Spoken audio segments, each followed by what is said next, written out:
Welcome back, you beautiful CDL fans. It's time for another weekend stuffed with Call of Duty action. First up, the Miami Heretics take on the Vegas Legion. Can the Spanish squad keep the hot streak alive, or will Vegas be the ones that cool them off? And it's a battle for redemption as the LA Thieves and Boston Breach lock horns, both hungry for their first win. Plus, the double revenge match that's got everybody picking sides. OpTic, Seattle. Former teammates Shotzzy and Illey face off for the first time ever. Gotta add Huke in there as well. You know he wants to slam his old team that dropped him. You're not gonna wanna miss that one. Call of Duty League Week 2 starts now.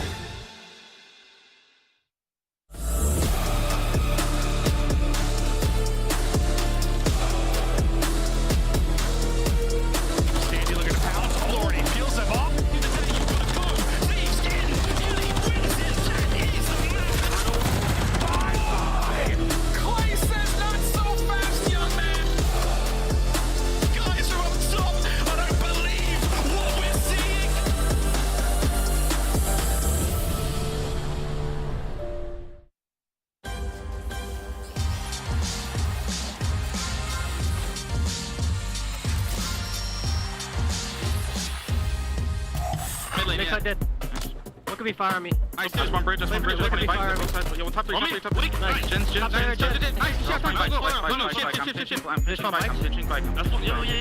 Make sure you don't down top, bro. This won't be tree, I'm looking at the I have my P5. I'm shifting. Have your back, here you guys. Mid. Have your back, I have your back right now. That's the P5 yet? You're gonna have all you. Run, dead. Nice, she's not dead. P5, bust up on me. When you win, oh my god. That was icy. Good shit, brother. That was actually insane, bro. That was insane. That was icy. Welcome in, everybody, to the Call of Duty League. Week 2 of our Major I Qualifier kicks off today as we gear up to see all 12 teams back in action. It's Chris Puckett, Alley Cat, Nameless at the desk. And Alley Cat, let's start here with the play of the week. The comeback, LAG, 248. Subliners, 193. And the Subliners win that game a hard point. I mean, some people call it a comeback, some people call it a choke, some people say, LAG, why can't you close the map? But that was just their champion showing us why they won Worlds last year. Yeah, they're champs. All right, Nameless, highlight for you in week 1. I mean, it was a great week, honestly. All the games. The Heretics, though, with that 3-0 was absolutely insane. I'm expecting them to continue that momentum into today. Vamos all over the chat. Vamos! We're going to see the Heretics here in just a few moments, but first, let's catch you up on all of the action. Toronto, after getting second at last year's champs, picked up a new player, and, well, the world champion from 100 Thieves, Envoy, definitely made his presence felt. This is his 8th streak. Allie, walk us through it. Yeah, this is a team that a lot of people kind of called some question marks on for adding in Envoy and getting rid of Ghosty, but we talk about a team pack-a-punching, and Toronto certainly did that. Envoy already going on an 8th spree against LAG, go 1-0 in this series. Toronto Ultra not looking like they've missed a step from last year and possibly found a missing piece to win them an event. I like that. Definitely want to see more from this guy as well. Nameless. The old dog still has some tricks up his sleeves. Yeah, you know, one of those situations where backs against the wall, you're already 0-1 series count, going up against your former org. Well, what happens? Clayster with the SMG catches the timing in that small window where you can get that bomb defused with the Ninja to force round 11, where ultimately they close it out and get the W. 1v2 clutch without shooting a bullet. The old man's got a big brain there on Clay. And of course, Simp, he didn't need a brain for this play. He just needs his gutty. Is he the best player in MW3, Alley, in this ace? Absolutely. It's just Simp doing Simp things. I don't think any of us are surprised with the fact he just goes on an insane spree here. We got smokes back in the game. We got covert sneakers where not a single one of these dudes knew where the heck Simp was on the map. We're playing Call of Duty. Coming. I love it. Yeah. I love it. We're back to where we should be, and it's looking good if you're a fan of Atlanta. In fact, a number of teams are finishing near the top of the leaderboard. But let's take a look at our schedule for the week, because everyone, again, will be playing online. We start on Friday with 3 matches, 4 matches on Saturday, and 3 again on Sunday. Allie, what are you looking forward to tomorrow? Chris, we have our one Super Saturday back, but I will say I want to focus on the now instead of the future. Today's matches, at least on paper, look literally godlike. All right, Nameless, what about that Saturday, Sunday are you highlighting? I'm really just these teams that got to get W's. Like for Boston Breach versus LA Thieves today, that is not an easy game. If they end up losing that, there's a situation where they are in losers bracket. bracket, so the matches on Sunday are going to be very important. It's going to be a very fun weekend, and as we want to remind you all, watch and earn. Link your YouTube account with your Activision account because we are starting things off right now. Let's talk about the first battle of the day, Miami Heretics versus Vegas Legion. For Miami, you only played one match, but you were perfect. For Vegas, you have kind of seen two different forms of this team, one that clutched up and the other one that folded. Here's what Standy had to say, though, about his new SMG duo. And then Nero, we picked up, and he is just phenomenal. I mean, if you didn't see it that series, I mean, he is really, really, really good, like really talented. He wins some crazy gunfights. He's not afraid to go in. He makes plays, he gets in the mix, and he freaking slays. He's really fast, and he like runs at the hill, and it's kind of his play style. So I definitely try to enable him a little bit, kind of let him do what he wants, roam around. And then whenever we need to take a route, I feel like it's usually kind of like me or Dylan, but everyone does it. And we kind of got a good balance, you know, like sometimes I get my moments and then he knows when to play slow, but you know, I feel like Nero is he's just a beast, bro. Nero has his foot on the gas pedal, and the man brings it in search and destroy. So many first bloods, and when Vegas was having success, I felt like you saw his name first in that kill feed. Yeah, absolutely. And you bring up the first bloods. He really was, Chris. He had 7 first bloods. Next on his team was 4 across those two search and destroys in that final series. And then also, when you talk about his position on the map, like this is where he plays chicken coop by himself. So a lot of the times he's either first in or he's on an island. A very difficult job, and he's excelling in that role. Are you liking this little SMG combo we're seeing from Vegas? I'm loving it. As soon as I saw it, I saw Standy and Nero. I was like, oh, this is going to be a high engagement duo. And to see Standy praise him so well, Nero, I was worried about him last year because it was a little bit inconsistent. I'm glad he's found a home in Vegas Legion. It's looking good right now. Vegas, though, has to deal with the Spaniards. The Heretics are here, and they are making waves down in Miami. And one player in particular was popping off. He goes by the name of Lucky, and everyone thought Vico leads the team. It's the old man, the oldest on the roster, at least. Lucky has been the commander for the Spanish squad, and not only is he leading with the in-game comms, he's dropping the numbers as well to back it up. Yeah, he almost had a 1v4. How nuts would that have been? And also like 12 kills, picking up bloods. In the respawn, I feel like everybody was having their way. You know, Lucky had a great performance, but everybody played great. Vico led the team in terms of overall damage throughout the series. They played extremely fast, and like that high-rise control was a highlight reel. Like, hey, this is what we could do, and this is why we deserve to be in the league. We'll find out which city is partying as both teams have players in the top 8 for KDs in week 1, attached from Vegas, and of course Lucky and Vico coming in there at 3 and 4. But let's talk a little bit about attached versus Lucky, because it could come down to the ARs today. Yeah, I know you've called Lucky an old man, my bad, but the KD doesn't reflect it. I mean, he has a 1.29 overall, and now you have attached kind of on the other side of things, a 1.3 specifically when it comes to hardpoint. He has a 1.25 overall, so it's also translating to those search and destroys. I think this will be a true battle between these ARs. 1.25, that's like 5 kills for every 4 deaths for someone who doesn't really play? I'm bad at math. Why are you asking me Let's math? skip this conversation and move on, shall we? All right, Lucky's playing video games. You get a chance to check him out, and you also get a chance to see Boston back in action. 0-2 after a brutal week 1. You went to game 5 against Atlanta. Things did not go your way on Sunday. If Boston wants to have a top seed entering their home major, you got to right the ship. You got to come away with I'm thinking a 3-0 maybe today over LA Thieves. It's a tough situation for Boston Breach right now. Not only are you hosting the first major, you already find yourself 0-2, having a pretty difficult schedule heading into it as well with your first matches. They have Toronto after this matchup today, and not only that, a lot of proof for a lot of players on this roster. Capsidal having been in the league, taken out and put him back on the Boston Breach roster. Slasher having left Atlanta FaZe and now finds himself on Boston Breach. Snoopy possibly going up for the Rookie of the Year. There's so many storylines for the Boston Breach right now, and they need to win this series today to have any chance of getting winner bracket at their own major. You got the brains from some world championship teams in Priestahh and Slasher, and then you got the young talent in Snoopy and Capsidal. Here's Snoopy with one of the key plays against Atlanta FaZe. Walk me through this one, Nameless. Yeah, I mean, he's just watching the cross on Burger Hill, right? It's a very tough hill to break, and, you know, he does does have an AR, but it's nice to see the patience, taking your time. You got to think the communication was flowing there. But, you know, speaking back on what Allie was saying, she laid out the harsh reality, facts. But also, when you take the games, they were pretty close, right? Yeah. So as a Boston fan and this team, if they're able to rally together, look at the data and be like, hey, guys, we were like 1 round away. You know, we outblooded the team in Search and Destroy. Like, we were just throwing these rounds away, throwing these games away. They can easily bounce back versus an LA Thieves team who's sort of in that same realm as them, trying to build up from a brand new roster. LA Thieves is building fresh. His name was just mentioned. 4 new faces on the lineup, and, well, they're some of the youngest in the league. Let's take a look at the squad that is representing Los Angeles. 1-6, I believe, is their map count so far. Allie, what's going on in the Thieves camp? Have these games been close? It's tough, and no, they really have been close. They did lose a 3-0 to Atlanta, but when you really look at the numbers, I mean, it was a 20-point hardpoint, a 3-2 control. LA Thieves are just really struggling to close out those maps, and maybe that's where that experience comes in, and they need somebody to kind of be like, hey, guys, let's just keep doing what we're doing to try and close out this map instead of getting ahead of themselves. And that's kind of what we see when it comes to these middle-of-the-pack teams. Like,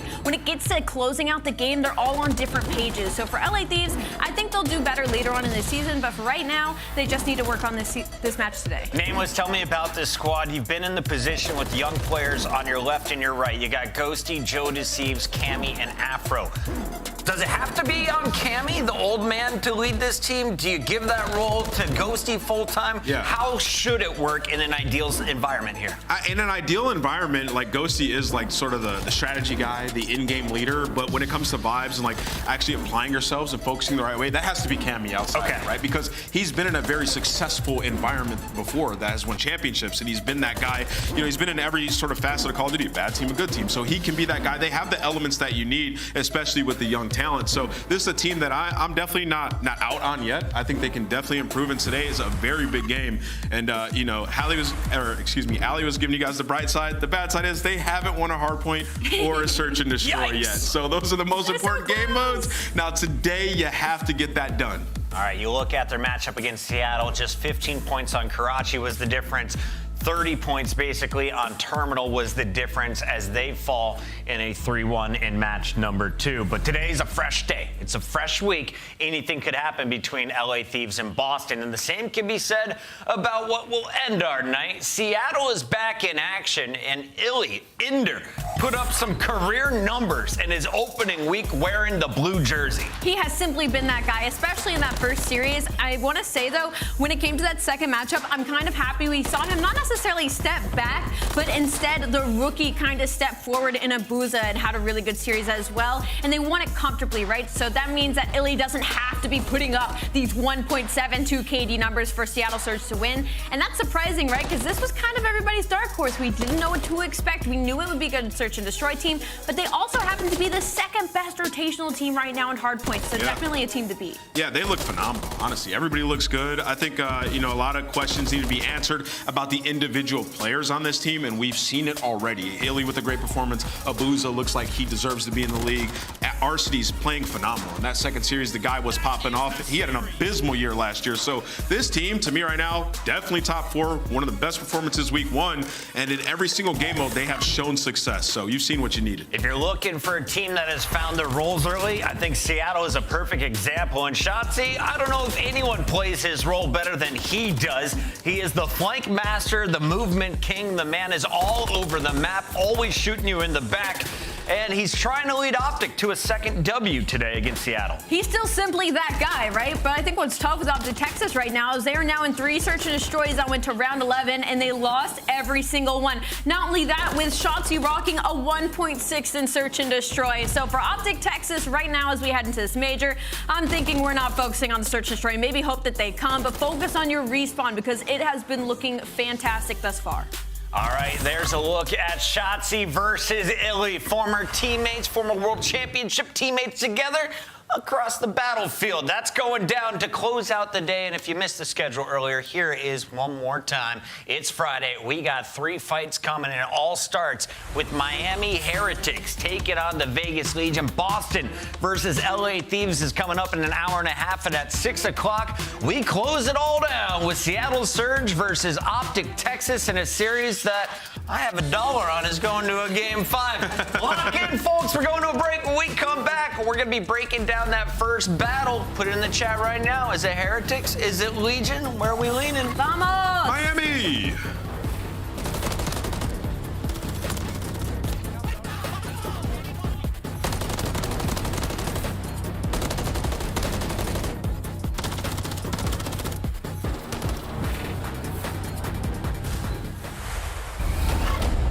Ready to kick it off in the city of Boston, where champions are born.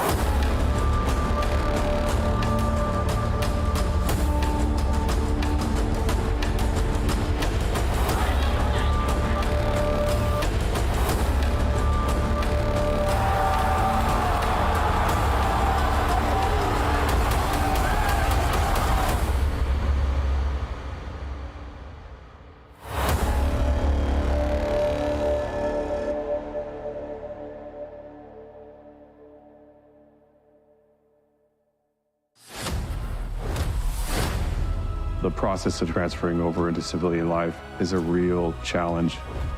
The fact that the endowment's sole mission is to assist with that process, I think, is pretty admirable. My hope in this partnership with the Call of Duty Endowment is that I can help other veterans come home and find new jobs, new purpose, new missions, still serving others.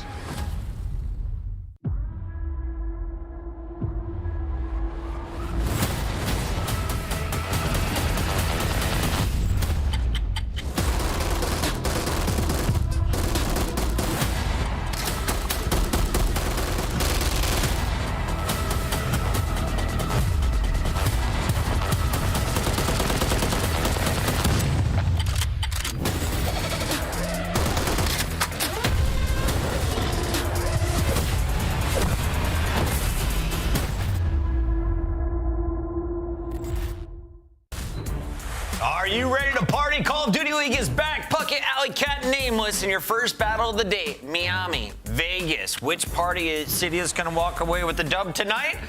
Well, I think we have some differing opinions. Let's break down the teams here. Bring them up first. You know what? Game's ready. Okay. I don't want to talk about it. I'm picking Vegas. Where are you going? Vamos! Miami. That means Miami. All right, let's send it over to our casters. We got Merc and Maven. Take it away, fellas.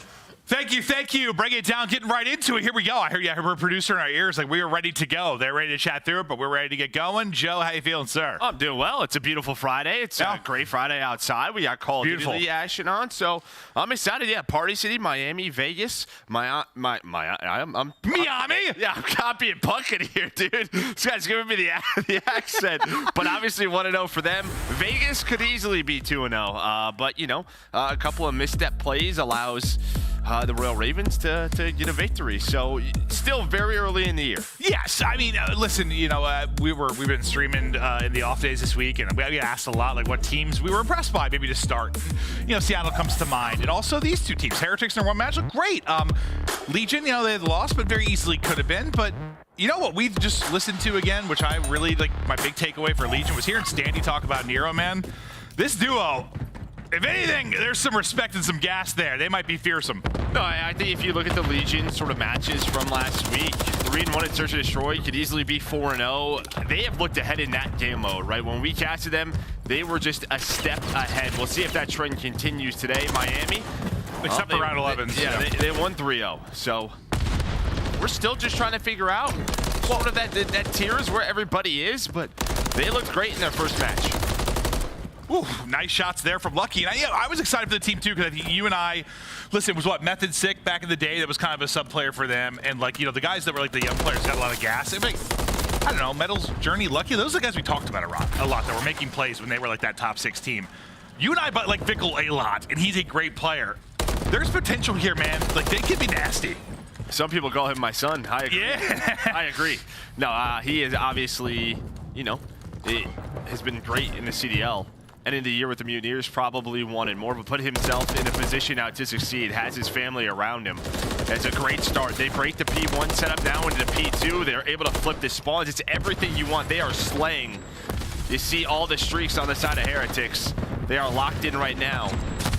You do have some pressure here. That's going to be attached to Nero, working through that back check-in desk. Metal's watching the front side. They'll immediately has to flip around and try to snap onto that, but Lucky on 5 in a row, now 1 off that streak. See, I think, you know, if you were maybe a casual fan and watched, and you saw Heretics 3-0 slam Ravens, Legion lose to Ravens, you think, oh, it was an easy win for Heretics. But the fact it was like a reverse sweep for Ravens and Legion could have maybe won that 3-0 kind of changed things a little bit for you, right? Yeah, no doubt about it. Again, it's still just very early in the year. Everyone's trying to figure it out. There's going to be some mistakes. You learn what you can from these matches. And it's like, you know, we have, what, like 3 weeks after this? You got a little bit of a break. So it's like, if you got a slow start, there's time to improve. If you're ahead, better keep at it. You know, there's time for people to catch up in that gap. So, well, we got to learn. Yeah, after this. Yeah. Week, you know, they're going to have to learn some new spawns, the updates that are coming out. So they got to go right back to work. It's almost like the game just released again. But for now, try to get Merry Christmas. Learn some spawns. Yeah, learn some new spawns. Maybe some good, maybe some bad. You never know. But, yeah, you're going to have to relearn the game a bit.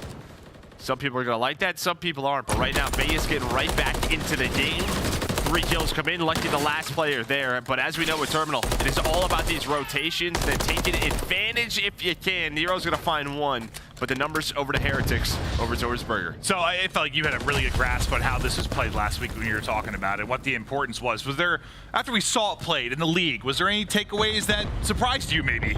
I mean, it's really just all about security control. Yeah. So what you thought it was, sort of? Yeah, I think it's what we thought. It's just, are you going to be able to find any breaks? The one team who has throughout this game was Miami Heretics. I think starting on the bad side, they've done a very solid job dealing with that. But Vegas do bounce back with a full 60 there at play. Well, some nice shots from Nero, and I mean, he has been stellar. Standy was nothing but gas for this young man. You know, we were taking a look through some of your hard points, like overall engagements. He's been leading the way. He's been flying. He's been frying. And I think just the way he's playing, we have a player as talented as Standy behind him.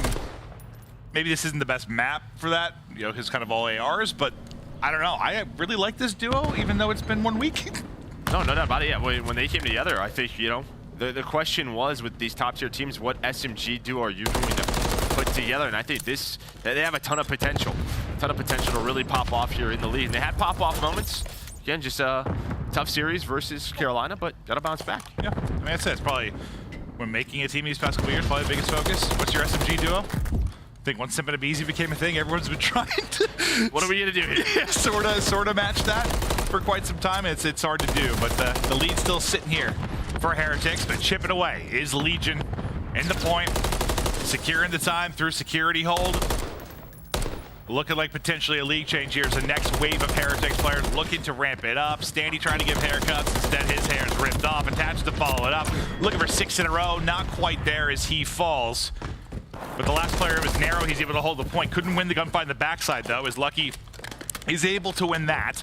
Now with 30 seconds to go, though, we'll focus on the rotation. The lead's still there for Heretics. Legion not able to swing it their way. I mean, that is huge out of Metals. He helps out Lucky. Lucky gets all the attention on him, and then right through the jetway comes Metals. He's able to find a double. That flips the spawns for what we talk about. I mean, now you have P1 control. If you're able to hold on to security, you have P2. So they don't give Legion the full time here. They have a lead, and I just think a great play out of that duo, working through security, and just look at the map control that Miami has right now. A beautiful play from this team. Yeah, I think when I started, you know, my little rant, talking through some of the plays, like, it was all Legion control.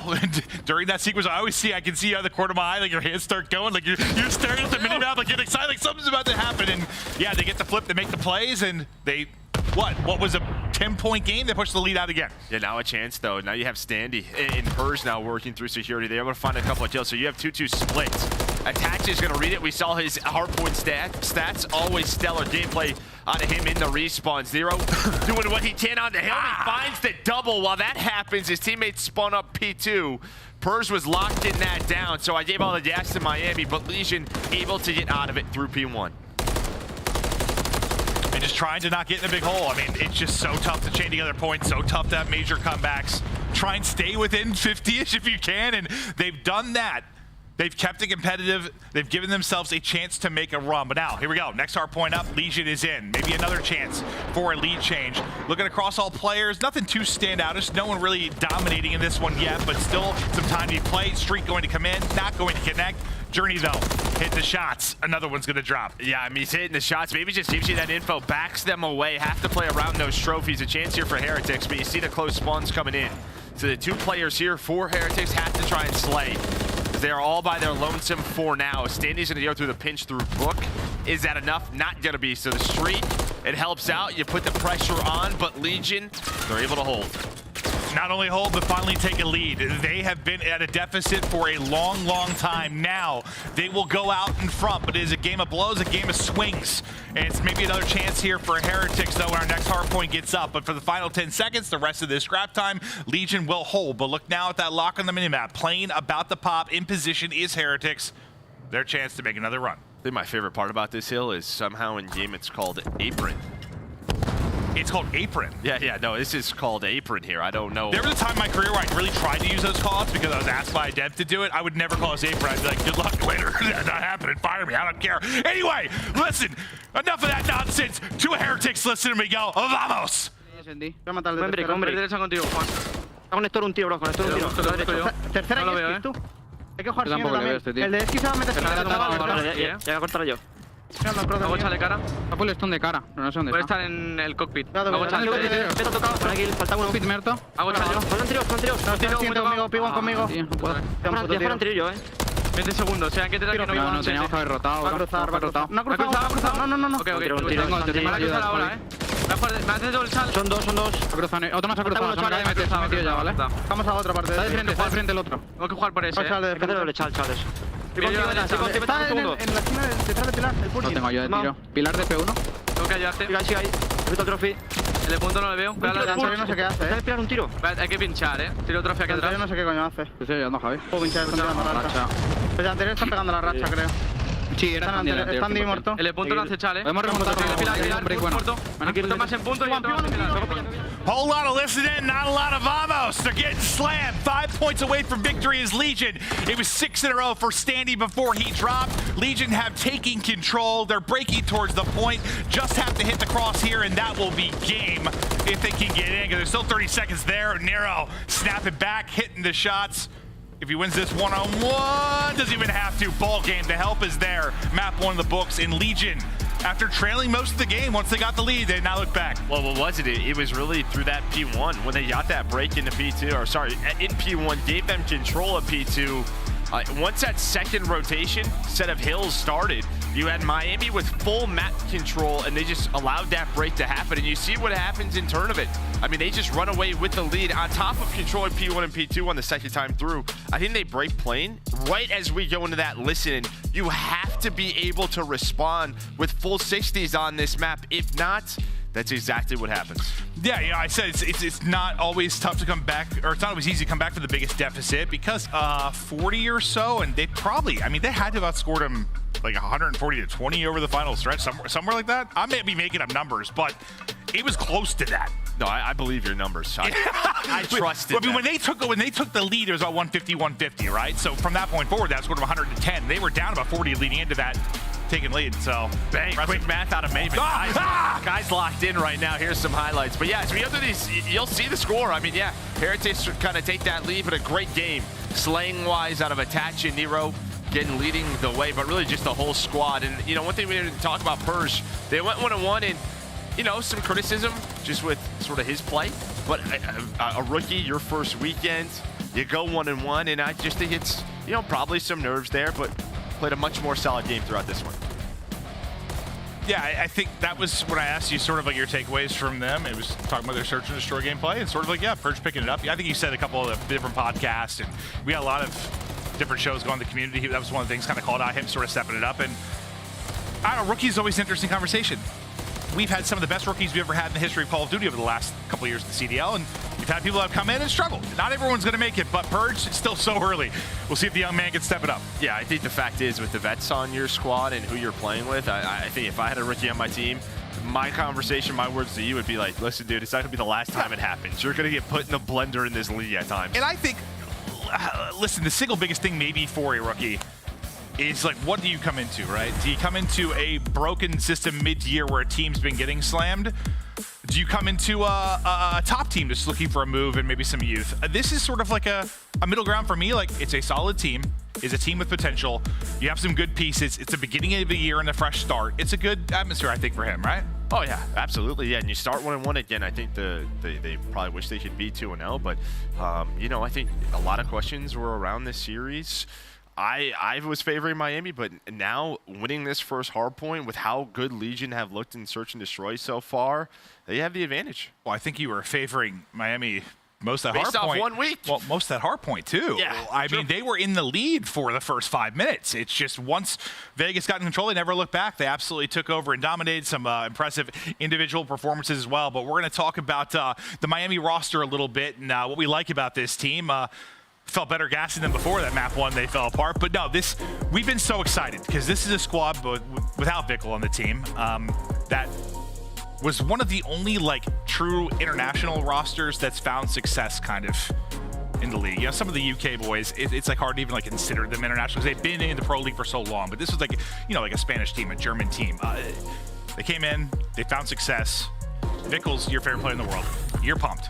Yeah, we're going to take a look at our Monster Energy pregame for the Miami Heretics. Continue the momentum. Well, that slowed down, so maybe now you got to try to bounce back in this Search and Destroy. But a good thing for them, their control has looked good. Vegas have struggled in control, and it's all about their attack. 2-0, 5 ticks cap per round. So, yeah, when we get to that map number 3, we'll take a look at their offense. But maybe an opening there for them to get back in the series. Yeah, because I believe we're going to be playing, it was Invasion for 3 in a row, right? And Vegas, who they lose Invasion to? I think they got lost 3-1. I'm trying to remember what series it was. I was just looking at this before the match, but that's one of the ones they struggled with. Carolina, yeah, they got reverse swept. So yes, it was Carolina that they lost the map 3. So yeah, maybe an opening here for Heretics. But the Search and Destroy, I don't know. Maybe it's just part of me that whenever you think of international teams and you think back to like the old COD champs and APAC teams, it was like Search where they'd come in and kind of shock people. I sort of just like put that on a Spanish team, just like that also. Do you? I don't know why. I just don't. like, maybe it's just like being involved in COD so long. Whenever I thought about like teams coming in from out of the U.S. that had success, it was usually like Search where they caught people. But yeah, might just be because I'm old and just been doing this a long time. Yeah, sort of. that's it. Yeah, probably what it is. You know, I mean, that's what it was for a while, man. Well, we just had different play styles, right? They weren't playing sort of the North American teams. Yeah. Yeah, I mean, you play them at Respawn, beat them 250-10, but Search, you never know. You never know. Not searching anything, though. Just 4-Joe A, 4-Joe B. But we had a little 2-2 split here. You see that cross from Stindy. A lot of info given. Nose Metals is inside of Broken, and a very slow offense here for Legion, just trying to play a little info and then start their attack. See if Vegas can keep the Search wins going. I mean, you look at the stats for all play, they all had around like a 1-2, like KD. They were in form in Search outside of the round 11 collapse. Now what can they do here? Slow early on its journey. That's able to find the pick, still stay up, out with his life. Now play behind the numbers. Yeah, I think they had the info on Journey, but, you know, no trophies, trying to go for that nade. Purge instead gets caught. A lot of players, they just sort of just prone in that courtyard corner. He ends up getting picked. So now you have man advantage for Miami. 30 seconds left. Smoke is out. And we have to go. Bomb being planted.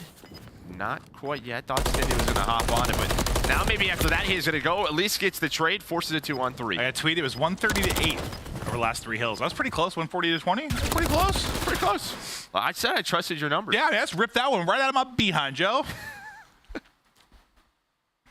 Can I say ass on broadcast? Sure. It's a donkey. Yeah, true. That's true. an animal. Good point, Joe. Good point. 1-0, Miami. 1-0 starts with that first blood. Purge just trying to find the nade, instead gets caught. But a very slow round again, no trophies. And this was kind of I don't know, what we saw, the trend kind of on Invasion. Either a very fast round, maybe up B Street, or just sort of trying to find picks, trying to find info, and maybe what the weaker side is. Trying to get vision, some tags in, but maybe a couple wall bangs there as well. So no drop, tries to get the slide up, not gonna happen. Trade though instantaneous, 3 versus 3 now. Bomb carrier, gonna be Vickle, still holding top side. Trying to work up towards B. He's putting a good amount of damage into Purge, but yet to get the kill. Well, the key here is nobody's they know no one should be at the B site, so they should start to work up. Now just watch this dark alleyway. Obviously, Purge can watch across to the bomb, but if they have a smoke, maybe that'll help them out. then you just see what this does. Attach already has to rotate on over, so the A-bomb is wide open if they want to go back towards it. Maybe that's going to be the play, y'all. Attach is getting the info, but just with that one pick, getting broken control opens up so much on the map, but Attach hits the nade to make this a 2v2. I was just about to say when you were done, like he realized he got one on the crosshair. Give him a chance in the 2v2. Couple bullets in, plus a nade. Beautiful. Size 13 sticking out. Purge puts him down. Attach drops him. 2v3, the clutch from Attach and Purge. Yeah, I love the early round out of Miami. Just getting street control, knowing you had B control, what it did to Legion. But yeah, the nade comes in from Attach. Then he sees the opening on the bomb site. Props to Legion. Is there like a safer cross you can do? Like, I don't know. I just feel like you need to get there without dying in the 3v2. Like, I think they're just trying to go fast, right? Yeah. Just trying to go quickly. They know they're both B street. You're just not ready for that grenade. Just a hell of a nade. Yeah. Pressure up the B street. Trying to get nasty with his metals and Vickle. The aggression, a little too aggressive. You stay there L triggered. They try to send it. Vickle, his head's popped off like a plum. I mean, maybe, I don't know if they were just watching across, maybe just taking a risk. Standy gets spots metals, so they go for a very aggressive B defense, but both players get caught. I'm just trying to catch them off guard, the way maybe Vegas likes to work A, and then Attach just kind of lurking up A street, found the opening, Journey by himself, and there we go. Legion up 2-1. Yeah, nice clutch in the 2v3, followed up by a clean round. And I mean, that's just one where, you know how Invasion is usually slow. You're pre-aiming, trying to get info on crosses, sometimes hoping maybe you catch someone getting a little over aggressive. That's exactly what happened there. I mean, they try to push up B street, Vickle gets caught, and from there they handle it. Yeah, I would just say for Miami, you know, you just take that risk, but yeah, I think you need to every now and then just keep people honest, though. Like, take your shot. I would say on offense, maybe not D. Well, that's, yeah. On some maps, maybe. Like, it can be hard to, like, force the tempo on defense. That's just true. I just like it because I just like watching them fly, you know? Yeah, no, take the risk. I hear you. Sometimes that risk may not just be worth it in that round. I mean, we casted jetpack search for years, bro. I was just 4-man flying at a bomb site. Like, 2 guys wall running, 2 guys flying through the air. An Octane Luminosity team could win search rounds. Like, yeah, I retired. I was out of there. We get to the bomb in 10 seconds. I'm good. I'm good. I'm done with that one. Hey, we had uplink. That was a vibe, though. That's true. Good point. Purge, line up another one. Lucky, though. We'll get him right back on the feed. Now, another 2 versus 3. Now, they've already clutched in 1. I didn't know Standy's here, though. I think he found the opening. He might have. The door. Surprise in his eyes! Standius Maximus! What? Somehow! Alive. Composure to reset there. Wow. Not easy. Nice shots. Again, they do it. Another 2v3. First, it was Attach and Purge. Now, the other side of the team, Standy and Nero, bring it back with a 2 versus 3 as well. And that is 3 straight rounds for Legion. Heretics are going through it. Just had no idea Standy was B-Dom already, right? The way they were rotating. I like the way Miami have been playing their offenses, finding some aggression B street, kind of forcing some over rotations, getting the first blood, going back to the A site. And then one time an 8, that time you have no idea where Standy is. That was a good shout, too, with Standy, because that situation, like, it's just awkward. Like, one side's across, they're both there, and a lot of times you just, like, put some shots in, you don't get either, and then you get dropped. Or you see both him back down and get out of there. The fact he got 1 and stayed alive, yeah, hell of a play. I mean, it's not the prettiest kill, but great job. Yeah, some people shoot and just run away. That probably would have been me. Oh, yeah. Up 2, I'm out. Once he slid past the car. Nice job, though. But Heretics, I mean, you're also thinking, I mean, probably should be 3-1 us, right? Like, we got to clean some things up, and we're in a good position. And there was another chance there. They got a very aggressive right up the middle of the map. They had no one over towards B, but 30 seconds in, we've kind of reset here. So Javi's going to be the only player over towards this B site. Spots 1, and it looks like they're just going to play this kind of retake. Saw this a bit from FaZe, just kind of giving up B, using nades now. Trophies are down. Nero has to deal with this alleyway. Attach, watching the flank. Bomb not down yet.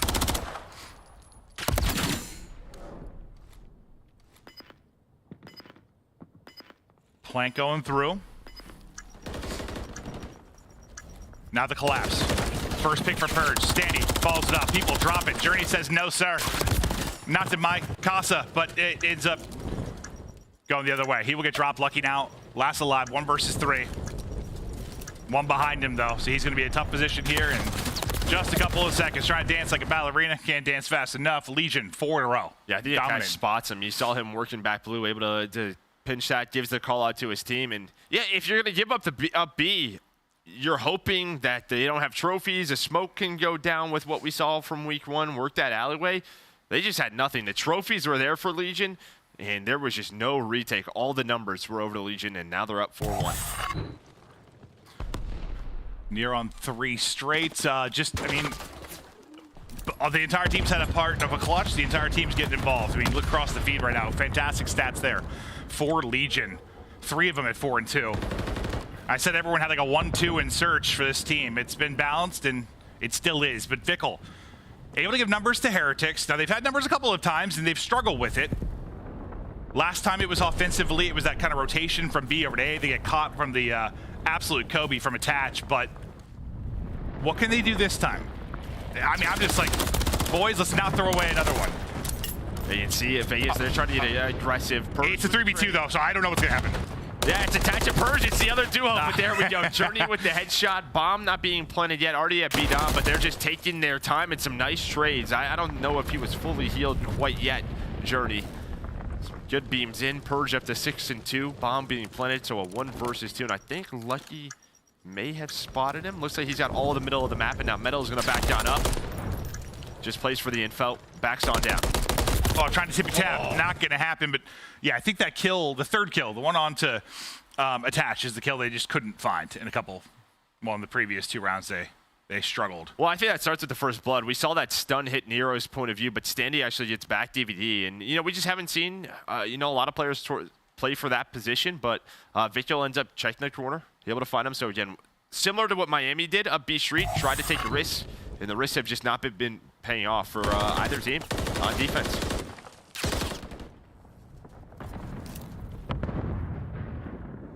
Well, Legion. That's just a replay. Yep. Okay. All right. Good call. Because I thought for a second, like the game crashed. I was like, oh, that's not good. Nah. Okay. Whew. My heart skipped a beat, Joe, but it does skip several beats when I'm near you. You should probably get that checked out. That's not good. A regular heartbeat is, I don't think it's a good thing. I couldn't tell you last time I felt my heartbeat. Is that bad? Maybe. I hope there's a heart in there. Purge with the first blood, 4 versus 3 now. We'll see if they can work up on the bomb plant. I mean, similar to what we saw kind of last time, a slow pick. We saw Heretics able to do that.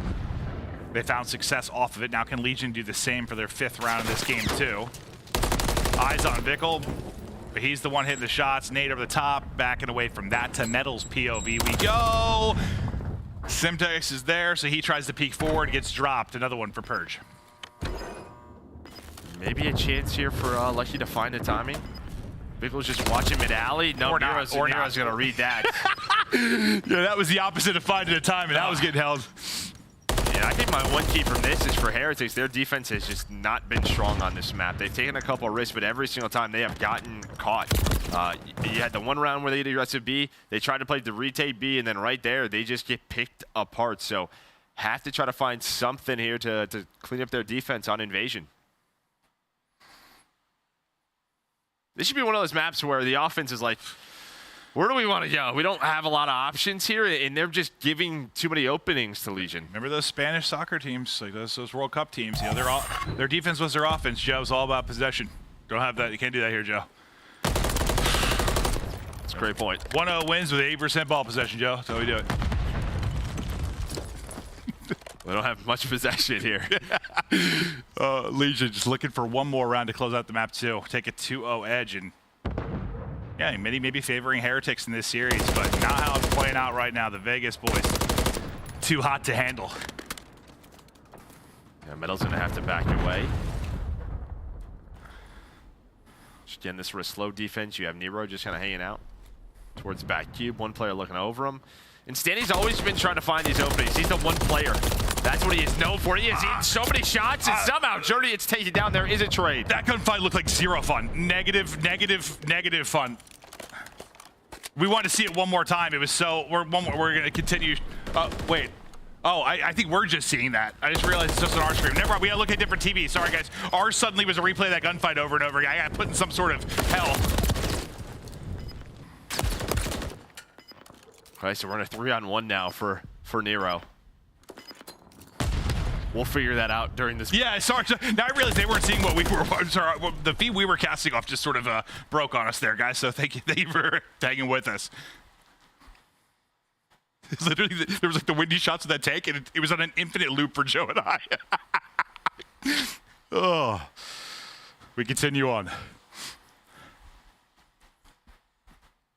So yeah, Legion 1 round away from going up 2-0. Good here. Purge up to 8-4. Again, getting aggressive. Metals in visual. They did get up B Street this time through. So B Street is theirs. I'm not sure if Standy spotted them cross. Yeah, Metals inside of Røkkr, and there we go. First blood to Metals, and Lucky's gonna find 1 B down. So this time, that forward positioning, they're able to catch Legion.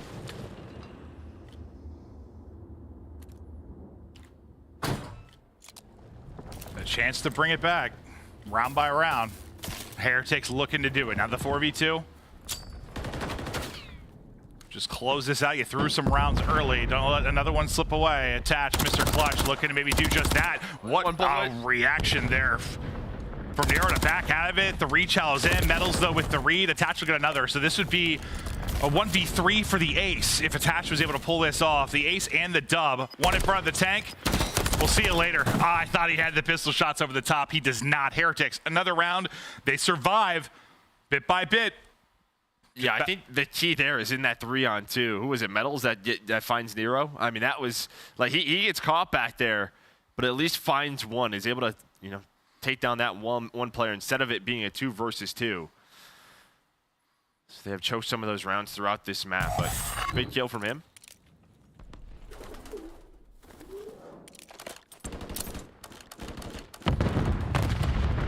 Where's the first blood coming from? Heretics desperately needing it to stay alive for a potential round 11.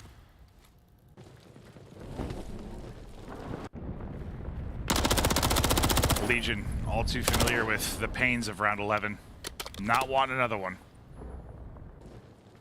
In another map where, you know, they've been in control, but now lose a couple of rounds in a row. But back on defense with the advantage. Both teams looking for a pick. Purge through this B-Dom tank. Almost finds one. It's sort of that line in the sand. Everyone just kind of stopping, waiting for the first pick. Maybe with that nade, I think, does that hit Lucky and maybe he has to back away? But no, he's ready for the gunfight. So just trying to find Purge. Whoa. He is going to find him. Now he's going to back away. Now look at Mickle's POV trying to find him.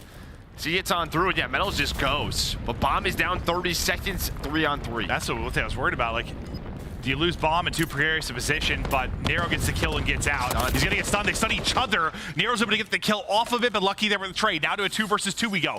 Heretics behind Lucky and Journey, trying to clutch up, push this to the final round. Bomb now getting planted. Attach and standing on opposite sides of the map right now, looking to collapse. Yeah, both players just trying to find maybe a timing here that Heretics won't be ready for. You have a trophy. Lucky's gonna throw that down. And he's just trying to see, is the push through alley? Is it through the defensive side? But I think Attach is going to wait for Standy. He needs to be the key player here. You see where Standy is, number 6 on your minimap. This one-on-one versus Journey could decide the round. Yeah, it feels like it's like set up for a couple of one-on-ones. Which will come first? Or they come at the same time? Looks like we're, oh, it comes from the other side of it. So Attach has to quickly get the trade and take the other fight. Not going to happen. Heretics do it. It looks like the way the minimap looked, I thought it was setting up just for these individual one-on-ones with the timings, but the shots through on the cross, but attached to the position. He's got a chow instantly. And now to round 11 we go. A big one here within this best of 5. What a comeback from Heretics. Nice adjustments, finding their openings. Did not look great for a while. No, it did not. But 6 in a row for Lucky. What, he was 12-5 in their first search and destroy, so. Well, to be fair, I mean, some gambles didn't work out. He threw away a couple of rounds. Like, it's not like they were getting smacked, you know? And they claw back into it. All the vamos. Now brought into this round 11. Lucky on a heater. Can he keep it going within this round? Where's the streak potentially come into play? As everyone bides their time for the opening pick, it's time for the missile. Will a trophy eat it? Will a face eat it? They catch Nero. They catch Nero running away, though, from B. He does not have a trophy at B, does Nero. So that means he tried to back away into Ice Cream, and he gets caught. Maybe not by the missile, but by the repositioning. So first blood comes in. Bomb planted on now the retake is Legion. Standing all the way through the spawn. Journey's not going to see this. Is that maybe an opening for Legion to retake? Just to sneak through. Will that be enough? Maybe for Stain to find an opening. Now the shots come in. The problem is, he's got to rival this range. Good luck. But his shots bait out one. That leads to a kill for Attach. Now 2 versus 3. Attach. Standy. You've already got 2 2v3s. Can you do another one? Maybe. Attach with the ice. Still going strong, but you gotta go. 12 seconds through the shot, through the smoke. He hits the shot. Attach on in. Not enough time. He almost gets every kill, but it's Heretics with the comeback in map 2. It's a frustrating start. They go down 4-1 early. They're 2v3 twice. But nothing but celebration at the end of it is Legion. Oh my God. That's 4 rounds in a row, right? 5-2. They were down 5-2, 5-3. Yeah. Whatever it was, what a comeback for Miami. 11-6, Lucky leading the way. Yeah, another frustrating one for Legion on this map. They know. I mean, they're getting a little too comfortable with like comebacks and also getting come back on right now. Like it's just they're experiencing everything early. You're looking forward to a Christmas holiday. Yeah. Stressful matches. Yeah, Legion already just kind of going through it, but at least you won map number 1. True. So series tied up 1 apiece. We're going to that control. Well, what changed for you? Like was there some big change, or was it more just like, you know, you threw away a couple, they started not doing that? Well, I think some of the risks started paying off for them, but the first bloods definitely went in favor of Miami, and then yeah, just taking advantage of that, and then Lucky getting that streak in that round 11. That was really the key, because again, it doesn't find the kill, but it forces Nero to have to back away from the bomb site. He ends up getting caught, so they did a much better job on their defensive rounds. I think that's a great call too, because even you know, I don't always have my eye on the mini map in moments. Like I'm trying to pay attention to the actual play. I think viewers at home, you miss things sometimes, and you know, we kind of like streaks have become a meme at times because trophies are so good. They don't get a kill. You see the trophy here, you're like, oh, what a waste, but might as well credit that with a kill, right? There are moments where just the reposition alone. I'm doing anything I can to make it seem like they are. But no, it gives them the info, allows them to get that kill, and then that B bomb site is wide open. Great job from Heretics. Yeah, and Standy's position looked good until I saw him shooting a rival at 200 meters. Yeah. But yeah, we're getting ready now for a break before we head to the map 3. So far, it's been a banger. Incredible comeback and rally for Legion in the map 1. Heretics bring it back in the map 2. These guys are fighting right now. Everyone trying to show what they're made of before the Christmas break. Control after this break.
upgrade your game with the Scuff, the official controller of the Call of Duty League. Don't miss out on all the action at the first Call of Duty League Major, hosted by the Boston Breach, this January 25th to the 28th at the MGM Music Hall at Fenway in Boston. Scan the QR code on the screen or go to callofdutyleague.com for more info. We are back, getting ready for the map 3. Cams the players as they get ready to lock in. Incredible comeback there from Heretics. But we're going to talk about the Vegas Monster pregame here quickly. We touched on Heretics briefly, I think after the map 1 and sort of what they're looking to do here. We're going to take a look at the other side of it, Joe, and you can break it down. Yeah, I mean, we're going into control. You got to focus on that offense. 20% win rate on attack. 0-2 in control. Keep up early round aggression. We talked about that throughout Search and Destroy, how good it has looked.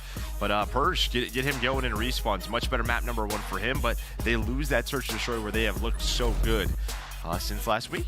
Yeah, it's like they're either lights out or just tough round 11 losses, right? Yeah, they're in it. It's just sort of, we're trying to reset, regain, which fix some of those mistakes when they have numbers. Yeah, honestly, listen. Every match matters. You're looking to battle for a position in champs at the end of the year, but early in the year, getting some extra reps and Search and Destroy probably not the worst thing. Just getting in some clutch scenarios. Early losses, it's not the worst. Probably sucks in this moment, but maybe for Major 1, right? We know exactly what we need to do to fix that map moving forward. I think, they don't scrim search that all that often. Just extra reps doesn't hurt, man. Just more experience, putting in some tough spots. It's hard to practice search, right? Who's going to be in the 2v3. Every situation's different. Well, right off the start, you're going to have Journey already on this A point. Vickle looking over towards this A street. I mean, if you get a takedown or 2 off the start, you take that all day. With what we saw, Journey and Lucky now doing it themselves. Attach wins a big one-on-one, very weak. And well, Journey, I think maybe you just stay down there. You have Vickle look over your street. Standy was the last player alive, but instead goes for the peak. Maybe a bit of a highlight play, but instead does get taken down. Tough gunfight there. Vickle drops. They're on B. Not much progress happening. As they're trying to get this first tick done, and there you go. Able to do it, looking over him. Lucky able to get the kill. Medals just stacking the point for now. Now pushed up all the way with number 7. It's Nero, just trying to get some spawn kills here. Maybe drop the reinforcements, get pressure, spawn them out. Don't let them work towards A at all. Get an easy transition. And that A actually did get decapped as well, so still halfway through that second tick, but looking like be done. And now they can start to work this 2 minutes off the clock. A nice start here for Heretics on their offense. And Lucky coming off that game too, where he's in double digits. Clutches up for the W with that cruise missile. 5 and 2 start for him. Yeah, you kind of mentioned it never got cleared. We'll see if that ends up biting them. If they get a clean break, I mean, half a tick is substantial. And now you have an opening here to get onto it. That could lead to a second tick, just having that bit done. Journey's already up there. Now they just watch the cross. You see all of Vegas, all the white arrows start to work in this area. Vickle looking over him. There's that second tick. He would not have got it. He would not have got it if you didn't have that half progress. So you get the second tick, and will it be important? Will it be a round win? We'll see. I mean, ticks are the name of the game for maybe a round 5 having defense, but we'll see if they can get the round win. Yeah, well, you had Nero really work up all the way A Street. Maybe he's the one player you want to deal with that, but at the same time, it's such an important position. Forces the offense to have to work through B Street or middle of the map. Take a longer route, but either way, we'll see if it hurts him. Talking about Persian, his respawn's 1 and 5 start for him. See if he can turn that around. Yeah, you think defensively, get something going, but usually where you're padding the stats a little bit to control, but not able to do it yet. Look at this map right now. You have all of they are pretty much in their spawn. You have one player on the point. Like they're turtled up. Yeah, just trying to lock this down. So if this goes the way of Miami, that might be the round. But so far, trades going Legion's way. Journey, the last player alive in the base of Legion, just trying to finesse, play his life, get his teammates across the map. I was watching old CTF teams turtle. I'm like, please stop doing that. Please stop doing that. You just one wave, you're toast. But no, they do a good job just making sure the comms are in sync. The crossfire's there. And once again, they light up the feed. They get the kills. They hold strong. And I mean, you don't give away the round, but you do give up 5 ticks of progress. So some good damage done from Heretics. Yeah, no doubt about it. Yeah, just right from the break. And able to rotate on over after capping B. Still some time here, so maybe a chance, but they're going to have to go and they have to go quickly. Metal's flying on through. Journey gets cut down. I think the last player in position would be Victor, but Nero locking down the A street. So back and forth battle, but Legion wins that defensive round. We'll see if that one tick matters at all, but in the scheme of things, we'll see. But Legion, give it up early, but shut it down late. The defense just enough, but now we'll see what they can do offensively. Yeah, I think a lot here has been sort of just the breakoffs over towards A. Do you go for it? Do you not? That was a lot of week number 1. The teams that should get A done pretty much won the offensive rounds. Well, this is the one they lost. Was it 3-1? Like, I think they gave up an offensive round when they played this against Carolina, right? So they've definitely been susceptible to it and nearly happened again there in round 1. You played pretty defensive over towards A. You had Metals and Lucky making sure nothing crazy was going on, but just a normal B hit. Now you start to rotate on over, work through the middle of the map. Use those nades over towards B, but Standy able to stay alive and at least buy some time. Shots. Second tick now done. In position to maybe disrupt this will be Journey. But that's being held. Good luck. Can't even really get the peek off. Going for the wall bangs is narrow as well. The other side of the street, they'll shut down any kind of progression and transition towards A. Now, first point is done. We'll see how they can do on the attack towards A. Let's hop right to a listen in now with Vegas Legion. Dark. One was in DVD. DVD, Journey, pushing out DVD. No, holding DVD door. Alright, one guy's top blue, go.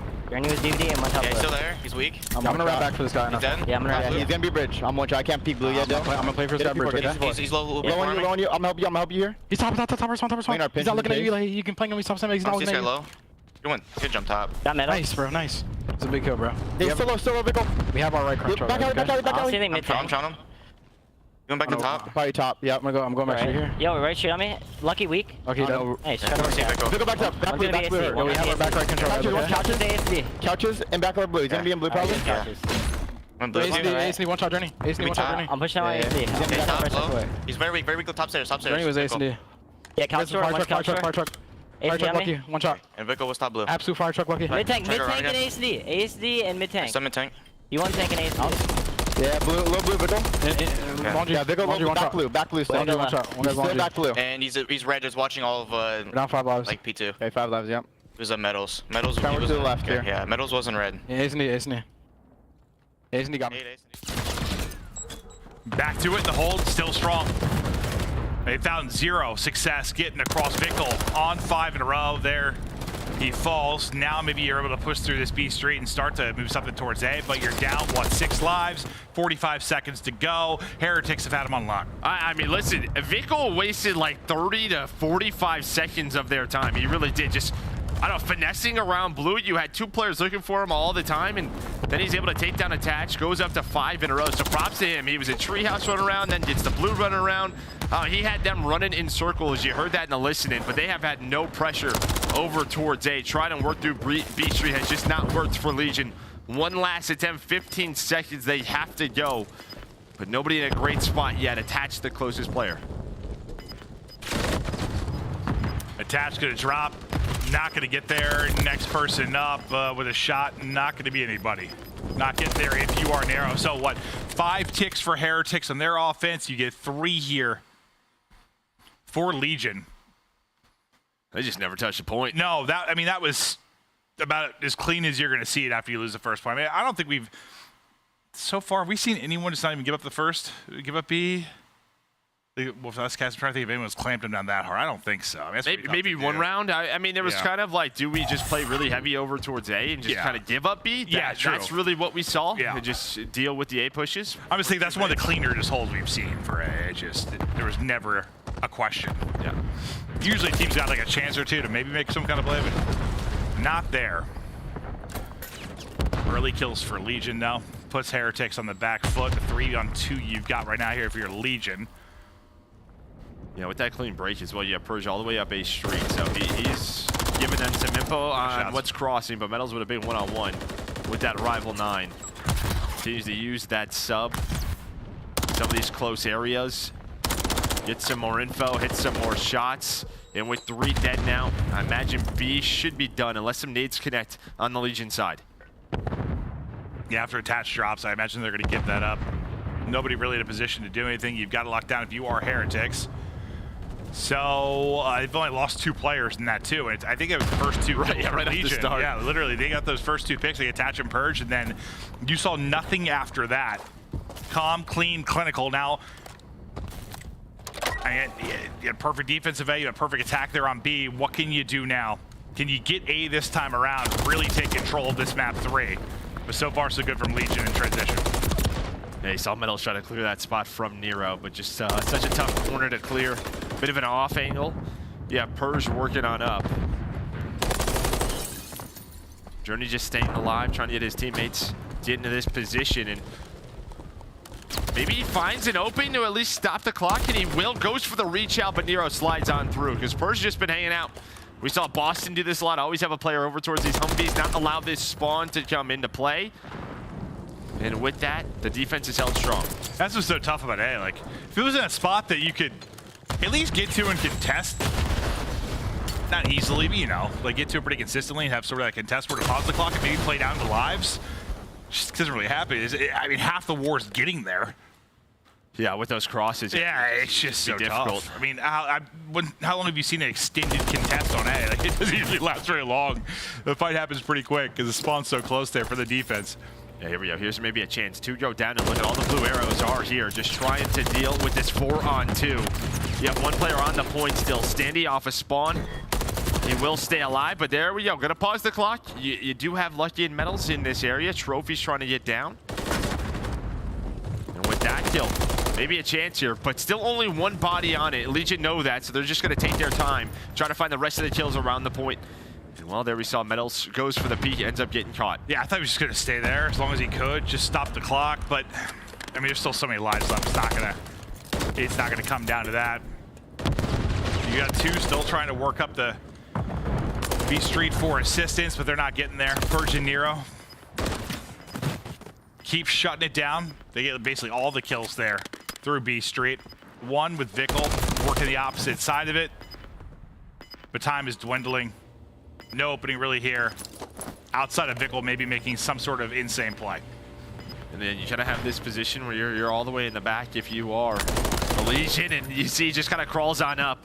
Standy does get taken down. He was on 5 in a row, so no crews for Legion.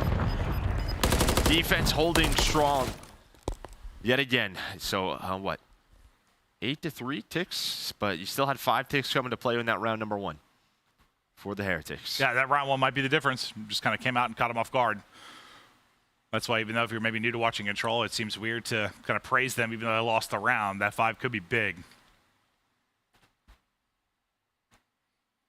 But probably the big chance to shift it on its head would be this. I mean, you get 5 ticks. We'll see how the defense plays out for round 5. If you get them all, you win the map. So a chance for Legion to make sure it doesn't even get to that point. Right, and they're going with the early hit towards A. This is where success is coming. When you're shooting like that, Purge, nukes coming out of the MCW right now. Onto the point, you've got 2, maybe 3 about to stack it. First bit of progress done. Retake opportunity up and awaiting. Nero says no, sir. He's finessing back and forth, trying to put him on skates. You're still on the point. About to be done. The break is in. They finish it. It is secured. And now if you are Legion, just like I was saying, you got a chance to make sure this doesn't even go to a round 5. Throw that round 1 5 tick, give up off the board, win the map here. There's that break off, and what a life on a Purge. 7 in a row, by the way. But the opening 2-piece, the beams across the map, front DVD, gives them the numbers, and then the 3-stack. We have not seen that very often. Nero does a good enough job to deal with 1 player off a spawn, just buy enough time for his teammates. So you have the crews now to work with. You have life advantage, 2 minutes. We're going to invest in this early to try and get beat done. Put them up in the series. People wanted Purge to step up, right? Like, you know, he might not even end this game positive. He's even right now, but it can be a game of small moments. And that there, the round 4 push, the beams, the 7 streak, the double, everything they're looking for out of this young man. But you're not done yet. Heretics we saw with 1 point to defend on A, even though a little bit easier. They were disgusting. Now not going quite as clean. They're getting chopped up, turned into stew. On the point is Legion. First bit done. It's cruising, stacking the point. Everybody on Heretics trying to fly They have to break now or Legion will win the map. They'll get him off the point at least for a moment. Yeah, let's say Metal's able to sneak through alleyway as well, so he should have this flank. At least deal with the players off his spawn, but with some positioning here from Nero, he's like, I gotta go help my team. So can already see Purge is near the tank. Not gonna have that cut off. Now they do. Lucky and Journey with the MCWs will connect. So 1 minute to work with. Still a Legion life advantage. And this is where lives might come into play. It's a little bit different. You get more contest here. You have some fight on the points. You might stop this clock quite a bit. We'll see how it plays out, but still, good amount of time to go. Metals and Journey doing their best to stagger this push. Lucky involved now as well. Standy dropped. That's all 4 dead, and back to spawn they go. Is Heretics heating up in a big moment here late in this map 3. I skipped the map. Feels like a map 4. Maps 1 and 2, there's crazy comebacks on both ends. We might have another one, right? Just where Legion have that advantage throughout this round, but Heretics holding on, trying to get us to a round number 5. Well, that is going to be 2 dead. Last 2 players left, Attach and Purge.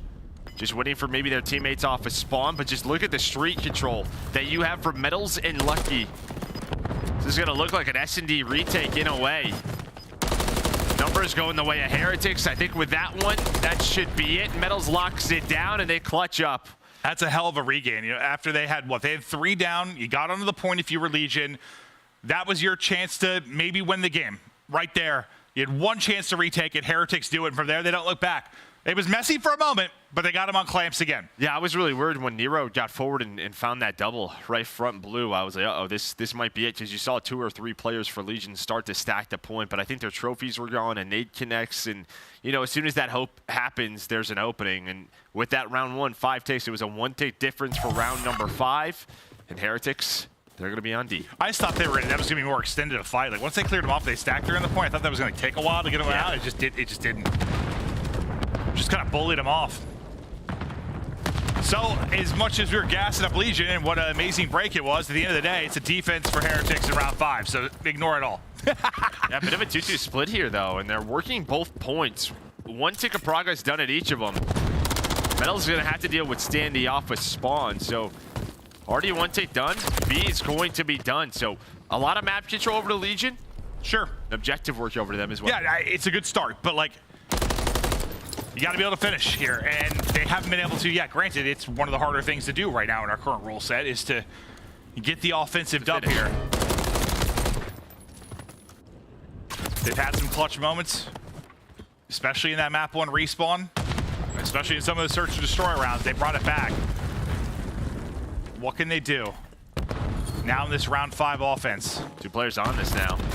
And Purge is inside of Laundry, able to take down 1, but the last 2 players are on a 2nd tick done. Standy's alive. He's able to find 2. Can't find the 3rd. Maybe that would have won the game. I think that might have won the game. That would have been damn close. Yeah, maybe if Nero is there to like put a couple of shots in as they crossing off his spawn, but that 1-on-1, I mean, he needed what? Like less than half of that final tick? It goes real slow with 1 person, but maybe that wins the game. He was weak though. Not an easy fight to win. Yeah, it would have been insane triple. Oh yeah, that would have been nutty. But this is a much better offensive round out of Legion, just already with map control numbers once again, with the players over towards A taken down. Funny how round 5 things go out the window sometimes. Like it's like it feels that way. You have Vickle push up inside a cafe, just watching this cross as the rest of the team, and they gotta go. Now 90 seconds seems like a ton of time, but like just like we saw, you know, in the last round, yeah, it seemed like they had an eternity to try and work B, but it's really not, because once you start getting staggered, once you get in this position where you have to work up through B first, it takes 45 seconds to get there now.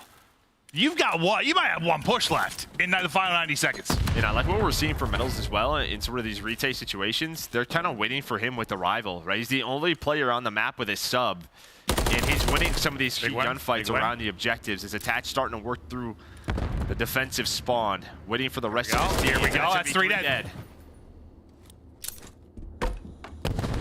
You've got Metals and Lucky up. Spawns are kind of coming in all over the place. God, it looks so good for a second. Attaching another bullet there. He gets flanked, and that took, what was it, 1.5 minutes? About 50 seconds there for that push, and it looked so good for a moment, and then spawns come in. It's tough. That next wave, like, they're just like spawning in the middle of you. Like, you're pushed. Like, It's hard. Yeah, kind of spun all over the place, but yeah, those subs clutching up for Heretics. I think Lucky even pulls one out. Or sorry, Journey pulled one out just to find another kill with that retake. You have Standing and Persh all the way pushed up. Just kind of waiting on them to see what plays they can make, but Heretics are hunting them down. Last player going to be Persh. And well, maybe with the Tatch's kill, a chance here. Lucky's the 50-yard line guy, but the clock is stopped due to Persh's position. It catches him with the nade. Now you have Nero looking over the cross. I didn't think he was peeking. I thought he was just be holding this, but now was that enough time to get somebody in? Nero gets there. One more person standing. Good luck. Two are there. It's close, but for Heretics, these last two maps, what? Bend, don't break. They struggle at times, but they do enough to get the dub, and now it's back-to-back maps for Heretics. And man, midway through the Search and Destroy, we're thinking Vegas are running away with this series. Not looking that way now, Joe. No, it is not. Not at all. I mean, just a back-and-forth series or game, back-and-forth series. Numbers-wise, I think when you have three defenses, they're going to look a little bit better. Medals, though, 32 and 22, leading the way. Damage-wise, everyone just kind of right there. And when you look at the stats of Heretics from their first match, pretty much the same thing. Everyone contributing on a very high level. For the Vegas boys, they had a couple of chances offensively, just not able to clutch on up. Sometimes you need a crazy multi-kill. Just did not come through. Yeah, I'm genuinely curious. Like, had Standy won that last one-on-one, like, had they won? I think you would have had Nero watching across. It would have been close. Yeah. But that he killed two before that, or one? Two. Yeah, so I mean, yeah, that's asking a lot. Yeah, triple. Yeah, he had a player with him, but yeah, just the shots come in. They were on top of each other. A hip fire. And I didn't see how much health he like had exactly, but he had much. Just the visuals on his screen, the blood and all the fun stuff they'll do in Call of Duty, he looks very weak. Very red. Yeah. I think the key here, though, is once that 8-point was done for Legion in that round 4, just that B hold from Miami Heretics. They deal with the cruise missile. They're able to push up that B tree and lock it down. And then a couple of chances here early.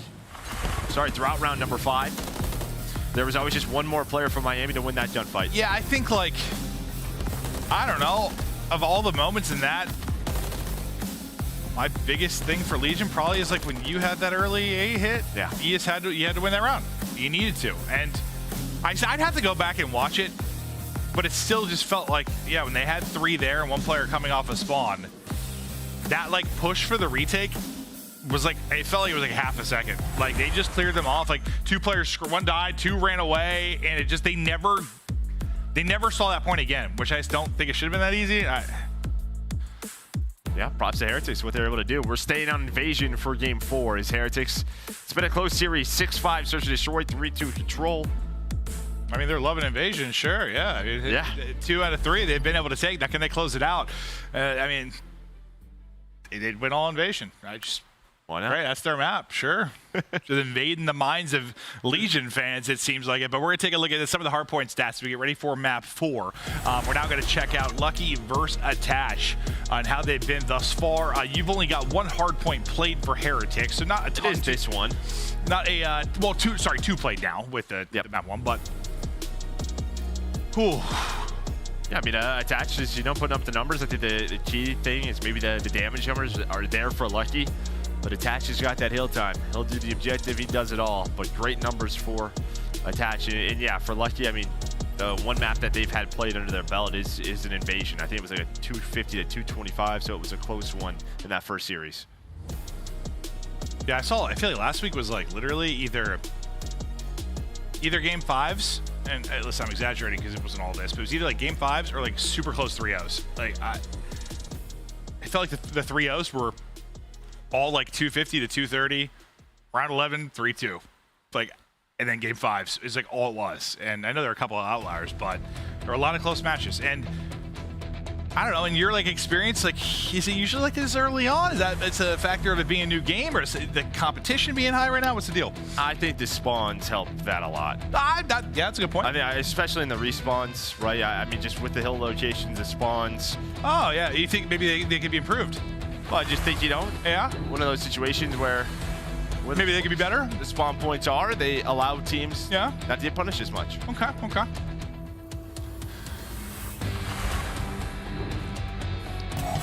Map 4 time, here we go. Legion, can they win this and get to a map 5? Or will Invasion be their tomb? It just might be. Journey. He's out and hitting early as they look for control here of the hard point.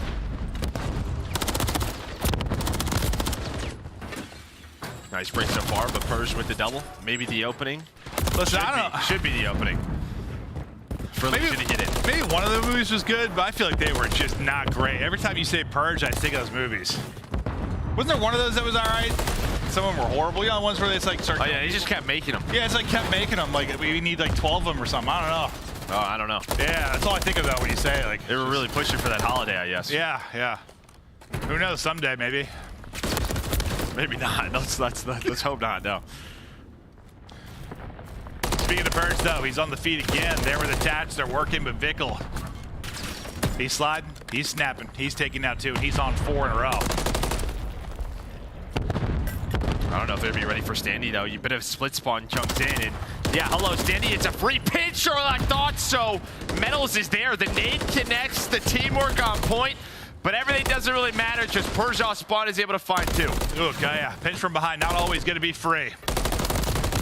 Attached, the beams look real clean till he started like drop off that ledge, then missed some shots, tough gunfight, ends up dropping. Already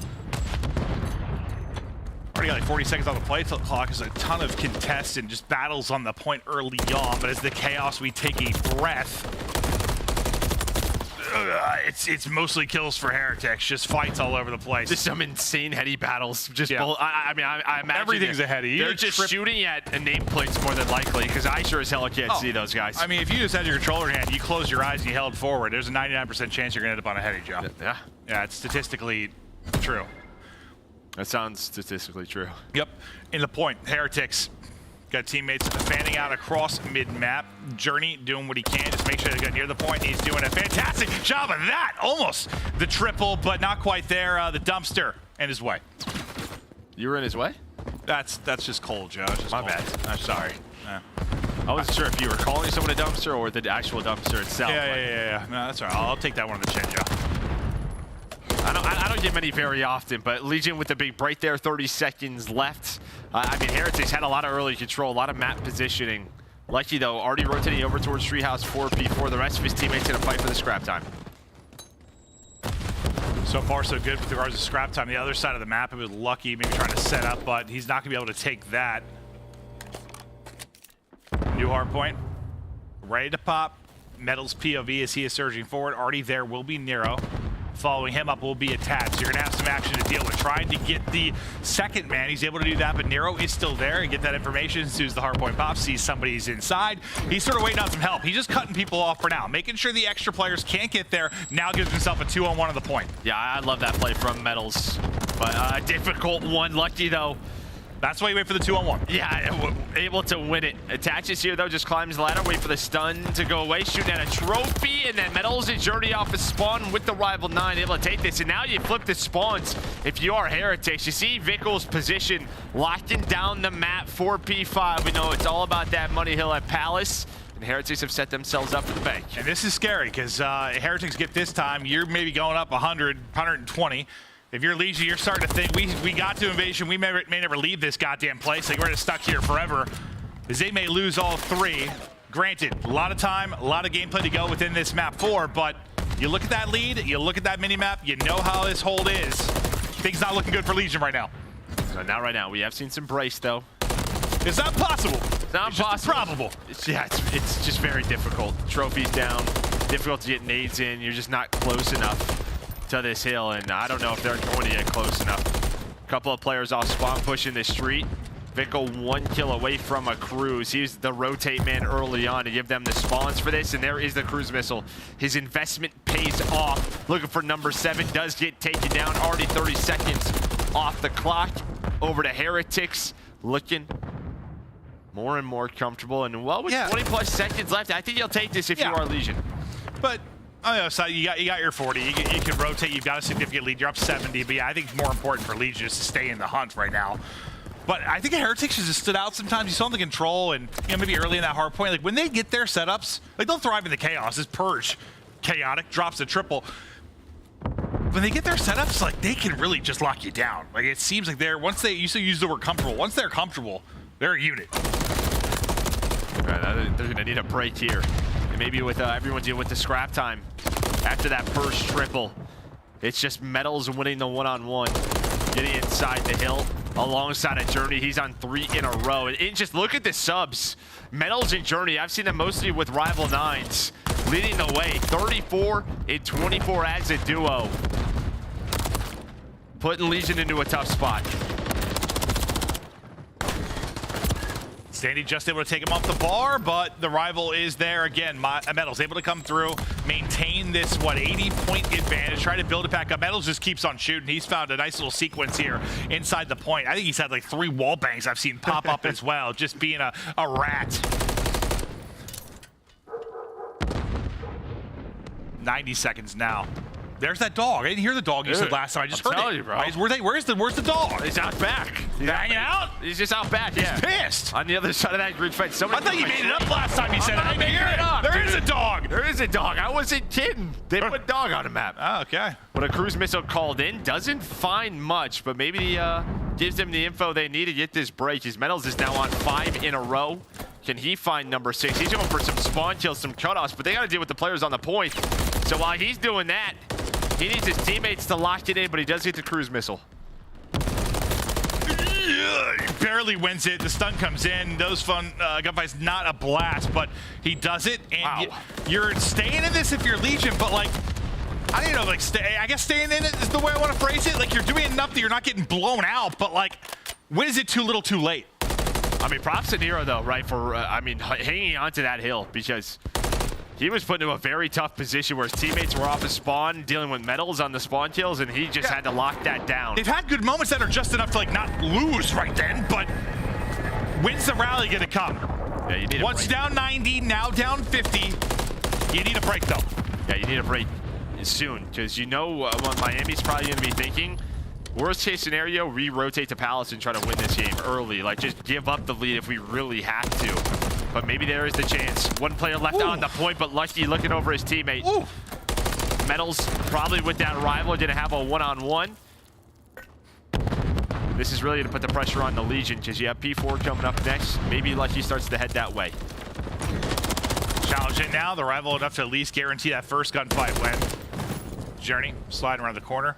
One tracking now with him. Pistol in, and the kill is there. Let's see how many of these final 15 points they're going to be able to get. Okay, so that they'll get to 220, and that'll be that. So lead now 70 again. Every time Legion kind of get close, it feels like the leads get pushed out. But there's 3 in a row. Standing narrow, we'll line them up. Also, that was a good kind of little segment there on both fronts. Like, you get the next point. Great for Legion, because not only did they deal with that hill, Standy actually won the first one-on-one versus Lucky and then held this position, got 2 more on rotation. If Standy gets taken down, P4 is controlled over to Heretics, the map is probably over. So Standy not having the best map stats-wise, but has kept them in this game based off of this rotation. But this is what I was talking about. They are going to invest in this Palace Hill. You already see Lucky staying, Vickle is staying. They're going to try to win it here. It makes me think like I don't even the control. Like you had to get that B break to win the game. Here you have to break Palace to win the game. It is going to be an uphill fight for Legion if you are going to win. You're going to have to do one of the harder things in hardpoint to get the win. They're going to be trailing by about 5 points-ish as we get ready now for Palace. Can you get the break in this moment? All right, cruise missile. Well, that is not what you want when you call a cruise. Your first players just get taken down. Yeah, perfect. And that's because Journey was off spawn and he just stayed a street. He literally just stayed in that area, very far pushed up. Metals with the double.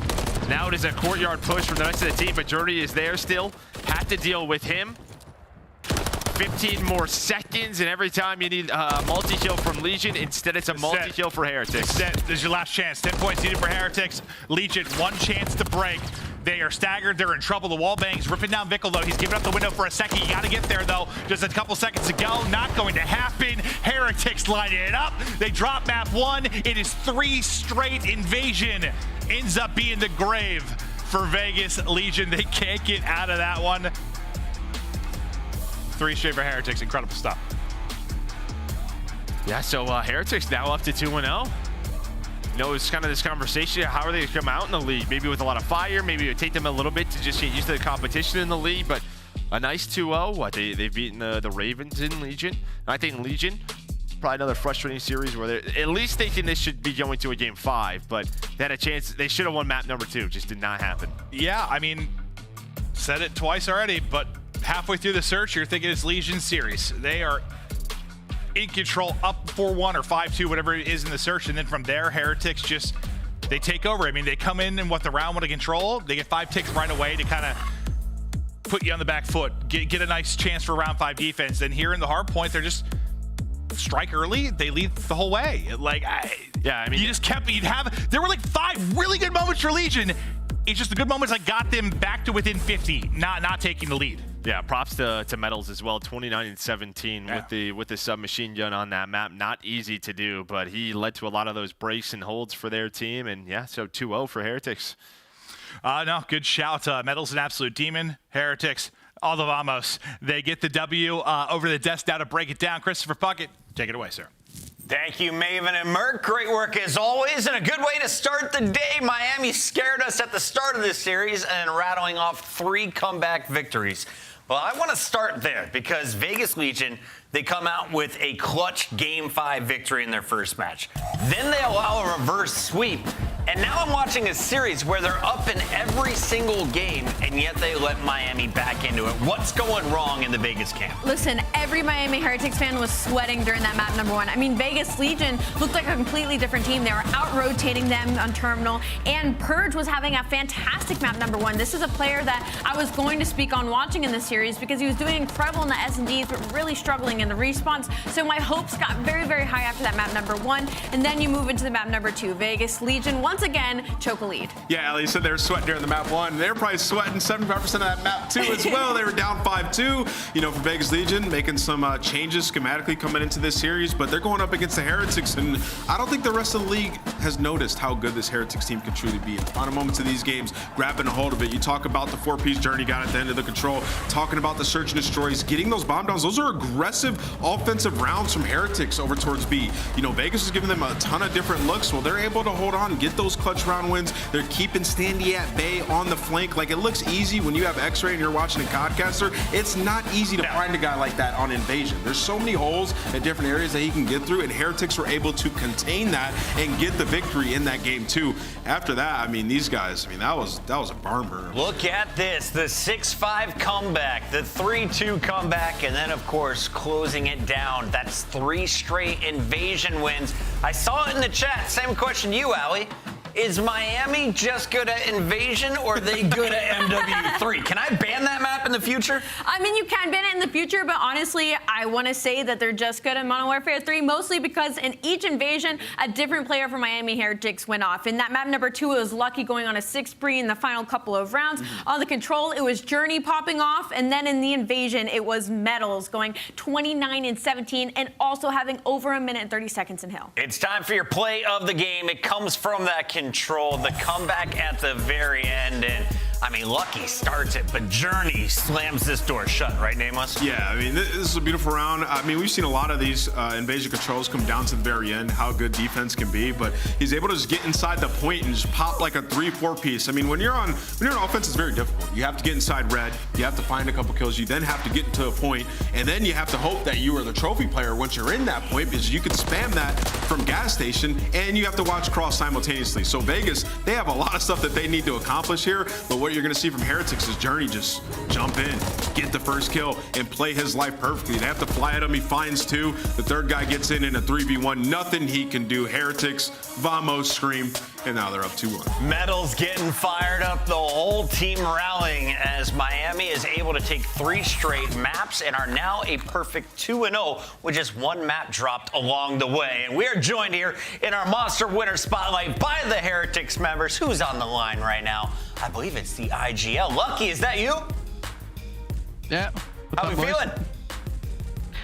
I mean, we're feeling pretty good right now. Like, I'm just so proud of the composure we kept, like, throughout the series. I feel like it was hard for us when we were down in that S&D, but at the same time, like, we knew what we had to do to, like, come back. So just overall, I'm proud of the team. Absolutely. Lucky, this is something that I think really sets Miami apart from some of these other teams, is seeing you guys in these clutch moments. You all are on the same page, and that's something that's followed you guys for a couple of years now since you've been playing together. For the people who don't know about the Miami Heretics team, tell us a little about you and your history with professional Call of Duty. Well, you mean like my own, or just Yeah, like your own. Okay. So yeah, I mean, I've been playing like for a lot now. I'm 24, so I've been playing professionally for a while, and I was like in a very bad mood after what happened in Black Ops 4. I think we made we did a good year, at least at the first half of it, and I feel like I didn't get my deserved chance in the next year. So I think I was like in a very dark spot for like the next 3 years, playing in challengers with some of my friends, which are now my teammates as well. But as soon as we all got the call from Miami that they were gonna build a CDL team, like just the light came, you know. So I'm just so happy about it. Lucky, first off, it was so exciting watching you guys burst onto the scene in Black Ops 4, and then you had to go back, didn't get that opportunity when the CDL came around, and now you finally have it. With this big staff and, you know, facilities, being together in the States on the biggest stage, how's it been for you guys, like trying to still focus on the game, which is what matters most? Honestly, it just feels like a dream come true, you know, because in Black Ops 4 we used to travel a lot because we couldn't stay there for longer than maybe 2 or 3 weeks, so we had to travel every month from like between Spain and the studio. And now that we are settling here in Florida, in Miami, I mean, it's just so easy for us to like go every day to the office, like work together, be with the coaching staff, and like you said, I think our playstyle in game is very similar to how we live here. Like we are all like very, like we are together a lot of the time. We know a lot about each other, and we have a lot of confidence between us. So just transmits to the game, I think. Love it. Miami, New York, Seattle Surge, Atlanta, all sitting at 2-0. Lucky, where do you think your team stands amongst those squads? I think. Well, talking about this match as well, I think we didn't prepare a lot for it because, like, compared to the first one at least, that we had like a ton of time to do. We only had like 3 or 4 days to prepare for this one, and I think that this is not our real level. I think we still need to practice a lot, and I think to break into that top 4, which is our main goal right now, we still have some work to do. But I'm pretty confident on us. Like, I think we can beat every team, but we just need to like. Perfect the craft in all the 3 modes. I think we are not very good at like any of the 3, you know?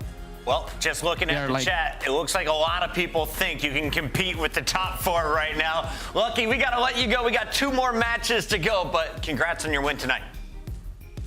Thank you so much, boys. Have a great day. Thank you. That is Lucky and the Miami Heretics getting our first W, a 3-1 victory to open the day. When we come back, we've got another good one. It's LA Thieves looking for their first win, going up against a 2-0 Boston. It's going to be a great one. And while you're waiting for that match to kick off, reminder, pick up your Warrior pack. Sync up and earn in a big way as well, Allie. This is great stuff we got here at number 5. Yeah, never miss a match of your favorite teams with the Call of Duty League calendar sync. And here's the fun part. When you add a calendar, you'll also receive a squad of calling card you can use in game. Let's all match, bros. I'm ready for it.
In the city of Boston, where champions are born.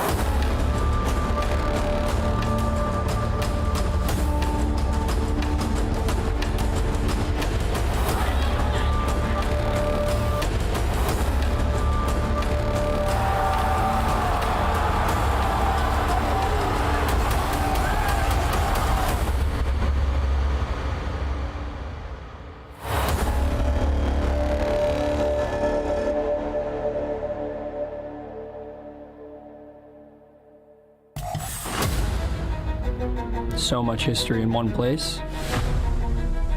It's time to make our mark.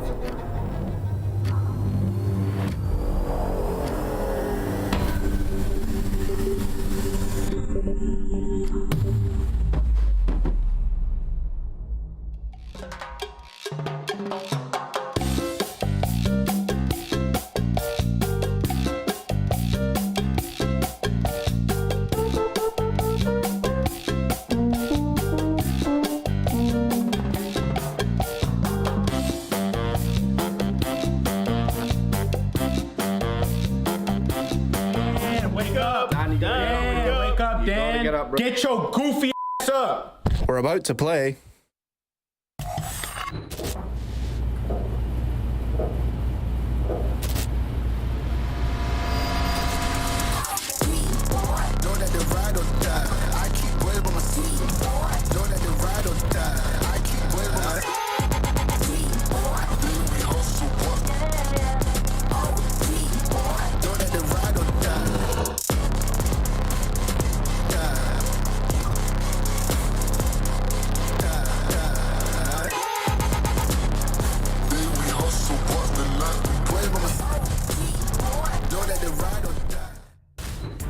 The fans are filing in for this one. Two 2-0 teams looking to battle for their first dub of the season. If you're looking at the calendar, now's the time to do it. The Boston Major is about a month out, and Boston will be playing in front of their hometown currently with a bottom 12 seed.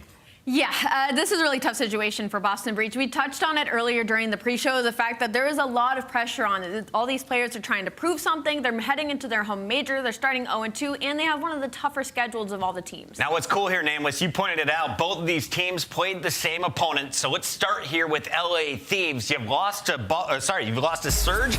You've lost to Atlanta. Yeah. Joedecieves, Ghosty, Cammy, and Afro. Where are they falling short? Yeah, I mean, obviously it's a brand new roster, so we give them a little bit of leeway. When you talk about the hard points, it's been 20 points or less in basically all the hard points that they've played. They've lost 2 Karachis, so that's another thing where the coaching staff might have to look at it and be like, hey, we're good at Karachi and scrims, but in these games we're choking them in the final moments, so maybe we see an adjustment there.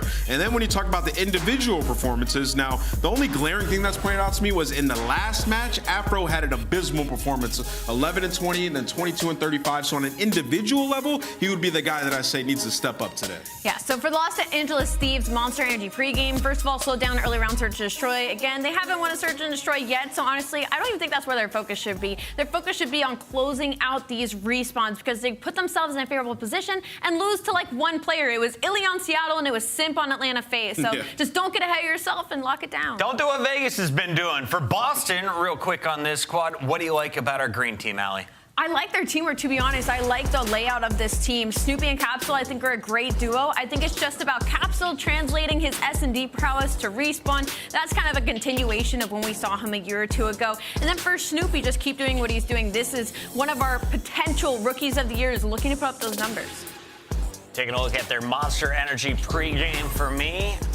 I think you just need to keep slaying. 4th highest opening duel win rate. So convert those into W's. Yeah. They're 12th right now. So fixing that small mistake is going to have huge dividends. 100%, Chris. You know, we talked about it in the show open, right? They won the first blood battle on that terminal 7-3 and end up losing that map 6-4, right? You see that and you think they won that map with flying colors. So some teamwork things they need to work on. On the bright side, their games have been way closer than LA Thieves versus those other teams. And also on top of that, when you think about this Boston team, Priestahh is the guy who's coming in trying to get revenge in the league, prove himself once again. He had a crazy performance last series, 16,000 damage, led his team. We've seen bright moments from all of them. Can they put it together today? They need a win, otherwise it's looking like loser's bracket. This is week 2. This is match 2 of day number 1, and it's Boston versus LA Thieves. It's time to make it official. Chat, put it in right now. I'm going Boston here, Allie. Where are you going? I just really don't want the first team You're holding 8-4, the by first the way. Don't choke this. Oh, God. Don't choke this lead.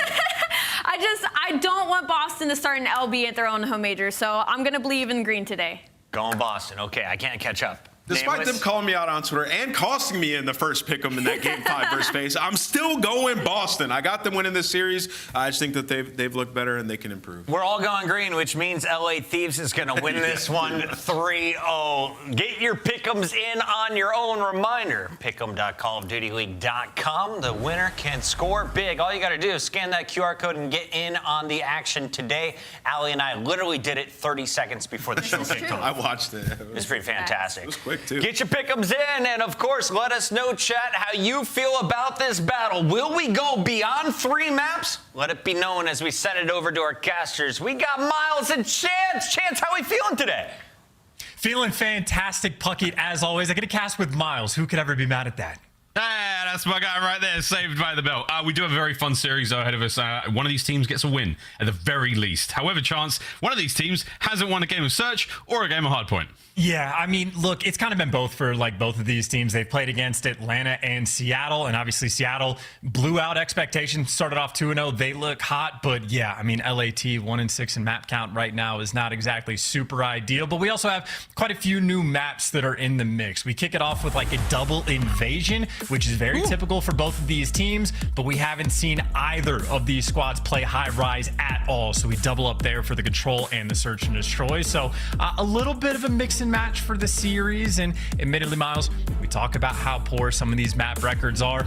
Both of these teams, when they're losing maps, incredibly tight series and like tight maps every single time. So like LAT's 1-6 map count, it looks atrocious. However, they're losing by 15, 20, 30 points in the hard point, a round or two in the search and destroy. So they've been very competitive, but that just means this might be a ridiculously competitive series as well, because these are two teams trying to establish themselves away from the bottom of the pack, because I don't think the record reflects the skill of either of these squads. Well, we'll find out how all the standings sit as we roll in towards the Boston Major, week number 2, map number 2. Here we go. Let's see how the boys in green can fare up against the LA Thieves. Of course, we started this series off the way we ended the last one. Very exciting matchup there between Vegas and, of course, the Miami Heretics. And so far, so good for the boys of Boston. All the kills go their way, and now they get a chance to take the lead back.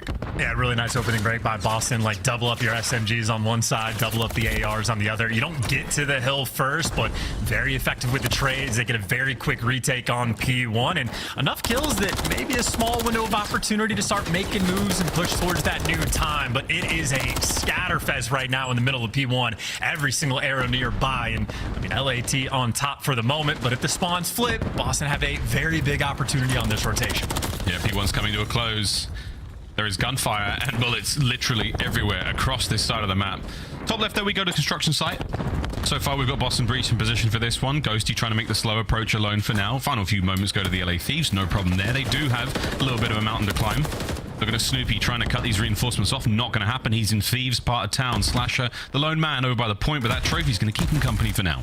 Yeah, that's that lone man with a little bit of help that needs desperately to stay alive. His teammates are soaring in for the trades, and he gets out a little bit of damage, doesn't get the kills. Teammates need to be able to collect and get those trades. Capsidal, unfortunate timing there, just a little bit too slow, and I think Boston maybe going to get punished for it. They have the bad spawns for the moment. They do not have the time. This is an opportunity for LAT to really make a run. There's a smooth break. They're holding it so far, so good. Boston not overcommitting just yet. A couple of members of the Boston Breach lineup now through the middle of the map. It's Cammy and the FaZe slowing them down. Snoopy finds a nice 2. A long rotation now. We're watching Ghosty make the entire journey as he tries to meet up with Cammy. Can they link up in the showers? It sounded weird, but it's because the new hard point's over there. And hey, they're going to get that early time as well. It might not be linked up, but certainly have all the crossfires set up and ready to go. You actually have Afro pushed up in a very deep spot, maybe for a late pinch. And I mean, when his teammates start getting these kills and Ghosty makes it look easy, you are now just clearing space. And Afro getting sent in for the kill should have a freebie in front of him. He's looking for it. Nice work. Takes care of Snoopy. Oh my word, got a lot in a capsule before being brought down. Lead change the LA Thieves, starting to work things up. Joedecieves at range, cuts down the attackers. Slasher's down. Priestahh up next. You're going to see players in this position all season long. Lovely rebuttal there from Priestahh. Opens the window now. Can Snoopy get forward? Afro, perfect reads, perfect positioning. Here comes the immediate turn. Eyes on his next. Not good enough. Capsidal, though, gets it. And once again, Chance. Magnificent work in the showers. LA Thieves. I mean, yeah, absolutely perfect. It's going to be a full 60 secured and really not a sweat off their brow. In fact, it made it so easy. I was going to say they still have a ton of pressure over towards P4 as well. Slasher, the lone man again inside of the point. Similar story towards the P2. Slasher does a nice job to at least get that first kill, but the trades are in for LAT. The rotation is there. And the power position now firmly in control for Afro. Should be easy gunfights for him to win unless maybe a double chow comes through, but defending for his life, not good enough. Boston keeping that fight up. Keep it going. In broken apartments. Riddled with gunfire once again. Thieves with the hard point. Ghosty v Slasher at range, not a whole lot going there, but the rest of the LA Thieves members finding their kills across the point, and this is a great hold once again. Can Boston find the opening, find the break? Again, Chance, we're going towards a special hard point indeed, as we reinforce the far left-hand side of the minimap now. Boston Breach will have full embassy control going into the next 20 seconds. Ghosty, though, he's looking to infiltrate this solo for now. I mean, look, make no mistake. If LAT get this break, their odds of winning the game go up to like 99%. They built themselves such a massive lead. Even with the full 60, they're going to be comfortable. So there is no sweat right now for the Thieves. Take your time. Do whatever you can to get these kills. And already, they're getting kills on the left side of the map. Slasher's effectively by himself around the hill again. Boston are in trouble. Embassy's wide open for business. Let's go for a quick listen in with Boston Breach and see how they hold on. Afro weak the map. Two in the back. One's low, one's upstairs. Cammy's back, Cammy's on me. I'm coming to you. Both there. Look at Cammy and Ghosty. I'm starting. There's two, bro. There's two. I need over. He's close. Close right on you. Close right there. Dark's cutting me off. Weak, two dark. One more time. I'm weak. That's fine. It's on ACD, bro. I'm trying to make sure they're not new. Not new, not new. He's beat on the tank again. I saw him beat on. Dark, he's gonna go blue. Yeah, watch right. I have new. Still blue. Beat on. He's back left street. Back left street. We're pushing on tickets. They're backdoor guys. Yeah, one's like from P3. One's new. One's like street. Yeah. New street. We're good. They knew that. Another one. I put my spawn on you. DVD. She stunned it. DVD's one shot. Dead. I'm playing for her back. My shot, one shot. I'm right. One shot. Are you in the street? That's my blue. Nothing my sheet. One more right on me. One shot. Watch your back door. Watch my back door. One's Røkkr. One's DVD somewhere. Røkkr. DVD Cammy. And one's blue. Hitting beat on tank. Beat on one back. That's one blue. I'm hitting them. One's back there. I threw the thing. Yeah, he's on time. On the desk. Two. I got one. One on the desk. Small. We'll see if that 99% increase to the chances of the Thieves winning is getting a little closer to the 100 mark. Yeah, and I mean, if you're looking at the kill feed, LA Thieves have not slowed down even a tiny bit on P1. Just a clean 4-man wipe, spawn him in the back left corner of the map. This might be the largest blowout we have seen in hardpoint all year long. Granted, week 2, but this has been brutal to watch. Joedecieves now has a cruise missile, has all the information, and thought he might have gotten that kill too, but LA Thieves can do no wrong. They got the scrap time. They're winning their rotation. This has been a very easy game. Absolutely. Well, word to the nub. LA Thieves are running it up. Last ditch attempt now from Boston Breach. What a comeback this would be. Can they get in towards the point? Nice work out of Capsidal there on the close slide. Gets himself into the hard point. Joedecieves, here's the investment. I don't believe there's a trophy there yet for Boston Breach. We'll find out in a moment, but either way, cruises in.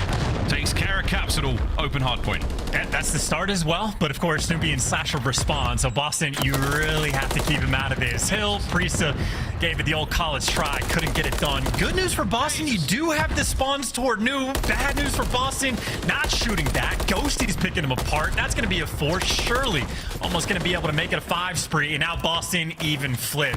So the one possible advantage they're going to have, now you spawn in Palace, so far away from that rotation, and any small window of opportunity Boston had, I mean, just completely snuffed out.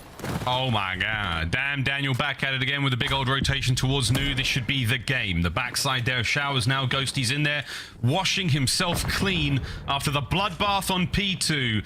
It's basically over. Slasher now and Priestahh making their way forward. Over to Ghosty now alone. Reinforcements now trying to take care of the cut. Capsidal flying through the front. This should be game. Final few moments. Joedecieves ringing out the MCW across the map. Oh, but Boston are in. They've made the break. Better late than never, but boy howdy. It is certainly the 11th hour.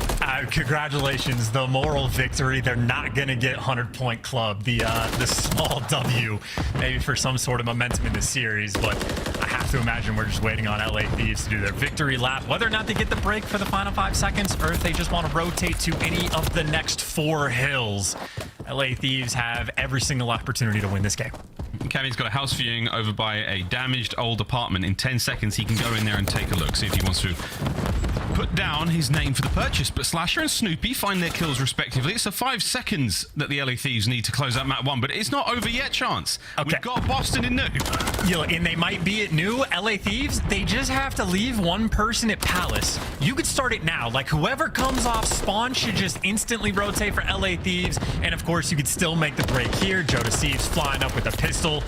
Gets a lot of damage off. Can't quite get the kill. And LA Thieves, they're fighting for this final 5 seconds. They're trying to put this game down here.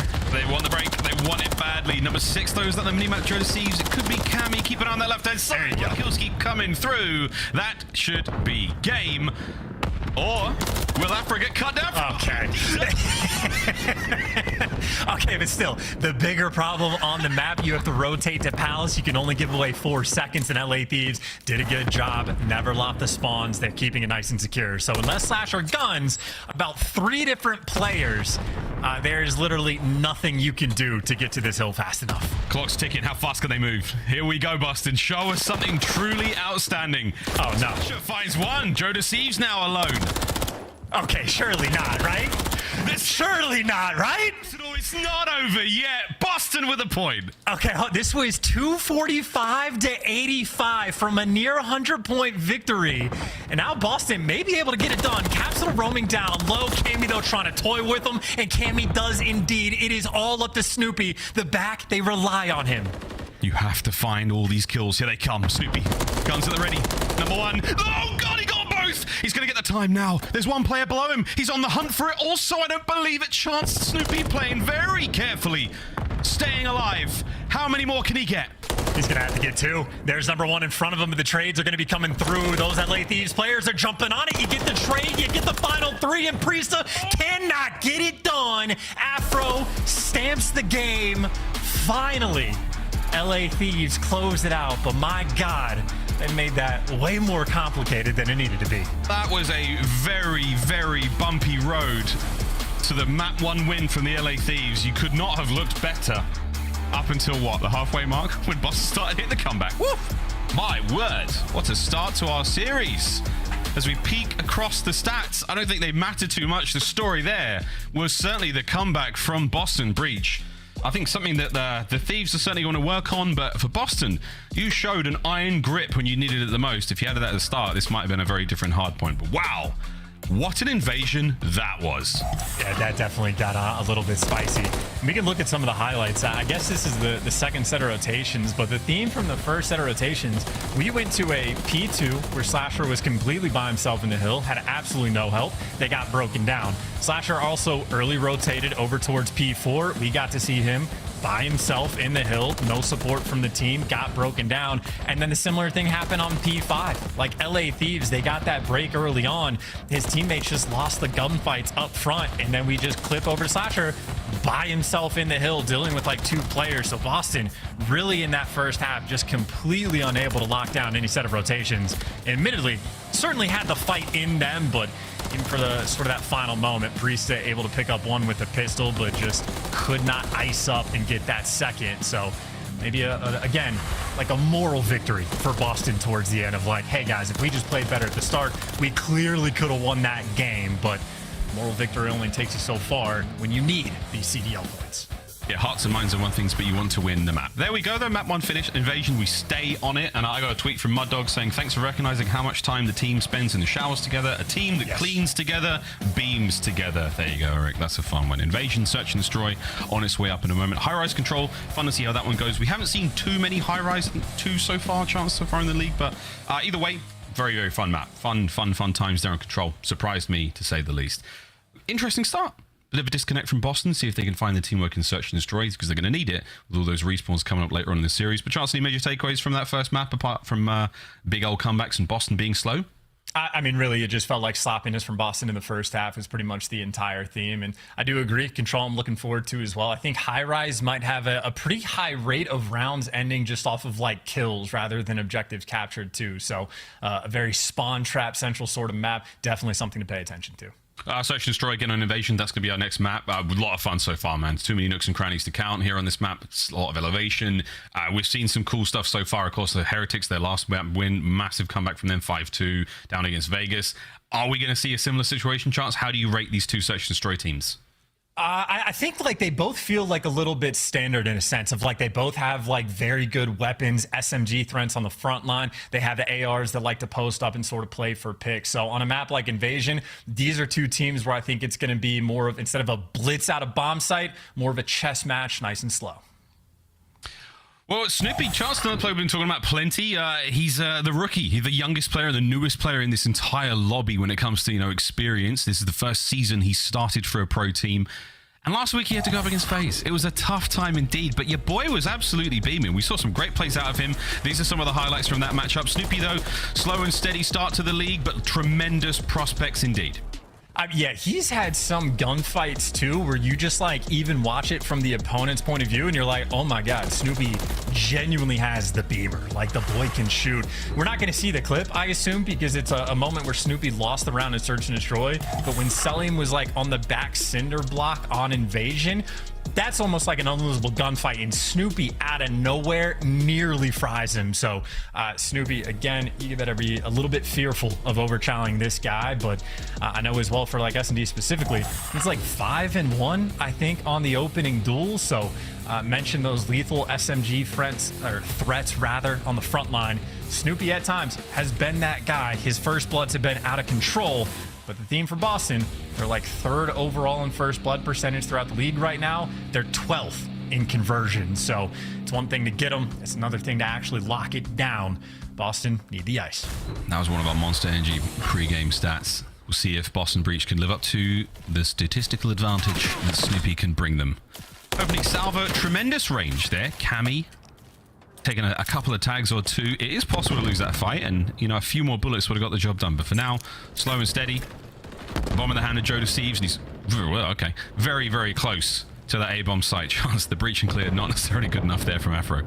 Yeah, and you see, again, a very slow approach by the team on offense, especially in round 1 without the trophies. You can't really blitz up B Street just because the vans are going to explode. So you do have to be patient, sort of feel out this round. Very standard setup, but speaking of no trophies, there's Priestahh for the first blood. Fragnate, going to get it done. Snoopy's wide out in the open here on this courtyard. He's going to play safe. He's going to get at least one pick before he becomes a very, very wanted man.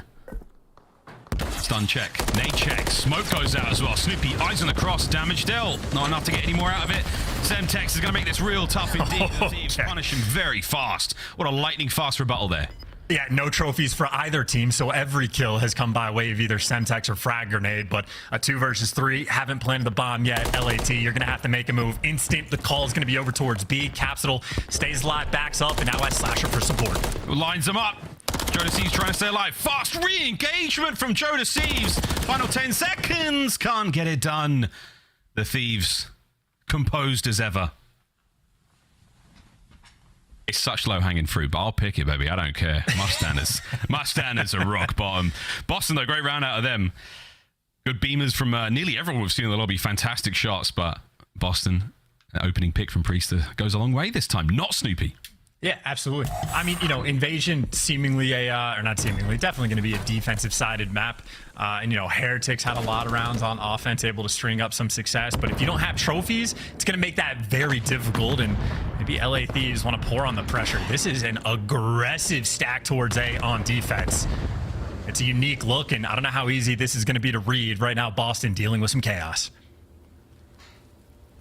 Chaos is a ladder. That's a throwback. Howdy, Capsidal. Lovely opening shots on a Cammy. Bit of a surprise engagement. Doesn't surprise Capsidal. Clock still ticking. Man advantage. Boston breach once again. And that also is a pick that really destroys sort of that aggressive setup you have on A, because Afro then has to go and wrap all the way back over towards B. And in the meantime, again, you break down the setup, makes the picks that much easier, and everybody falls in line. And oh my word. Oh my. I know I talked about Snoopy having the snap, but Capsidal, man? Looking good. That man did it all in that round. What, 2 kills to open things up? The big old smoke over by the B-bomb site. This kill was something else, and then the next at range, Ghosty, busted by Capsidal there. I don't even think he had help. I was looking at the minimap. I don't think Priestahh was shooting at him just yet from the bridge. So yeah, Capsidal, he's spooky. In with the old sweet fake smoke as well, drawing the attackers. Slasher now, 2-0 as well. Boston breach, what a delightful search and destroy we've seen. Afro's not going to get singed by that. You are surrounded. Boston breach. There's not enough angles, not enough players to cover all the openings into this building. Snoopy's backed on up. He's looking to catch his first kill here of the map. Still 4v4. Yeah, and for the information LA Thieves had, they know 2 players were stacked up in P1, so it's going to take an extra few seconds to clear it out, but looks like Afro and Joedecieves have done just that. They know that Cafe is open. Bad news, not a bomb site there, so they still have more work to do. The bottom of that hotel lobby, everyone managed to tactically retreat and actually give up the position without losing any lives whatsoever. Quite an amicable decision there from both teams. Just about 30 seconds to go. The bomb is going over towards the B-bomb site. Everyone has been spotted out. There is going to be no surprises on the next hit. Capsidal making his way forward. Oh, and he's been caught unaware. Joedecieves now, pressure on. Oh, wow. What are we saying? I take it all back. Capsidal finds 2. He is a demon. He is the master of invasion right now, and so a Boston breach. I mean, that's just efficient work, like the young guns right there, Snoopy and Capsidal just jumping all over them. The moment where you think Capsidal is going to get caught, but just turns that into straight gunny, crossfire set up perfectly as well. I mean, that is efficient work, and a nice smile on Capsidal's face for that final kill as well. Or laser focus. Thought he was going to crack into a smile. Nope, that man is locked in. And with shots like that, you understand why everybody on a streak right now for Boston, Cap especially, 1 away from the cruise. Strictly business from the Gentle Giant. 3-0 so far, Boston breach, as the LA Thieves have been left. The empty pockets scratching their heads here on Invasion so far. Joedecieves dips on in, and this is a lovely bit of back and forth. Capsidal once again. That streaks now 6 in a row. First blood goes his way in the immediate trade. You've got an open bomb site to play with, but they're wondering now where the hell are the rest of the Thieves. Yeah, if you get that bomb down with the cruise, that'll be a massive window of opportunity. Doesn't actually see Cammy on the back Jeep, and obviously they do not have the bomb down either. Boston, the ARs, turtling up for the moment. Everyone inside of P1, they're going to play off the intel. Pad comes out. There's the info. The cruise is going to force some movement. Interesting attempt there on the splash damage. Trying to get them through the windows of the second floor of the apartment there, but not to be had. Trophies all over the place as well. Makes that very, very tough. A-bomb site plant. Here we go. Boston. Post-plant setup. Where are you going to be, boys? Yeah, you got to be worried about your deep flank. You knew 2 kids were over to P4, so Capsidal wraps all the way out. He is just watching the flank for the team, and then it's just a double stack up for the ARs inside of P1. But if it is 2 AR players inside of P1, might be an opportunity, although Snoopy, not Slasher, I apologize, so they got the rival 9 where they need it. Here we go. 2-man hit, perfect trades. Cammy. Whoa, son, there are red dots on the minimap these days. Ghosty now in the 1v2. Spotted out. Snoopy beams him. Great rounds out of Boston. This is really good looking search and destroy. Squeaky clean. Yeah, that's textbook as well. I thought for a moment, I don't know why I thought it was Slasher, not Snoopy alive, so I was a little bit uncomfortable with like the double MCW setup inside. Then we flipped over to Snoopy's point of view, and I was like, oh, never mind, this is perfect. So yeah, absolutely just classic use out of the cruise missile. You get all of the intel in the world. You get to take your time to go for whatever setup you want to have. Now, of course, you have Ghosty and Cammy both sitting on a donut. ARs getting picked apart. ARs and donuts on the LA Thieves. Got a word to Sam LaRue. We'll never forget, mate. We will never, ever forget. Well champ, though, and a good dude. Snoopy looking to get his 5th kill in a row and get himself that cruise missile. He won't be using the UAV. Even though he does have it. I hope he doesn't use the UAV. That would be tough. That would be a tough one. Yeah, that'd be a tough one. Here we go, though. Easy. There it is. Kill number 5. Man advantage once again goes to Boston Breach. Snoopy living up to the monster pre-game statistic here. And this is a nice aggressive play. Capsidal spree may come to a close, or he may find another. Oh my god, he's out like a light. And now he is a ghost. A side invasion. The snap, not enough. Joedecieves finally puts him down. Snoopy, though, the reinforcements arrive. Oh, and he's got himself a rival to play with as well. All down to Ghosty. Just get a kill. Yeah, thank you. Get off the donut cam. At least get something going. A 1v3 would be not a momentum shift, but a big round for LAT to attempt to get back in this game. But 15 seconds left on the clock, and Ghosty just going to jump into both players. There's the freebie, though. It's now Priestahh, a little bit nervy, and he's going to give up the bomb plan as well. We have an actual 1v1. Actual 1v1, he's moving fast. There's a tag damage dealt, but Ghosty's going to be there. It's an immediate hop onto the bomb. Is he going to defuse? No. The check. Gonzo. It. Unbelievable. LA Thieves get on the board. Damn Daniel. And poor Priestahh as well. I mean, the end of the hard point, couldn't get that final kill, and then here for the 1v3 clutch, just gets gunned as well. I mean, back turned and down to literal 1 HP. So as close as you could get, but Ghosty goes from 0-4 and just gives his team around. Let's see if LA Thieves can make any sort of use on it. Oh, it's a fantastic 1v3 situation to find himself in. Okie dokie. Is this enough to turn the ship around for the LA Thieves? As Boston's still sitting incredibly comfortable at that 4-1 lead. I think Joedecieves might be in the perfect position as well. I think, like, as soon as this round starts to develop, a couple gunfights run through, he's just going to get sent in for the kill. The cruise missile, though, is going to call him out, so yeah, the positioning, we'll see how it pans out, but Boston, they can see everything. Meow. Oh no, a lamppost or a power line slows down the approach to the cruise missile there. If his trophy wouldn't. Cammy with a pistol. A second as well from Cameron McGilligan, and he's keeping things flowing. And he messes up the ladder. That's all right, mate. We've all been there. It's a strange bug. Sadly, now a 2v3. Snoopy and Slasher against Ghosty and Joedecieves. Yeah, I played and Afro, sorry. Ladders in this game are a little bit broken, for sure, especially on the section of the map that is called broken. But as you pointed out, they've dealt with crews 3 versus 2, and Joedecieves, the spot might have been given away, but you still have control of DVDs. You were in prime position. 15 seconds left on the clock. Boston, if they can get the bomb down, maybe there's a small window of opportunity. Oh, but in a 1 versus 3, there's no way. Yeah, there's the process of elimination, and with that, Boston have been eliminated. Ghosty on the quick defuse. It's 2 rounds now in a row. As the LA Thieves springing to life. Shades of Boston in the hardpoint chance. Better late than never, but is it going to be enough? Do they have the resolve to actually close it out and complete the comeback? I mean, look, if the thing that ends up costing you for, like, giving up the comeback is a 1v3 in the situation Ghosty was in, like, he won an unwinnable. There was 13 seconds left on the game clock when he was, like, running through DVDs. Gets a freebie, no trades to be found. They give up the bomb plan as well. So if that's how you get broken down, that is going to be a very difficult pill to swallow. Also, yeah, I don't know why this is a thing. You can climb the right side of the ladder, and it stops you from going all the way up. You can't mantle up on it. It makes no sense. It's very uncomfortable, but I guess Cammy's left arm, super strong. Hella strong. He's like Rafa Nadal. One of those arms is way, way, way bigger than the other. Let me tell you, tennis player for the Americans. A tennis player. Yeah, that arm's big. Not because he plays tennis. Here we go. Next round's up 4-4. In the life count, friends. That's how we do it here in Search and Destroy. Big old 5 spree from Ghosty. He's looking to get himself a cruise missile also. Not that they've been terribly effective here on Invasion so far. Double stun check there. Afro eats one of them. We're going to pump the brakes hard as we try to break into this hotel. And you've also had LA Thieves lost a few rounds because of time. So you had another aggressive setup from Boston just to sort of like get that initial aggression out. They've burnt 35 seconds off the clock, and you really have no map control just yet for LA Thieves. So another one of those sort of, not dicey yet, but become a bit problematic. Smokes out down the A street, and you are getting obliterated through it. Priestahh stops that play in its tracks. As soon as you saw the contrails of the smoke through the air there, it was an immediate stun. Slows those players down. This hurts the clock once again. Snoopy and Slasher eyes on the cross there towards the A-bomb site. Afro has got to take care of at least one of them. Joedecieves there still with the bomb in hand. The A-bomb site, they're not giving up on it. Ghosty sends himself in. Trying to be the tip of the spear. Back and forth we go. We dance the duel with 20 now on the clock.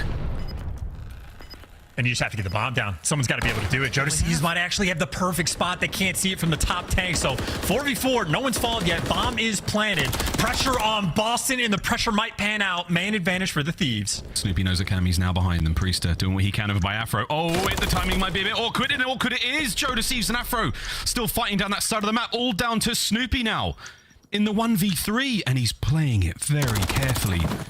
The first. Armed up. Fakes the kill cam. Running out of time. No! Range. Afro gets it done. 3 in a row for the Thieves. And that is a nail-biter round, too. I mean, you get that bomb down with, what, 20 seconds left on the clock? I thought Slasher and Snoopy had this set up, too. Like, Slasher was jumping up on the top tank just to go for, like, the spots towards A. I think Joedecieves might have just been planning in the perfect position to not even let his, like, foot get spotted. And certainly had a little bit of help from Ghosty or Cammy towards the middle of the map. I didn't see if Ghosty actually got his 6th kill in a row. So I don't know if he got the cruise, but he certainly got close. And by the looks of it, does Afro? Yep. He got it. Yeah, he does have it. Okay, it's highlighted. There you go. So tricky. Doesn't need it on cue. The kills keep killing. It's now a 3v2. Boston Breach once again on the receiving end of a smacking. Can they find some sort of recovery chance? This is 3 rounds in a row for the Thieves. They're poised for the 4th. I mean, I spent so much time talking about the cruise that the round, I mean, could potentially be over in the first 15 seconds with the man advantage on defense. Bomb down over towards A. Slasher stunned, isolated, 46 HP. Him and Ghosty looking over. Hello. Lovely nade there. Takes care of Cammy. Now Ghosty. He and Afro. At polar ends of the map, Boston Breach the exact opposite. They're running together, looking to get the recovery on that bomb and finish the plant towards the A bomb site. Ghosty, wonderful awareness. He has seen Slasher. And now he's trying to deal with Slasher. Less than 30 to go. Well, you know he's on the tank. You haven't seen Priestahh yet, though. So, yeah, they don't have enough information on both players. So, you do have 2 different players isolated. Well, now Priestahh's been spotted. Ghosty's going to jump through the middle of the map. You know where both guys are, and that is a spot and a half. And this is going to be LA Thieves. Priestahh, last man to kill, and the comeback might be in. Here we go, P-Dog. You're a world champion. Can he stay alive as the Thieves now prowl? They've got plenty of time to find him. And there's the call. Here's the chow. They're both there. Afro once again with a crucial kill. They almost lined up for a moment there. I'd love to have seen how much health Afro had left, but that's 4 rounds in a row for Los Angeles Thieves. I mean, this would be painful. If they were up 4-0, and not only were they up 4-0, they were absolutely picking LA Thieves apart, like giving them nothing to work with. And then a 1v3 happens, and here we are. Instead of being up 5-0, it is all tied up. The Boston breakdown might be in. Oh my God. And still that cruise missile on Ghosty as well. Might be the round to use it. Still holding on to it in the back pocket. I mean, Afro's 2 kills away from his own. Very, very possible here. But Boston Breach utterly silenced. 4 rounds ago. Slow things right down. We're looking towards that B-bomb site. Ghosty will start proceedings with the cruise. And B is mostly open as well. You even find a kill. So you find a kill on A. B gets back down because Capsidal didn't have a trophy. He does great damage, but the bomb has made its way through the site. So you can't get it planted just yet. But you do have a big opportunity, and you might actually have LA Thieves playing for picks just a little bit, because right now Ghosty out of the picture. He's watching the flank. But if Snoopy's going to deal with it, he might get caught, and you get the bomb down. Yeah, this is beautiful right now for LA. Oh, that's it. The fatal funnel. As soon as that doorway cracks open, Cammy has the flank covered. Slasher 1v4. It's nearly impossible. Oh my God, it's happening. Map point, LA Thieves. I mean, this is an unacceptable breakdown, too. Like, this is, again, the way that Ghosty kicked it off. He clutched a 1v2 with 13 seconds left on the clock when both players were, like, nearby and near the bomb. Unacceptable. But LA Thieves steamrolling for the moment.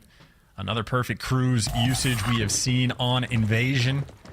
And now LA, they just need to win a defensive round. And that bomb is going straight towards the B site. Well, this round's going to be an absolute banger so far. Oh, hell no. Steals it against Capsidal. Unbelievable. That's the opening you looked for. That slows down the attack. The commit towards B is not quite over yet for Boston Breach. Look out, though. You are trapped. They're running out of real estate. Cammy trying to peel some heads. Not enough to get the kill. Priestahh has managed to escape through the back lines. Will he be able to get into the play in a moment? Oh man, and if you're in a spot for Boston when you're on offense and you have to retreat to the depths of your spawn, I mean, this is a tragedy. I think Joedecieves with that gunfight might have just daggered Boston. They still got their work cut out for him. Slasher and Snoopy working on their approach. Afro, obviously, he has the cross, and of course he doesn't need it, but if he gets a kill, we'll have a cruise. You've still got them isolated within this tiny little block. Boston have to fight their way out. Here comes the Chow. 1, 2. Oh no, it's not a Chow. They just walked into it. Afro, kill number 7 in a row. Priestahh in a 1v3. It has fallen to pieces for Boston, but it is incredible resolve from the LA Thieves. It's looking like 6 straight rounds in a row here on Invasion, and that is that. An extremely bitter pill to swallow for Boston Breach and the LA Thieves. They are pumped. We can only imagine, but this is just... We're watching like the tale of two different Bostons. Literally for both of like the maps that we've had, for 40% of the game, they play like absolute gods. For 60% of the game, they do not have thumbs, or not making good decisions. And of course, 60% more than 40. That is tough. I mean, the hard point, almost a similar style as well, but LA Thieves going to be just giddy with confidence at this point because Boston... that's 6 rounds in a row. That was a 4-0 lead. Shout out to Ghosty, by the way. I mean, it has to be the MVP, I would assume, for that map too for his team, just for the 1v3 to get you back in it, on top of the damage dealt, on top of the good cruise missile that was coming through. So, I mean, tip your cap, that is one hell of a comeback by LA. They actually complete the comeback.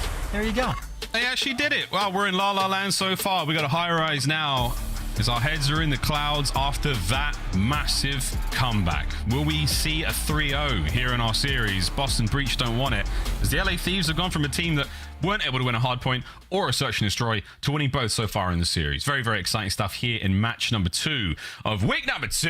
Ladies and gentlemen, we're going to a quick commercial break. On the other end of this high-rise control, will it be a 3-0, or will Boston Breach find that special something and take us all the way to a map 4, and God only knows, even a map 5? We'll find out after the break.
Upgrade your game with the Scuff, the official controller of the Call of Duty League. The Call of Duty League is brought to you by Monster Energy, the official energy drink of the CDL. Start the season strong with the Call of Duty League pack. Grab yourself the CDL Operator, Weapon Blueprint, and so much more. Check out the Call of Duty store in-game now. Well, ladies and gentlemen, welcome back to the Call of Duty League. And despite what you have seen for the last few maps, we do play other maps apart from Invasion. That's right, we're going to high-rise now. It's been a hot minute, but Control is our next game, and we'll play here in this 2-0 series where the LA Thieves are having their way with Boston Breach. I do have, yeah, we got a video. It's happening. It's happening. Priestahh v Ghosty. That last search and destroy was a big deal. As P-Dog, a current world champion. There with the New York Subliners last season. A historic run. This is what he looks like up against Ghosty. So far, chance in the hardpoint showdowns. Hey, the stats incredibly similar between the two as well, right? Damage output, a little bit of an edge to Priestahh, but everything down the line as close to dead even as you can get. I would say for Priestahh, though, there's been like a tale of two different Priesths. The first series he got bullied out, didn't look particularly great. Then the second series, he comes out and performs like an absolute monster. So yes, world champion indeed. The pop-off potential absolutely there. However, in this series, gotta tip the cap to Ghosty. I mean, he clutched the 1v3. The final kill he had in that round was on Priestahh, and again, with basically no time left on the clock either. And that was the catalyst for LA Thieves now having the 2-0 lead.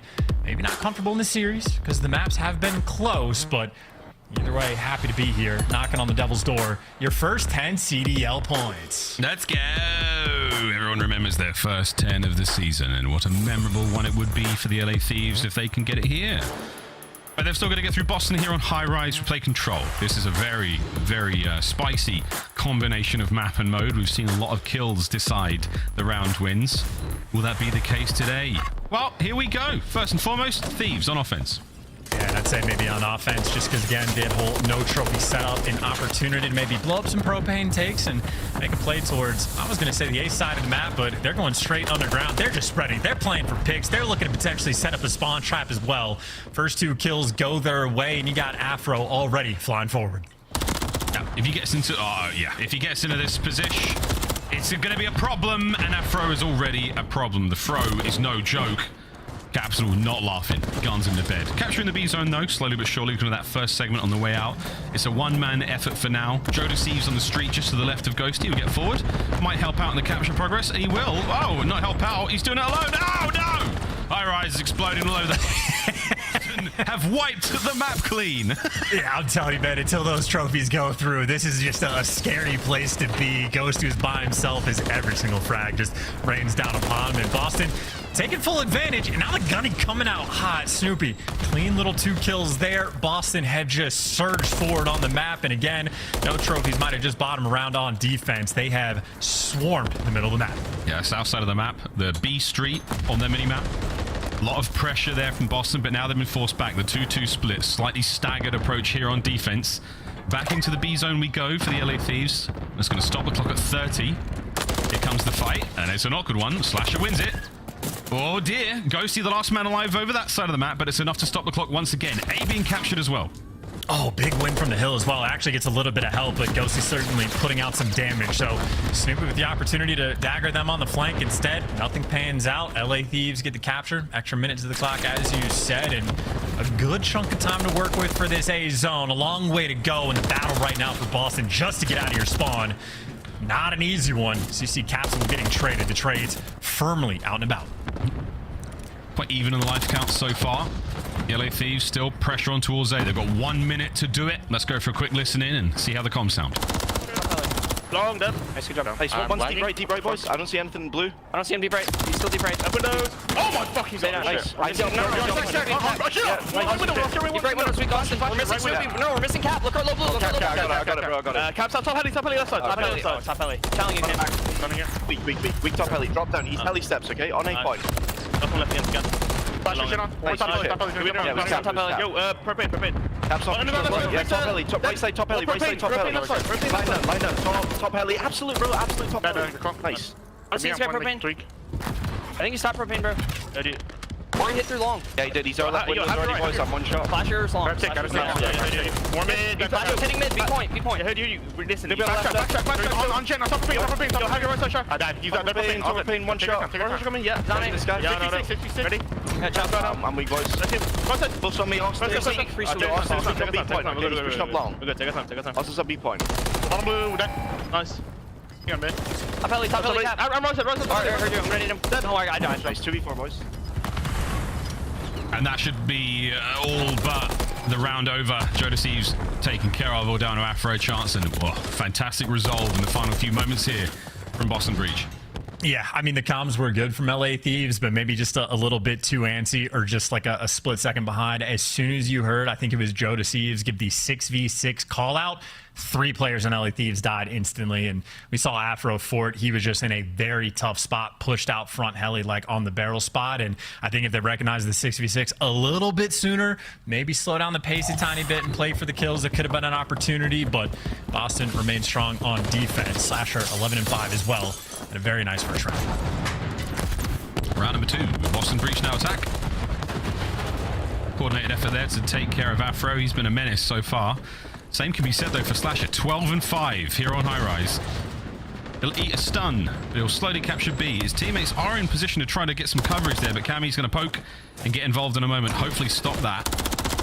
Slasher taken care of off the point. Over to B, we once again go. Afro's there now, trying to clean up alongside Cammy. So good work out of the Thieves defensively, but chance, you got to deal with Capsidal. He's now in your spawn. Yeah, this is prime position. This is like pick a nook and cranny in the back of the spawn, lay down and get the intel. He's going to just be funneling through the left side. Easy comms for his teammates of where they're all going to be, and at least drags one down, but everybody else stuck in spawn.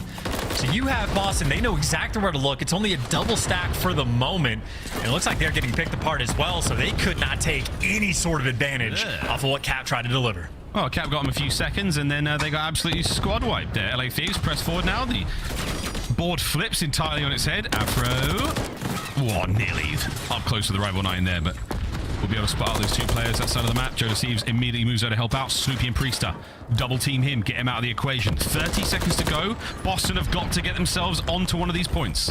Yeah, and you got Cammy just going to be able to lock down the deep street side of things, and if he needs the help at A, then he's going to be able to deliver. So actually just jumps from top heli over towards the A point, so a little bit scattered, but he finds that kill. The intel on point from Cammy, the shots even better. And it looks like Boston, 12 seconds left in the round. No real open avenues of attack. It looks like LA Thieves, even with the Capsidal spawn trap coming through, make it look easy. Oh, here we go. Snoopy able to get on it, and he does. It's a short stack, though.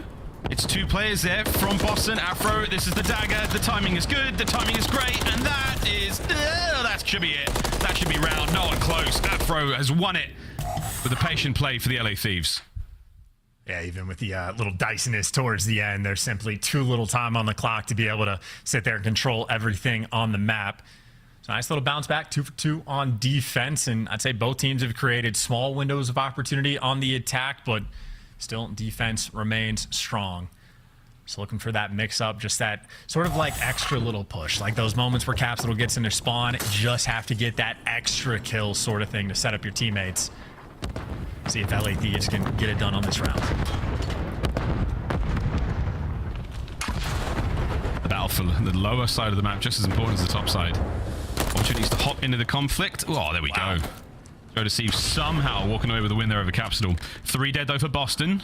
A lot of space now for the LA Thieves to work with. Real estate will be grabbed, and Afro has not touched the A zone, so his presence is completely unknown to Boston right now. Nope. The guns are he did touch it for a split second. I don't know if that's why they recognized it or not, if they just knew the side of the map was open, but either way, yeah, Boston very heads up, even without the old X-ray vision. And now sort of stuck, like funneling through B Street again. Again, Cammy getting the good intel, funneling them all through this left window, and now Boston do not have a clue. That's fantastic work. Plays like that. Lovely awareness. Not able to do... Okay, Joe helped out there. A bit of an assist from a teammate, but either way, capturing the point slowly. Joedecieves got a lot of angles to worry about. The ladder, the entry there from the right and the left, the ladder behind him. It's a pain in the ass, but he's got to watch out for all of them. Teammates there to help him out. Keeps the capture going. B not done yet, but the second segment is on its way. Yeah, Joedecieves is paranoid, by the way, as well. You know, Snoopy's going to be nearby for the chow, but ends up reading it, and that's a 3 down. And opportunity for the spawn trap. Once again, all 4 dead. Everybody spawning in depths as well. After the cutoff man, everybody else just needs to stack. Bad news. Afro could hold him at bay. He's the bouncer right now. Your name's not on the list. You're not getting out of spawn. There's one. The second nearly. Lovely shots with a pistol. Oh, my word. The turn and burn. Priestahh gets alive. For a brief second before getting outside and taken care of. 3 spree from Joedecieves. Second segment at A gone. He and Ghosty are looking to take the second round for the LA Thieves right here and now. I'm not sure if Boston are even in position to contest. And the answer is no. LA Thieves capture the zones. You know, instead of going for the stack as well, you saw Cammy sitting on like the top gens on the B zone as well, just for an extra added power position head glitch if you're just running through these mid windows, getting tagged up like crazy. So LA Thieves that time, I mean, how many times was Afro able to get in the spawn, or Cammy taking his turn to get in the mix as well? And I mean, Boston were heads up maybe 2 out of 3 times, but they got punished in the end. LA Thieves now 1 round away from a hot 3-0. Oh, smoking hot. What a comeback it was in the search and destroy. We'll see if Boston can make a meal of it.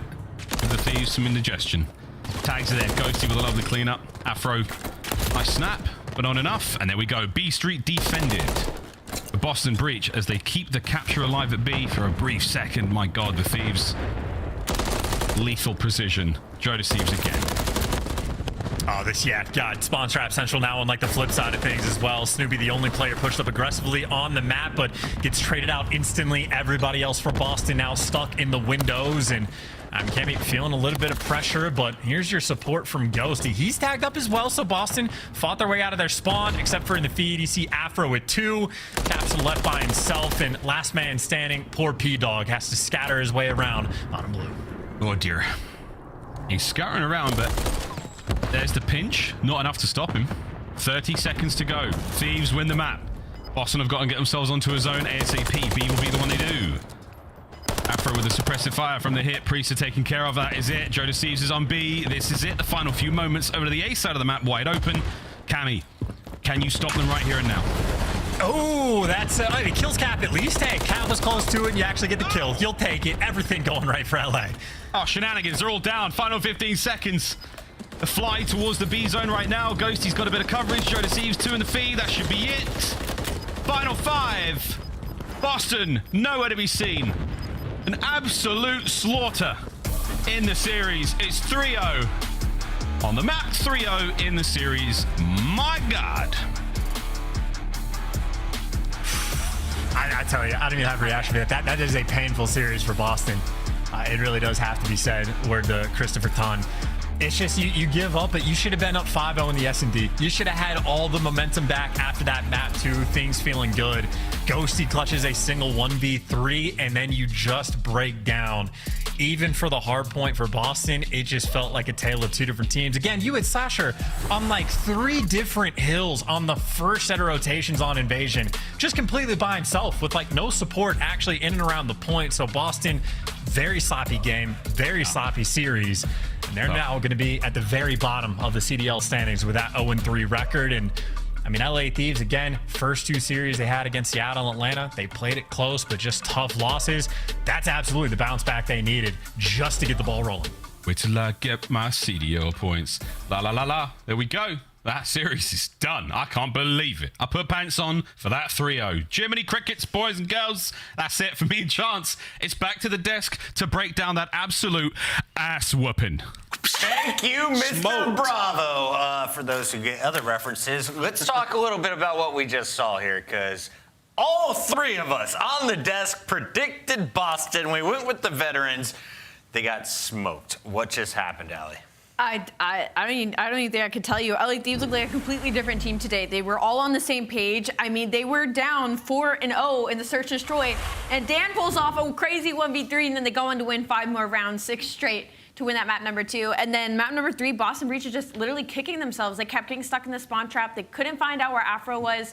This was just not a good look by the team that's supposed to host the first major. Man, listen, we got to start talking about this search and destroy as we look back at some of the Game 3 highlights as well. You are up you are in command and control, slasher, search, and destroy. Yeah. Where did it go wrong for Boston? I mean, first of all, Thieves just started challenging. I mean, you talk about that 1v3, Ghosty should never been able to get away with that. He ends up clutching, and then the next few rounds, you see Joedecieves up and through red on defense. First blood immediately. There's no trade, he gets out with his life. The next round, we see him pushing all the way up B Street, finding a first blood, just challenging, like letting Boston Breach, letting the holes come through, not taking control of that search and destroy. One, that's a massive error on the side of Boston Breach. And then I'm gonna rewind all the way back to the hard point, just like getting put in some of these traps. Like you talk about the P2, we see LA Thieves, they're setting up in the front. Boston ends up breaking. Thieves know exactly what they want to do, coordinated, spawning them back Palace, and then securing the rotation to P3. Also, that might have been one of the cleanest Palace breaks that we have seen thus far. There are so many different small moments throughout the series where it was just like, Boston Breach, you are collapsing. Like this cannot be happening right now for this team. Looking at the numbers, they were not good. Way more slaying coming from LA Thieves this time around. As we take a look back at Search and Destroy, here are just some of the things going wrong. Boston up 4-1, now 4-3. You're getting pistoled by everybody, Allie. What's crazy is when Boston Breach were originally going up, it seemed like they just had the game plan. LA Thieves literally looked lost on the map with some of the plays Boston Breach were pulling out. And then Dan, I guess, catches them off guard with that 1v3, and seemingly it was just impossible for Boston to get a first blood. We're talking about 6 rounds in a row, 6 first bloods in a row for LA Thieves, a team who has been struggling in Search and Destroy, hasn't won a single hardpoint in Search and Destroy, and now they've 3-0'd Boston Breach, our second 3-0 in the season. 1-6 map record coming in for LA Thieves. They now walk away with this one, a 3-1 victory. They got their first on the leaderboard here, nameless. What's next for Thieves? I mean, Thieves look good, right? If that's anything to look at, it's like, hey, forget week 1. Week 2, we are ready to go. I mean, that was extremely clean. Everybody. Afro had a bounce-back game. We saw Joedecieves making some plays early in the surge. Ghosty with the 1v3. It's a very good sign if you're a Thieves fan. I'm excited to see what's going to be coming from this LA Thieves squad. Remember, they had a very tough opening schedule. From here on out, Allie, does it get easier for LA? Oh, for LA, it does get easier. For Boston Breach, it doesn't. They play Toronto Ultra later on this weekend. Well, kind of. Thieves got LAG. They should win that. I mean, everybody's looking pretty good. But they still have Ultra. They still have Ultra New York. So, I mean, we never know what can happen. Everyone plays 5 matches before we get to Boston. That's what we're all playing for right now. If you're just joining us here at the CDL, the Boston Major is coming at the end of January. Right now, though, we have our Monster Energy winner spotlight with the man who pulled off the 1v3 and turned the tide of this series. Dan Ghosty, walk me through Search and Destroy. How do you go from down 4 rounds to winning 6-4? I mean, normally you see the adjustments happening like rounds 2 through 4 anyways, but we just weren't coming out with like good enough initial strats. But as soon as we adapted, obviously the 1v3 helped turn the tides. Once the 1v3 happened, we kind of knew we had to start shifting the way that we were playing, and it ended up working out. We banged out 6 straight. Dan, congratulations on this 3-0. It's the 3rd one of the season, and you know, it was anything but super easy. You guys got a huge lead in that first hard point, and then Boston got a Palace break, and they started kind of coming back a little bit, but thankfully you only need 4 seconds. You go down 0-4 in the S&D, and you guys have been crazy at control. What has been kind of your weak points right now as a team? Is it communication? Is it chemistry? What's been going on with the LA Thieves camp? It's just making sure that we're all feeling the right things at the same time, making sure that we're communicating properly what we have and don't have, if we're giving something up, stuff like that. It's just the little things, really. You know what I mean? The little stuff makes the biggest differences. Yeah, of course. And also, amazing 1v3, by the way, switch to ties. You're gross for that. Thank you. Thank you. Dan, I wanted to ask you, so it seems like you're the in-game leader and like in the strategy and stuff, you kind of take the lead there. Outside of the game, team vibes, like who's the guy who rallies the team together after you guys have such a tough opening weekend? Is that you or is somebody else taking that mantle? I would honestly put a lot of that on the coaches, really. The coaches did a really nice job of making sure that our mentals were good going in. Even though we lost both of those series, they were close series and they were ones to learn from, minus the Terminal S&D. That one we definitely have to redraw up, but either way, I would definitely put most of that on the coaches. The coaches did a phenomenal job. And now that you're entering your 2nd season, is there something that you're looking to adjust or get better from last year that maybe you noticed that you could improve on? Just making sure that in the big time moments that my comms are always staying good. Cause you know, in the big time moments, whenever pressure's getting high, you're making a comeback, they're making a comeback, the nerves are getting up, energy's raising. So just making sure I stay calm in the comms and in game, and it'll make the gameplay better. Dan, you ready to get hype?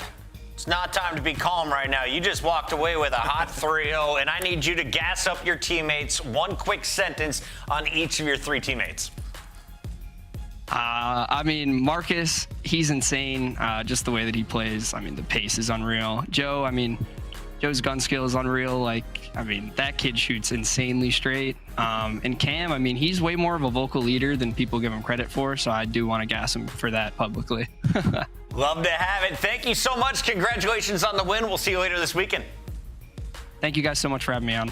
That's Dan Ghosty. LA Thieves getting it done against Boston Breach. They're done for the night, but we still have one more to go. Before we get to that matchup, a reminder, pick up your gear right now. 100% of the proceeds from the sale of the Call of Duty Endowment Warrior Pack place veterans into high-quality jobs. Purchase now at callofduty.com/warrior pack, and you can be rocking that Lion Pride emblem tonight. We're going to break. When we come back, it's OpTic, it's Surge. Surge still unbeaten. Will that change tonight? We're about to find out.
The process of transferring over into civilian life is a real challenge.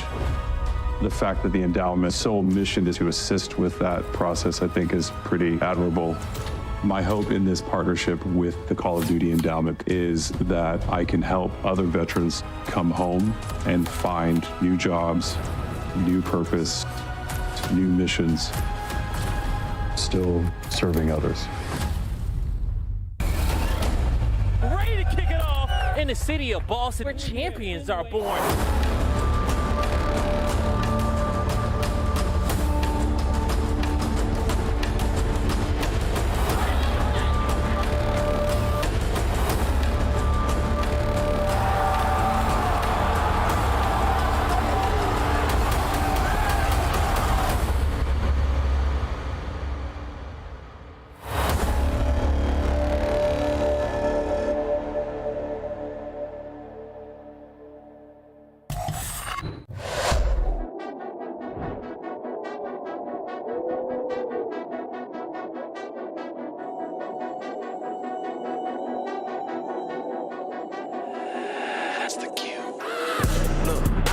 City, you hear signs when we sleep. Heaven sent, hands down, vibes so unique.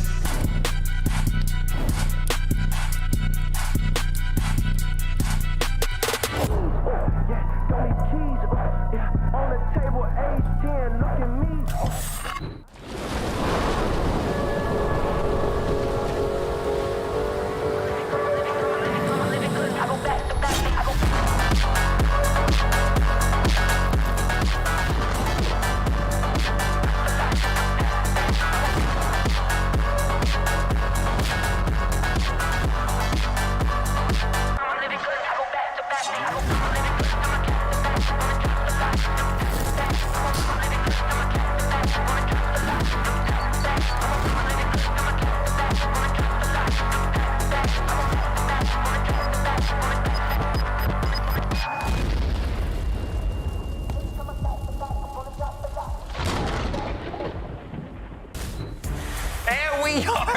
Everybody, we got the big one to close out the night. The 2-0 Seattle Surge face off against OpTic Texas that has gone the distance time and time again.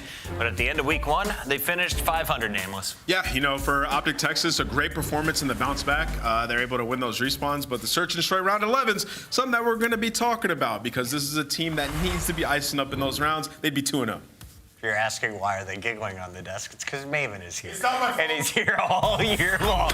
So are these guys. We got Big Bruce in the building tonight. Talk to me about this OpTic squad, Alley Cat. He's not technically in the building. He's definitely on our screen, though, for program. I mean, for Texas right now, I think they need Dashy more than ever, especially in those Search and Destroys. I mean, 3 round 11 losses has to be hitting them pretty hard, especially with Shotzzy, again, dropping a 1.68 in Search and Destroy right now. They should not be losing those in. Yeah, absolutely. This is a very dangerous team. I mean, you talk about what OpTic Texas has been missing for a long time, and it's that consistent voice, somebody who can fix their problems, and that's what they're hoping to get out of Kenny. On top of that, Kenny was their best player in the last couple of games that they've had, so that's definitely a bright sign for OpTic Texas. Yeah, Merc is always talking up what Kenny brings to this team, and we talked with Pred about this OpTic squad. He says they've got the potential, but if you're looking at the numbers, no ice, 0-3 as you mentioned in round 11's, 0.25 KD in round 11, so not even getting kills out. Yeah, no, and I mean, that's just unacceptable. I mean, 3 in a row, you'd like to think that the chances are a little bit higher, but we've seen OpTic Texas succeed in Search and Destroy before, so I'm sure they've gone back to lab for the past week or so, and hopefully we'll see a new look here in game 2. Well, that's what we like to see. They're looking loose before the games begin against a very strong Seattle Surge lineup. Seattle surprisingly came in under the radar. If you looked at the coaches' polls, everyone had them in the middle of the pack. After our first week, though, this looks like one of the most well-rounded, foundational teams here in the CDL. Yeah, you know, great roster, first and foremost. A bunch of guys who were like in bench or dropped or in bad situations, but have had a lot of success in the past. Under a great coach as well. And this is a team that I'm surprised people didn't have in their top 6, top 4 coming into the season because they can be very dangerous. What we've seen out of them, great Search and Destroy play. All the game modes they found a ton of success in. And the players that you needed to bounce back this year already have. Illey, match 1, Alec, in match 2. Well, it's time to make it official. Alley Cat's still out in front. All three of us got it wrong last time, so let's do it one more time. I'm going with OpTic Texas tonight. Where are you going, Alley?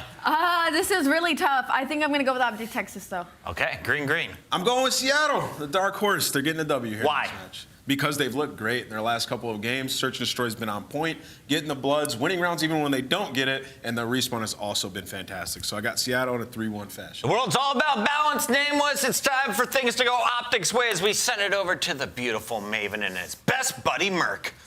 Thank you so much. All right, here we go. Let's get ready for this. And you know, you've competed a lot in the past. Yeah, in the past. When you take a look at competitive like online matches, sometimes like the team with a little extra passion or caring about the match a little more, it matters a lot.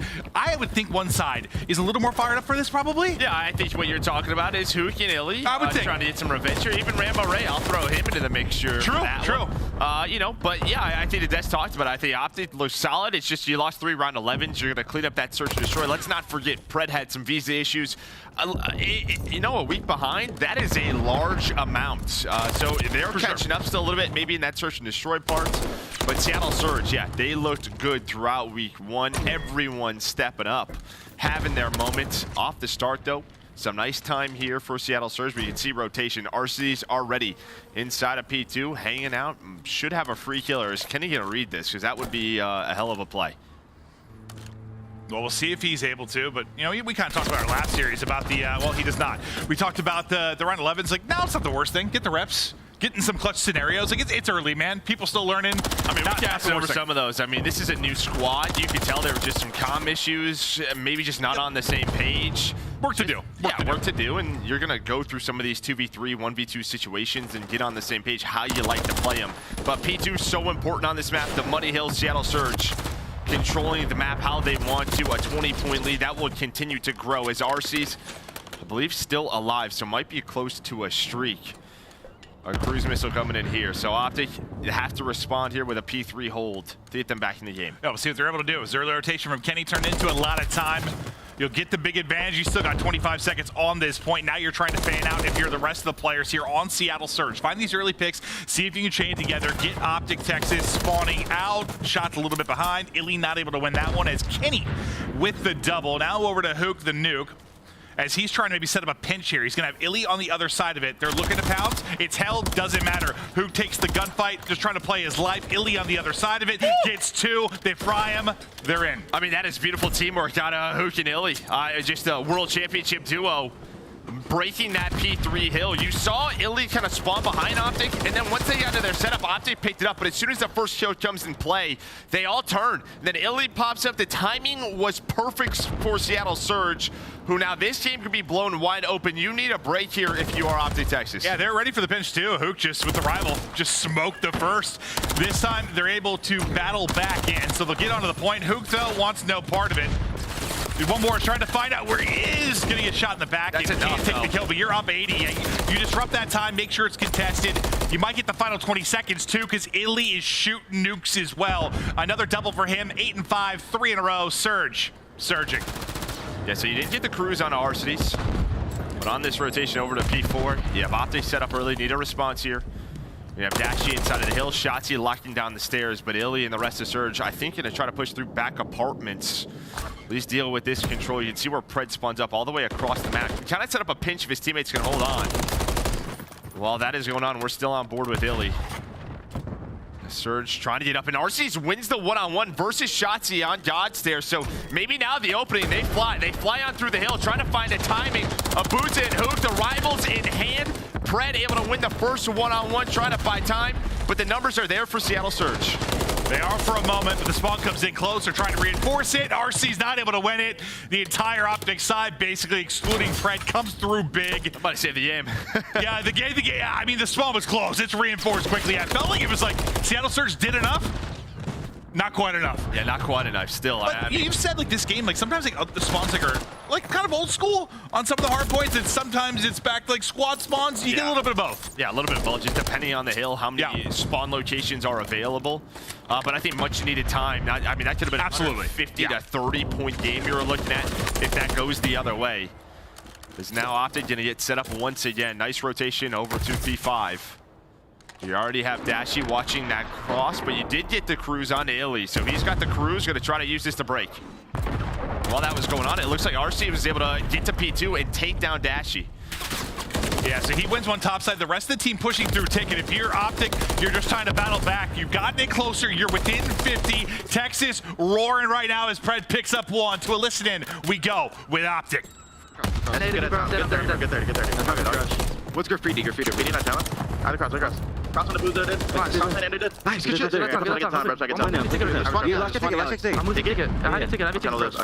They might start spawning tunnel, boys. I'm pitching out. I hear you. I'm moving a ticket for a sec. Let's go. Big fucking break right here, bro. He's holding alley pants. Big break. Radio color, one shot. Or actually, this in there. I'm looking over your top AC. Yeah, I'm right side AJ. They're gonna be one. Yeah. Back alley, bro. I'm holding the window. One's gonna play back alley, 100%. He might be behind the back alley. One window room, Illey. I need your plan. I want to back alley. Back alley, Huke. Absolute time. Back alley, dead. One window room, and you window room, kid. Window room, not telling me. I'm trying to window room. Window room, in the corner. Push you fast. Watch out. Nice. One shot in window room. In window room, absolute Abuzah. One shot in window room. Nice shot, AJ. You right yourself. Take your time. Split me dead, I go two. That's all, you nice job. Ready, you're dead. I go nade. I rode. You watch your mid-hole. Lay it down. They're in you? Okay, let's make sure we can do. We can get back in the game. What's the It's only one guy new. It's Ender. He's shooting me crossing. Fuck. He's all good. He's on P5. He's blue crate. Yo, what guy was P5? Did we kill that guy? I spawned ticket. Almost pitching me down. P5 was. I spawned ticket. P5 low. Please garage. I can kill this. I'm behind him ticket. Say hello.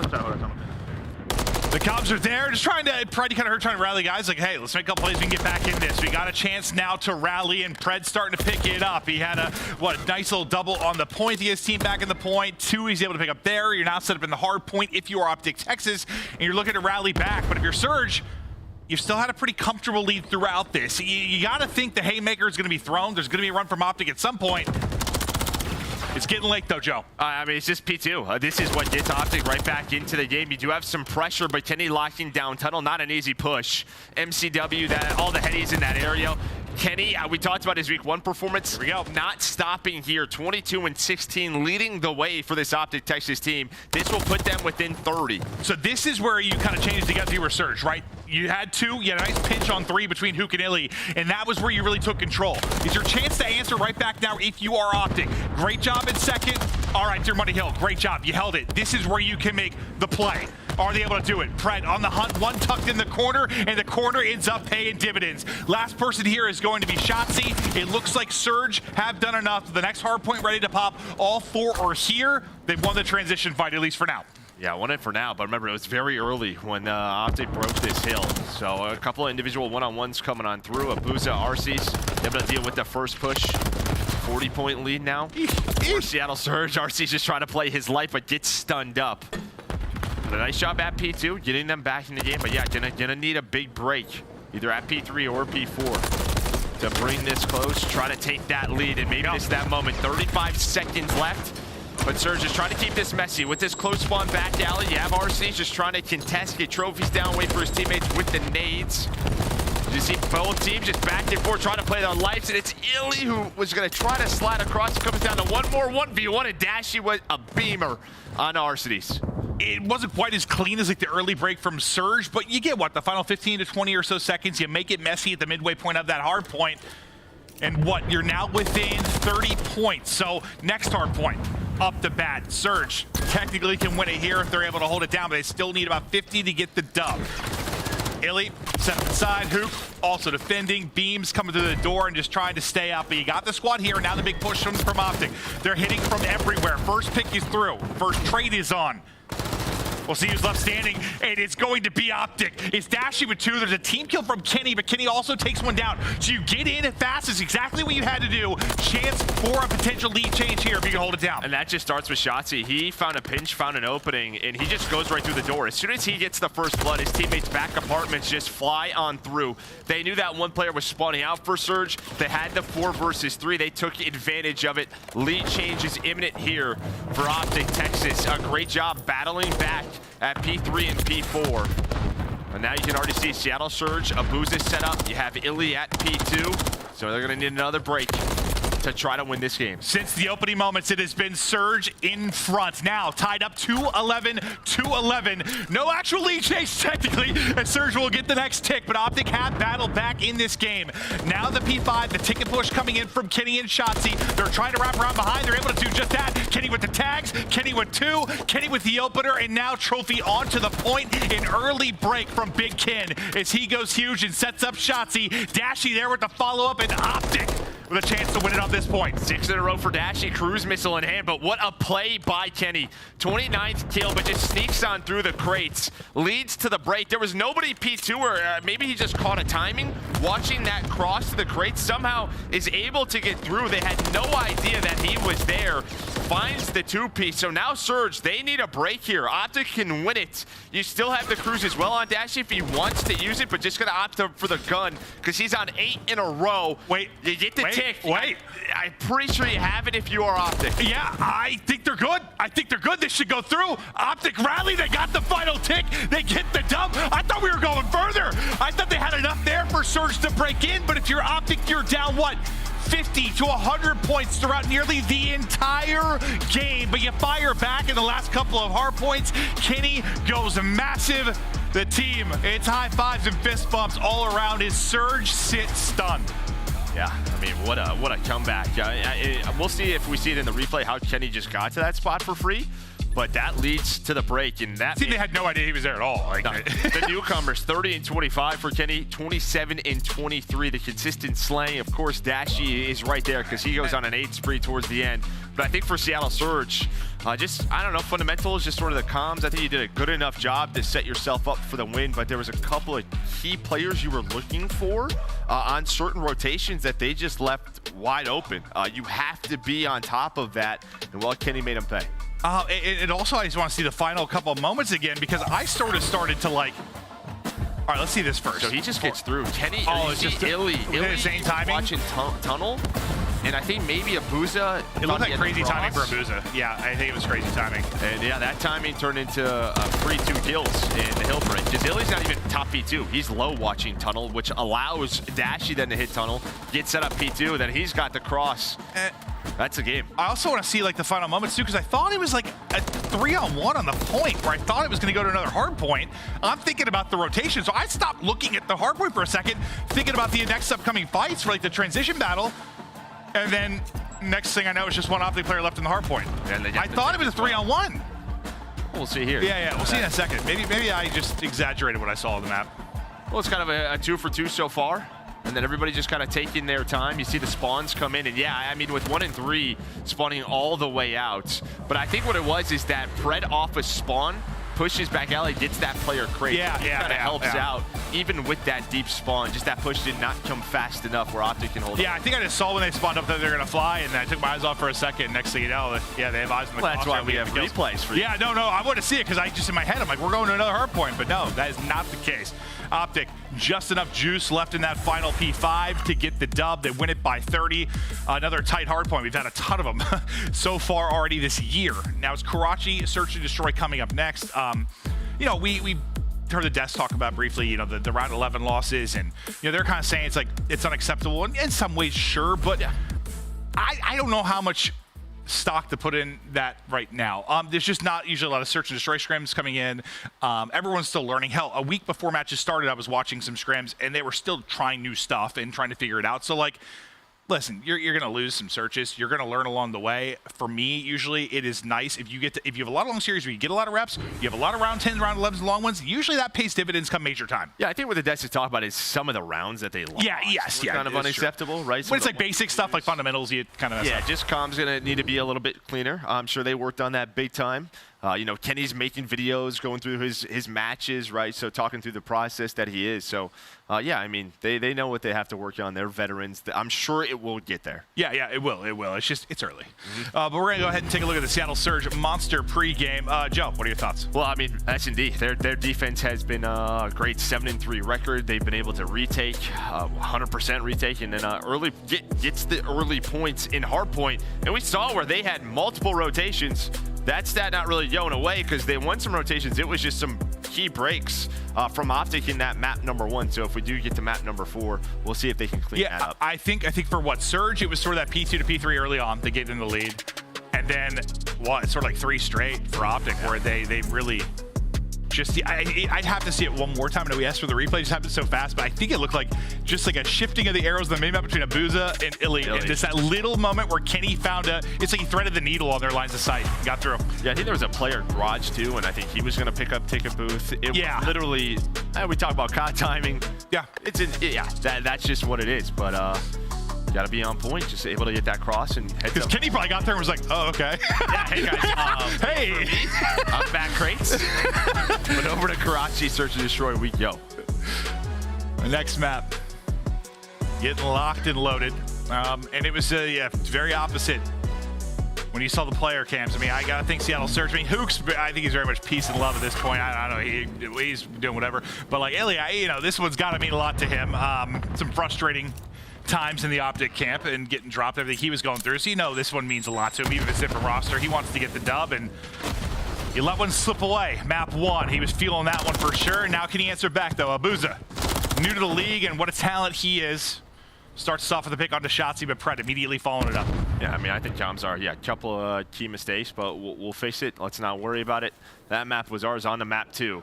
OpTic clutched on up. Pred gonna make this a 3-on-3. Is you have B bomb control if you are Surge, but they're just kind of waiting patiently, kind of waiting for Abuzah. He's all by his lonesome over towards Red, and Pred tried to find the timing that we were just talking about, but that time Huke's ready for it. 2 versus 3 now. Bomb planted for Surge.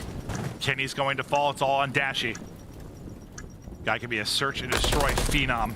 Who put that tire on the stairs? They have a wild player. He got caught on it. But a nice job from Surge. They just get B bomb site control. They were worried about Abuzah, just kind of about his pinch. But I think the key there is just Pred was trying to work the chicken coop flank, and Huke's just kind of ready for it. There was a timing, but Huke's able to win that with the numbers, and they just trade on out. Illey will start out 2-0 in this one. A lovely round number 1, but now OpTic's turn to answer on the offensive end of things, and it's a fast hit towards A. Illey gonna be the player here. Stun out for info.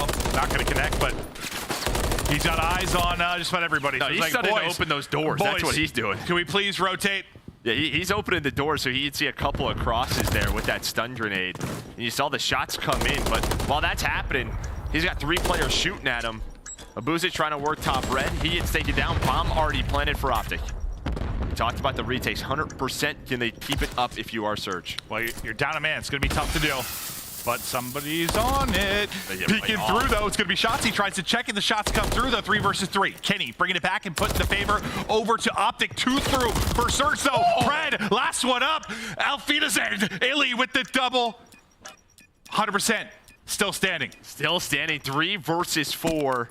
You saw the smoke there. Allows them to retake that. And yeah, I mean, OpTic, they saw the 1 player on it. And they're just worried about the defuse time and time again with where that was planted, the positions that they were in. A hell of a retake out of Surge. We're going to see this from Illey's POV. Just waiting for it. He knows Dashy's going to peek top, and then it's just a 1-on-2. And I think Pred's just worried about the defuse. They don't know really RC's position. Yeah, I mean, he's probably getting the call. He's in the open. Nice slide to bomb, just get the cover, and hit him a little slide cancel, hit him a little beams, dropped. 5-0 start for Illey. The man is on a mission against the former squad. Nearly number 6, couple tags, but not the kill. OpTic find 2 big ones, smokes all over the side. Pred, Lang lurking, able to take down another Illey.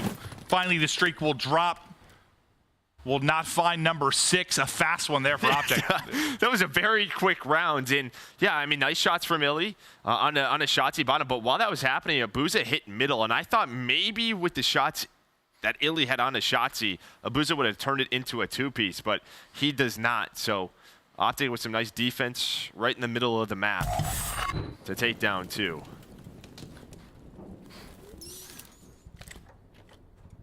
Pretty similar to what we saw last time. Fast towards A. Illey gonna have a lot to deal with. A little bit different this time, just in Pred. I think it was like a 4-man hit the last time. This time Pred's kind of lurking the other end of it, maybe catch somebody as they're trying to rotate across, or keep them honest on that side of it. Sets it up for a plan for Shotzzy. The person defensively to rotate over early for help will be Arcitys.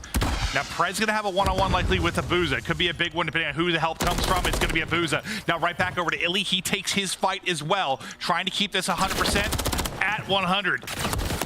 And looking good so far. 2v1 now. Dashy last up. Full health, though. Chance to make a play. Next guy drops. Dashy, 1v1. Versus Illey. Former teammate. Ah! Just gunned to sleep.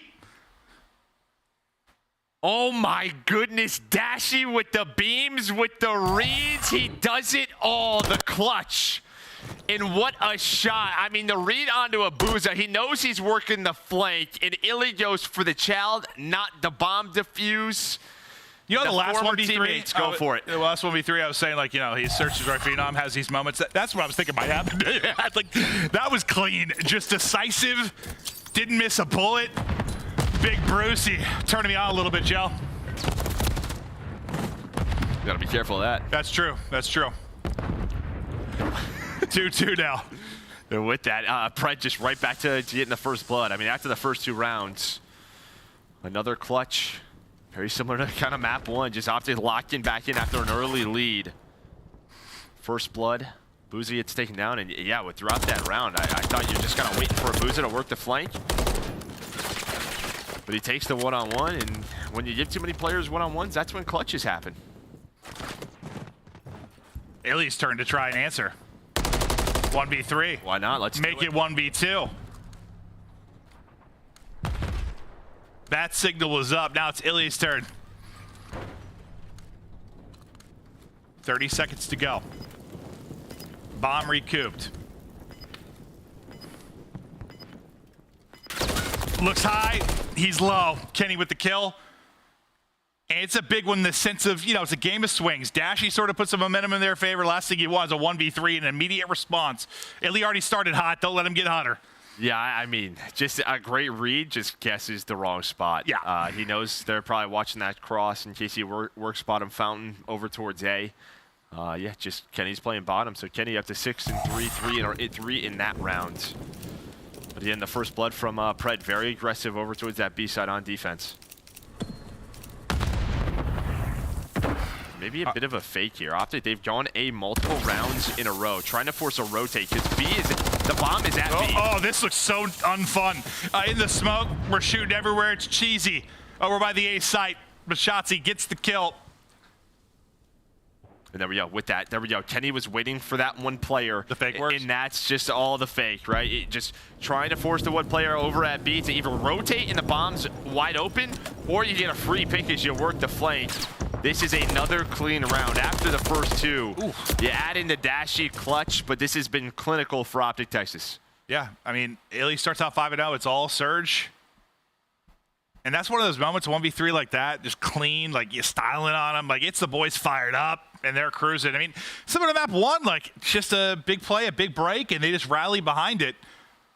I mean, this Texas team, just with all the talent, I'm sure they're going to have those just, like, incredible, they get hot. This is these God moments, bro, where they just take over. Doing it now in the Surge on 4-2. Yeah, and if I'm Surge, I just try to slow this down, right? Like, obviously the way OpTic is playing on their offense, they're going to be fast rounds, but maybe just try to take a breather. Try to cool them off a little bit? Yeah, try to cool them off, but it looks like they're just going to go for a very quick B, so they're going to do the opposite of me. But this is where Pred, that is 3 rounds in a row where the B site is just his. He's getting a first blood, almost finds the 3rd. But this is what I mean. These chaotic moments are just getting away from Surge. 20, 30-second rounds have been all of OpTic, and they continue that trend. Yeah, I feel like anytime there's a smoke and the chaos starts, I look at the feed, it's OpTic. Just taking over. Nice play by Pred. You wanted Surge to maybe slow it down a little bit. Not what happened. If anything, you kept OpTic hot. They made the play. They broke through. Kenny's on 5 in a row. You're a round away from a 2-0 advantage in this one. Surge looking solid here.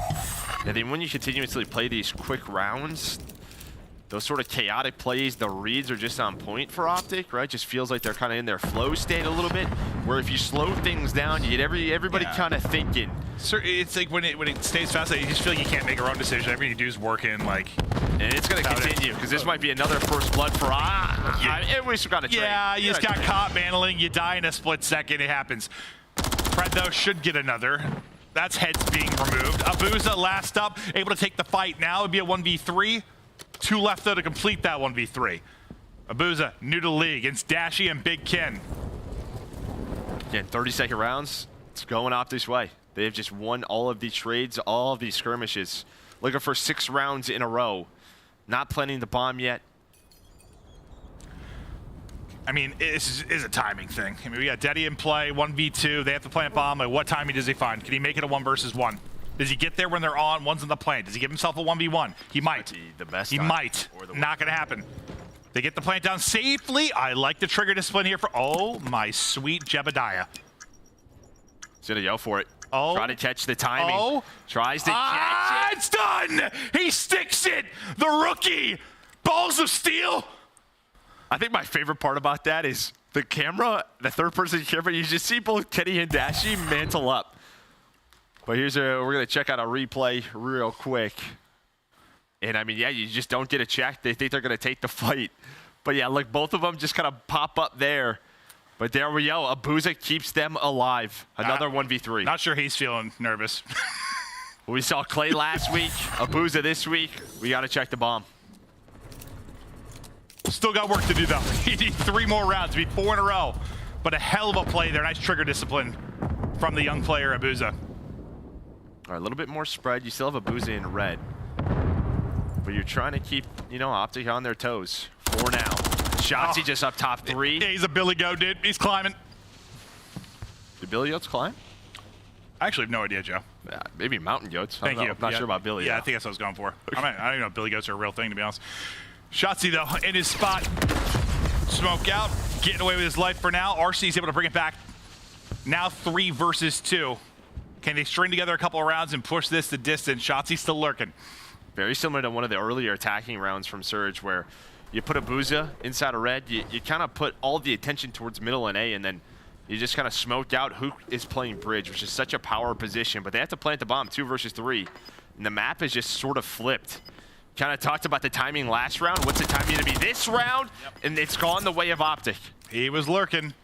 He was lurking for a long time. The patience pays off. Now the recheck. Dear Lord God, he's there. The body, but he's still able to get the kill. Abuzah, again, why not? Chance to do it in a 1 versus 2. He's weak, though. They know his position.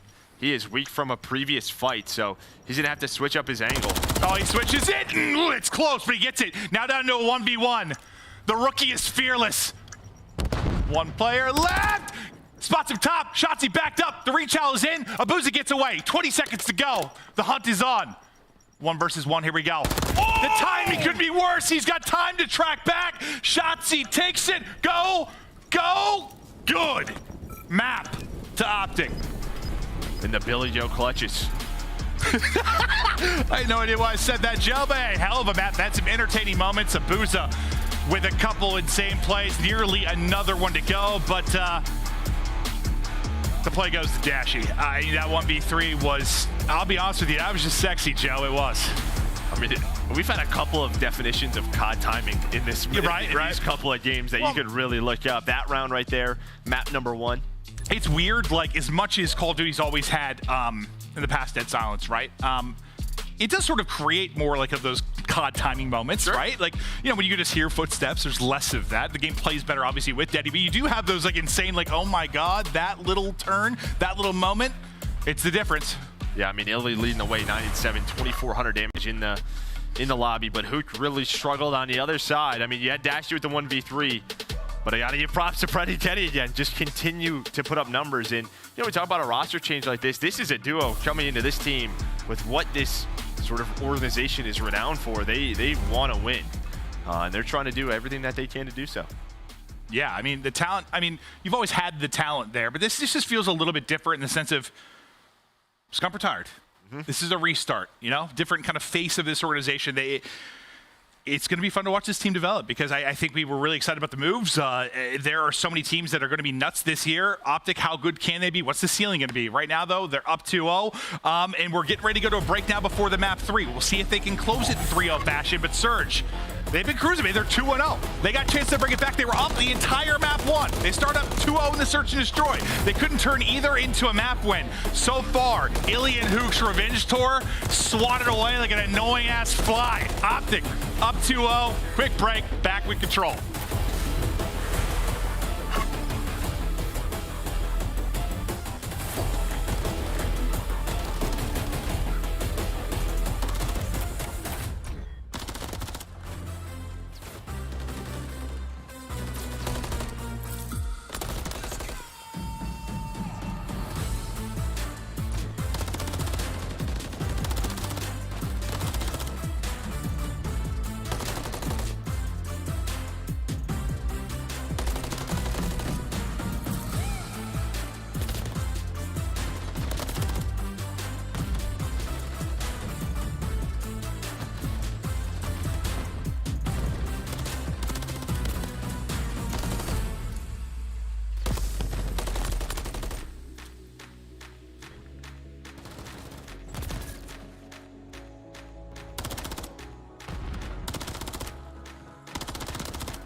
Upgrade your game with the Scuff, the official controller of the Call of Duty League.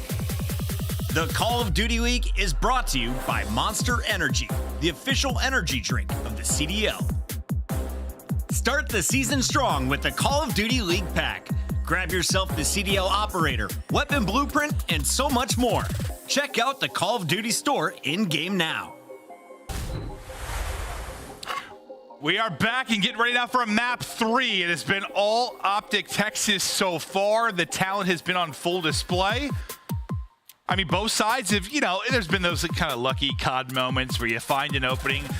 There's been a give and take battle there. It happens. It's Call of Duty. But at the end of the day, when someone needs to make a play, it's been on the OpTic Texas side. Yeah, no doubt about it. I mean, Kenny map number 1. Dashy, I think, really, I mean, threw a haymaker in map 2 with that 1 versus 3. But looking at these two on your screen, Shotzzy versus Illey, their S&D dominance. Shotzzy, I mean, he had another solid one. But, I mean, throughout this year, he has been insane. Right behind him is Illey. He had a record week number 1 for his stats. Love to see both of them thriving. Yeah, I mean, I was like kind of sad to see that duo break up, you know, like, just coming in together. You know, different stories, obviously, with shots coming over from Halo and different paths, but like just their win that first year and celebrating it. And, they were one world championship together. They'll be friends forever. I kind of thought they'd always play together forever, though, too. You know, yeah, like it's like when Brad Pitt and Angelina kind of broke up. Not Angelina, who was on Friends, Jennifer Aniston. You know, when they first like broke up, I was a little sad. Yeah, I wasn't, but that's all right. I was probably playing God. Map 3 now. We get it rolling. Texas is looking to close this one out with the swiftness. Well, you need another bullet there. Pred, I guess his nade hits, so the damage from Shotzzy will be enough. Pred finding more kills. It was almost like a fake, though. Seattle just put one player on the A point and then the other 3 over towards B. So Huke does have back B control, but all the kills go the way of OpTic. Of 3, make it 4. 24 lives remaining the first 30 seconds. OpTic, they are holding strong on that first push. You got to try to get OpTic out of your base, and you do just that. Pred just prone and lurking. Another one around the edge. Shot just a little bit behind. There's a movement there from Huke, and he can continue on. Flanking all the way around. We're watching Shotzzy is try and find the opening and try to find the timing here to finish this right when his team goes in. Arcitys is ready so he can turn to the other fight. This should be a wave here for Surge. They shut down one side, but all they focus to the other, and it's just that. They're going to get on the point, stop the clock, 35 left. One player left. Try to get the extra. Well, yeah, is that one player going to make this whole thing fall apart, Joe? He might. Yeah, because you had Abuzah push up for the spawn kills, right? We've seen that with the subs on this map get active. But they got to deal with Dashy. He is just wasting their time, forcing them to reposition. He wins another one-on-one. What a play out of Dashy. Huke finally able to take him down. So 2 ticks at A. I think ultimately it was a difference of 7 seconds, like on the timer, because they were contested. But lives-wise, it could come into play, though, for sure. Yeah, just maybe your transition over to B. You know, That's this true. allowed That's OpTic to come off his spawn. And get some map positioning. Kenny a slow start, 1 and 5. How often have we seen control? We find success. It's like a bang bang, right? Like it just, you know, it happens so swiftly. So Dashy, good job making sure nothing like that happens. But Surge, I mean, they're trying to fight back into this. They're down 0-2 in this. You know, it's a grudge match in some ways for these players as they've got history. They want to get the dub. It starts right now with control. So elicit it with Surge. We go. He's MP3. Okay. All right, fine. Monster flank. Dashy was on point. Can someone help me? Invite that. Pred's gonna pitch mid red, I think. Pred's gonna pitch red. Mid red? Our side tracks. Our side tracks. He's not me. Yo, one shot back alley B. Back alley B, one shot. Our side tracks still. Back alley weak. I have a streak. Is there a kid in our base? Dead. Back alley dead. Pred's in our base, no? Pred, yeah, Pred. Could be top alley, bro. Watch my top. I don't see Pred. I'm leaving him. I'm making him useless. I was holding No, top he's mid lane, Shotzzy. He ran their pillars. He went pillars. Top left, still there. He's still there. Shit, trade. Pred is bottom office. Guys. Yeah. Under you. Dumpster. Try and trade this kid. He might be pushing. I'm here, Color. Pred, 17 seconds, yep. One's gonna be top for sure. I don't see him. Surge with 9 lives and 10 seconds to go. This will be the big hit. Pred once again just finds like an off angle, lays prone. He's so good at catching people doing that. He does it again there through the smoke, fire, and flame. Illey, though, with the headshot, not close enough to get to the point, though, so it'll just be 3 ticks done. And nice defensive hold there for OpTic. Yeah, I mean, in listening, what you got Huke, who was able to find a crew, so you have that, but only 3 ticks done in that offense. They went towards that site early, but it was just shut down. And you heard in the comms, let's try to just leave Pred, make him useless, but then, like, someone else found a kill. So then you had to be like, we can't really move because we don't know where Pred is. And then Pred backed all the way up the ticket, found another kill in red, and it was just kind of his presence was just so tough for Surge to get with. You never had a multi-kill. The trades always went OpTic's way over towards B.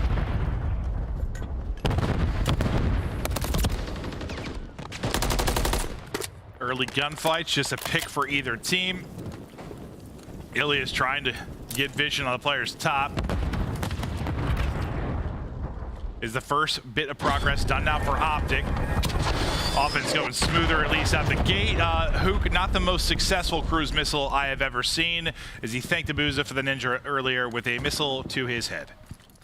Maybe not the worst cruise, though. We've seen worse. We really have seen far worse. Yeah, so, I mean, was that Fortress one really killed his whole team? Yeah, it happens to the best of us. But obviously, you know, that player was in a gunfight. They just wanted the info. Maybe they're trying to play a very aggressive defense because they only got 3 ticks on their offensive round. But I don't know if it's a play out. With Huke going down middle alley around top 3, I think that's going to be 8 done. You see the white arrows and how they're going to play this. Maybe one more push through mid with Abuzah, but after that, it's going to be all about that B defense. Yeah, it's trying to funnel that right side. Get the kills, force him to do that little dumpster jump you love that looks so fun to try and get to B. You see 4 people stacking over it. Kenny's hoping for some wall bangs, but it's Dashy ultimately is going to get the kill. Kenny from second story looking over the bus cross. I wonder if that player hurt him back alley. Yeah. That's Abuzah who was kind of just waiting for that jump, and now he's got to be ready for it. Okay. There's the dumpster. It's tough. Yeah, you saw that in live action, but I mean, both teams just kind of traded their side of the map, and I thought OpTic maybe found the opening, but with Illey and Arcitys over towards that red side balcony. Dashy, last player up 12-6, a great defensive round for him. Yeah, I think you're we want to win the round, obviously, but the fact that they only got 3 ticks, Surge did on the offense, you're hoping you get 1 here. You at least take advantage right now if you're able to do that. And they've gotten onto the point, so now you're going to be able to stop the clock. Lives-wise, not really a combo yet, as you're basically even. Another pick there for Shotzzy. You keep mowing them down. You've got 1 person on the points. It's not going too quickly, but you're winning your ones. Dashy takes another one. He's up to 13. They're in a great spot right now to have them unlock. You're spawning out deep if you're searching, trying to get back to the point. First point of progress done. Second on the way. Kenny moving up to the bus, trying to get eyes. Not able to do much from there, so it's going to now be on Shotzzy to try and make the play. But he did some damage. You already have an advantage within this game from a tick standpoint. I mean, and honestly, that was just like a 2-man hit. I don't know if they just found openings, but Surge just kind of let them get to B. Maybe their idea is like, let's just play some retakes, cut off the reinforcements. But it does get a little bit scary. You have 2 to 3 players over towards B. Who knows what can happen? Still a lot of time to work with, 35 seconds. Life advantage over to OpTic, and I think with that 2 kills, you only have 1 player on the point. That's going to be Arcitys. You're hoping he finds 1. He does just that. Here come the reinforcements off spawn. Shotzzy's trying to get there in time, but he wasn't that tagged up. You got like a hit marker or so Arcity's able to get another. 1 running through his back door is Pred, who's dropped. You're retaking control here. 15 seconds to go. You got 1 final shot this, but number 3 spawning out so deep in Pred, you're not really going to be part of the fight. You're not going to get there in time. So 4-3 advantage OpTic when it comes to the ticks. We'll be tied up 1-1 round count. Yeah, at least you had some presence here if you were OpTic. A couple of chances. I mean, maybe if Arcitys doesn't find that 1v1, things get a little wild on the point, but he's able to just get in there, play his life. But yeah, I think a nice attempt for OpTic, and then Surge, you bounce back in a big defense. Yeah, it did sort of seem like they just got there for free at first. Like, no, they did. It was very When I looked odd. at the minimap at one point, I was like, why don't you just have the 3 that are near it stack it? I mean, you might be able to get a tick or 2 fast before they collapse on you. Well, Surge now are hoping they get to see what B looks like from an offensive standpoint. We're not involved with it the first time through. Barely getting A and then not success after that. We'll see if they can change the recipe. Last time Dashy, a phenomenal defensive round, just being a nuisance, finding kills, making big plays for his team. They'll be looking to shut him down here in their second offensive attack. You might try to Joedecieves right off of this. Who kind of has an opening, but he's just going to back down up. Maybe just try to get red control. So you hear that window open upstairs. That's just Dashy repositioning. And yeah, you kind of saw the breakout for OpTic. They made sure nothing weird was going on towards B, because that's what Seattle tried to do in round number 1. But with that quick shot, Fred's to take down Huke. And yeah, kind of with what we saw last round, just all comes down to this B site for OpTic. Well, this time at least you got like a way more time to work with. You had like a minute 20 or so, I think, last time if you were Surge. This time you get the first point with the swiftness. You get 2 kills on the turn just to find across. Make it 3 as Illey is shooting large rocks out of his gun, just breaking people in half, Joe, with the velocity of his bullets. Large rocks are, I mean, both would hurt us. Yeah. Both work. Both definitely work, but yeah. I mean, Seattle Surge with the presence. Who is that? Dashy gonna have to back on up, and the retake is successful behind Shotzzy's double. Just so easy. You know, you think you really got a shot there if you're Surge. You do the first hard part, I guess, and getting there, but in the second wave, you just get absolutely dominated. They get slammed and opt to get back to the point. Illey still trying to find the multi-kills to find the opening, but Pred, he's hunting, he's lurking, he's getting absolutely spat on. I think he got called out. Yeah, okay, that makes more sense. Yeah, I think Illey was kind of a couple of steps behind him. That was like a joke. And he just got a pre-fire. I mean, still props to Huke for snapping and centering in that position. But you do have one player in the back, and that is Huke this time. He's over Pred's POV. He's like, I got a freebie, guys. I'm chasing one, don't worry. Well, okay. Well, he's got a couple of freebies, top red. The defense has been so good for OpTic inside of red. You've at least been able to match what OpTic did in the last round. You've gotten 4 ticks. Can you find any more success? Your lives start to dwindle a bit. You got a minute left. You're back 5 lives. It could ultimately come to that if you get back onto the point and have any kind of contest and pause of the clock. But they've got work to do to get to that point, and RC's, well, he's putting in the work. There's the double. There's the opening from red side. Pinching on the other side through dumpsters will be Huke. And he's just kind of waiting. I don't know if they're going to know his position, just due to maybe some of the spawns. Now They're not. That's going to be 4 dead. You can stack this. Huke's able to get on through. They find all the kills. That is going to be 3 players on it. This is going to go quickly. OpTic has to go. This is done. Trophies on the point. Abuzah with the cutoff, and man, did that round turn quickly. Yeah, I mean, that's control in a nutshell. You get 4 on it. I mean, we haven't seen it as much this year because of the map, but last year, I mean, God, the number of times where you thought a round's over, a 4 stack just happens out of nowhere, you get a 4 down, the match is over. That was quick. You saw how fast it goes when the stack is in. That was the stack. Well, I think it's just really the map, right? We've seen so much invasion where it's hard to get to that off zone, where this one, 100%, yeah. Yeah, it's just much quicker to transition over towards B, and that was a great example of it.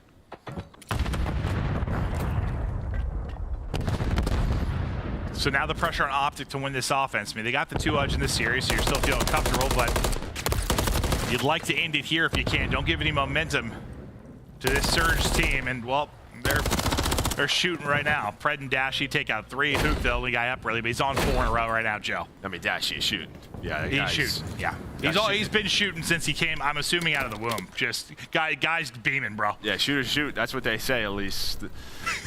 But 4 in a row for Huke. They deal with that push. You do have 1 player on A.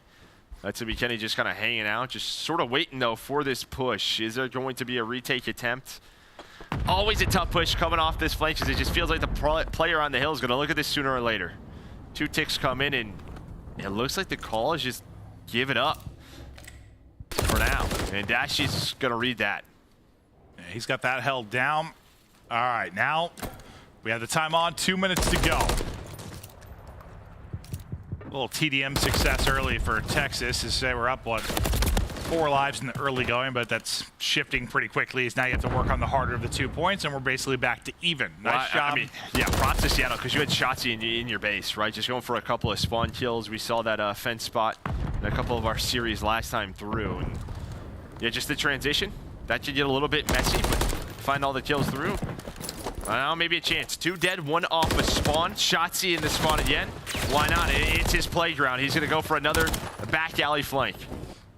Illey kind of makes this play a solo play. Oh no, the shot was a little off, but he makes up for it. Abuzah has to scramble. Pred follows it up as well. Shotzzy have another one-on-one. He's been hit by basically everything in the game at that point. Illey able to chase him down. Shotzzy couldn't move for 5 seconds. Pred, though, with the follow-up dumpster side. Yeah, in a snaking world, Shotzzy might get absolutely destroyed, but Abuzah respects the laws that we have on the battlefield. Is he just throws a stun out, and honestly, that's good enough. Just stun him, keep Shotzzy in that spot, don't let him get away. So Seattle, great defense over towards B. They win this. We head to a map 4, but just like what we saw in last round, it just takes 1 good push, and this B point could send us to a round 5. Yeah, 40 seconds. This might be your last big push. And here you go. Pred, Kenny through. RC's trying to slow it down, though. Can RC's get another? He does. Finessing as well, trying to pop. Him and Huke come up big. So the 2 openers that you started with for Texas don't turn into anything. RC's a big part of that. That's already the second time in sort of these clutch situations where Arcitys has had to win some big gunfights, and he has. Last push now for OpTic. They have to go, but they are getting cut down. So many corners to check. 4 dead, and I imagine that is a GG. So Seattle Surge down 0-2 in the series, but not out of it yet. Bounce back on this control. Fantastic job, but it's the offensive win that's going to be the big difference there.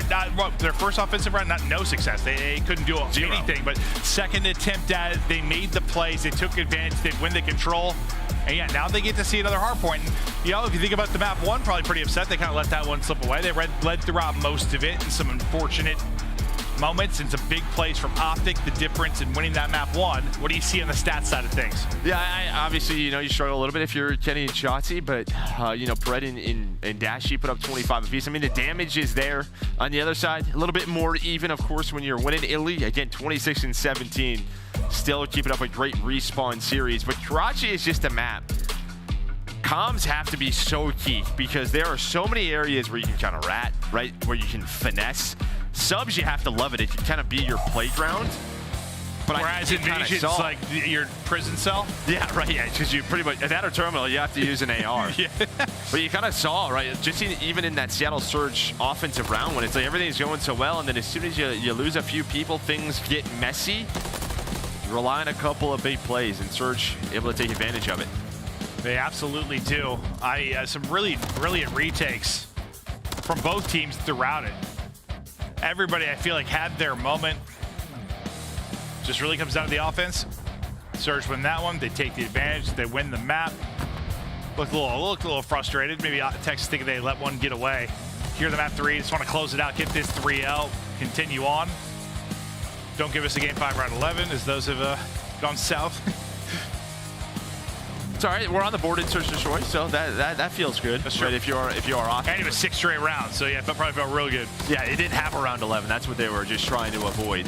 But we will have a map 4, and we're going to Terminal Hardpoint, where this is kind of the square up map, right? That a lot of people have been talking about because Surge, they've won it 2 times. Yeah, Surge they looked great on it the 2 times we casted them.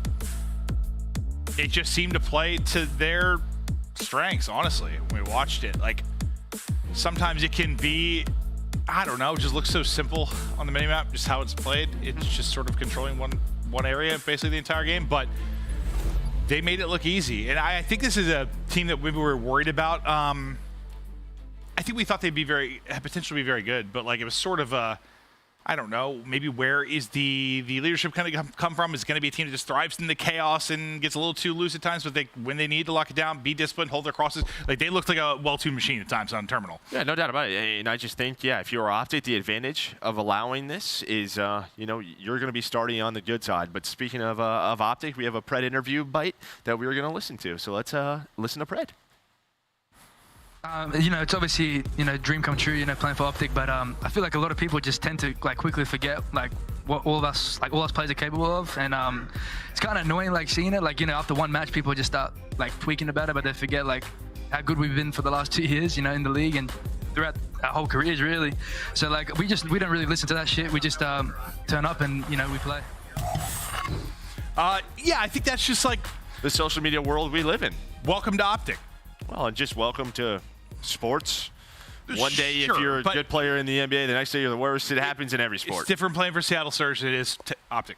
Yeah, no, you're just a lot more mentions. Yeah, that's 100%. that's what's going to happen. I think it's sometimes like with some teams and some players, it's easy to maybe brush it away. When you're in the spotlight, when you're playing for the biggest organization with the biggest fan base, it's tough to ignore. But like I think he's right. Like, yeah, that stuff can be annoying, but yes, you got to learn to brush it off. I mean, you have to, or you're not going to succeed on that team. Yeah, it's a very long year, right? The objective is the end of it, which is COD champs. That's where you want this team to hold the trophy. That's the goal, not matches December 15th. Especially like you said it. Like, I don't think fans at home get how big of a deal like them being a week behind to start is. And it becomes less and less an excuse as time goes on, obviously. But like the very first week of the game is like actually like missing a month. Like later, it's a lot of time early on when everyone's learning so quickly. Timings, breakoffs, where you can play from, all the little cheese spots. There's just a lot to learn in the game. And so brush it off, keep grinding, work to improve. Yep. Map number 4. OpTic up 2-1. We'll see if they can seal the deal here. But you mentioned Surge have been 2-0 here. They feel confident. They're thinking map 5. And I mean, if you're OpTic, you played the, you know, you're saying let's play it on it. We'll get the good side, just due to the veto process, and you're gonna try to hold these first 2 hills and give yourself a huge lead, or will Surge break on through. So when it's a map like this, you know, it ends up being like 4 ARs at times. Like, you put more pressure on, you know, your AR and your flexes are more how do the subs do when they have an AR in their hand. Or does it not really matter much at all to you? I don't think it matters like too much to me. I think at this point, players are kind of used to it. They're ready for it. I think if there's maybe something, it's just sort of you have to discipline maybe some of your more aggressive players. Just make sure, hey, do this. What Pred is doing. A 6-1 start. Find that power position and hold your aim. Yeah. Don't move. Don't mess up. Yeah. Just take a breath. Yeah. Relax. Just L trigger. Well, I think it's tough too sometimes. I think like everyone, you know, Call of Duty can be. You kind of talk about that flow state, right? Like, you get in the groove, just the movement, how smooth it all is. Like you're flying, you're frying, you're finding timings. Like, and sometimes like sub players kind of feed off of that. When you gotta slow down, it's a little awkward, I'm sure. Yeah, I think sub players have a very fine balance of speed and just sort of sitting in a like Huke's on forward now. Like, God, let me run. Yeah, no, he is the one player at times where we've seen him pull out a sub on this map, specifically around Bookstore. Maybe we'll see it here, but you can already see Surge. They're just gonna give this up, and there is that sub. He's gonna go for the second kill. Does not find it, and that is 2 dead. Surge now trying to hold off this push because they need a full 60 inside of the plane to get back into the game.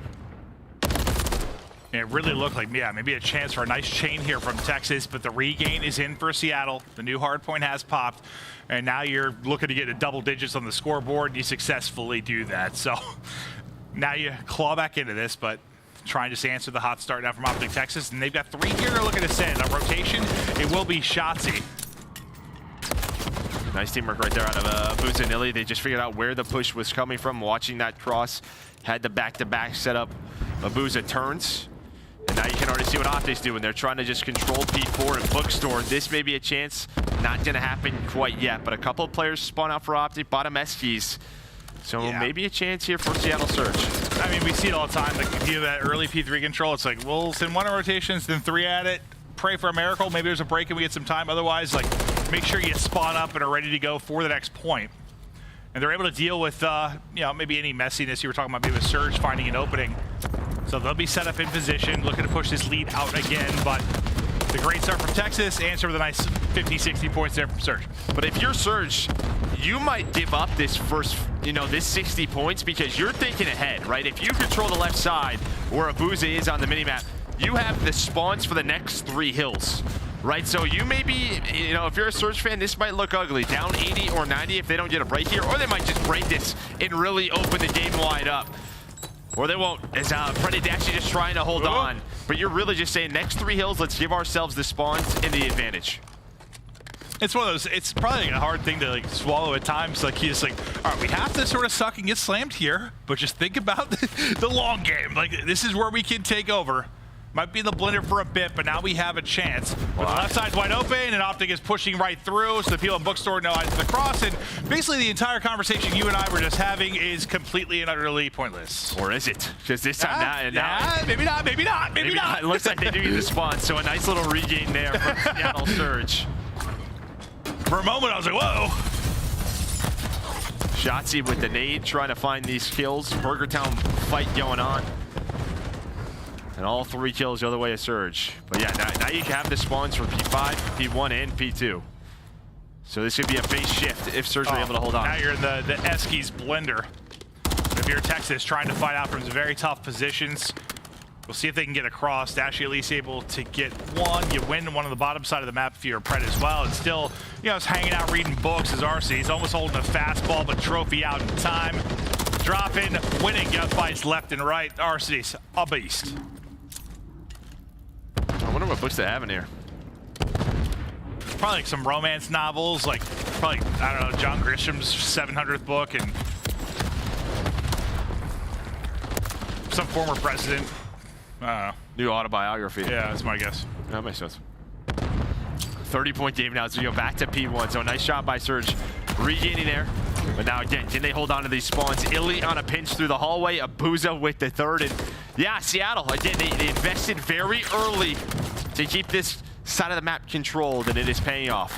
I think that was a great breakdown from you. Sort of like, hey, for people new watching, just don't stress. Yeah, if you're a Surge fan, like, you're playing the long game, and you saw it start to pay dividends there. 3-3 on the feed, though, for Texas. But yeah, I mean, you were down 90 at one point. You're now within 30. But as the game of swings, it's time now for OpTic Texas to try and make a rally. This would be a huge 30 seconds here, actually, for OpTic. Then Huke gonna find an MCW on the ground. But over towards the bottom side of the mini-map, where Surge is spawning, that is P2. Surge trying to, OpTic trying to work through security, maybe put the pressure on. Maybe just a battle of sort of give and take on both sides. Take all the time you can if you're OpTic, given the situation. So they'll be 70 away from the win. Put Surge behind 60 again. Holding security side will be Abuzah. We saw his angle in POV for a second and how easy it can be to hold these crosses. But nice shot from Prep winning that fight, making sure he only gets one. He didn't really have time to reposition there. And now you have the chance to break if you are OpTic. As Joe said, here we go. 3 are going to drop. You break on through, and that is the moment that might win you the map. That might be it right there. Just between that. Yeah, as you said, I mean, Pred, that kill, sort of a little pop-up onto Abuzah. That was the key gunfight, because all the pressure that is on Illey, he has to sort of angle himself to not get shot from the flank. They know his position jetway, it's just a big old pinch. Could not find any kills, and OpTic just gets in. That is 6 kills in a row for OpTic. Now up to 210, be around 220. It's not dumb, but yeah, that might have done it. If there's a moment that's going to be the win here for Texas, it was that break into P2. But Surge, don't count him out yet. We've seen none of your stuff. They got a chance to rally back in this, but OpTic, they look to seal the day here. They're trying to break in. This time, where they had the early rotation, I think from Shotzzy last time through, this time they kind of send everybody at the point. They take one crack at it. They don't find any chip in the armor. And since they spawn close, they're like, all right, let's go for it again. We have a chance to win it on this point. We know we have a 4-on-3. No one's been able to call out number 6, which is Abuzah, so they think he's early on rotation. You break through, you get the time. It's a different approach, different point in the game. Well, Abuzah, he gets 1 kill middle hall, and then he just kind of probably is telling his team, I'm going to rotate early, because, right, that's what he's thinking OpTic is going to do, try and rotate early to Røkkr. He wants to win that position, but as you said, OpTic realized it, said, screw it, let's push this 3-on-4. That was probably it. You had the P2 break 5 more seconds to win the series. That's the tough part of your Surge. You got to win the battle on both fronts when you're in a deficit like that, and they're not able to do it. Texas win the series. They win the map for some impeccable and brilliant breaks there and some smart plays there to just realize their situation, isolate the 4v3, get the break into P3, and how different a look it was from the last time they tried. Yeah, just both teams, just give and take, but it comes down to a couple of breaks. The key break there for OpTic Texas. A great series out of them. They bounce back in that search and destroy. They clutch up in map number 1, hard point. I think great stuff for them. Surge, they have chances throughout this series when they'll go back, watch with their coach and try to fix things, you know. Again, early mistakes, you're gonna learn from them. Listen, our view of teams is changing every hour, every day, every match. You feel any different maybe about these two teams before you went into it? No, not really.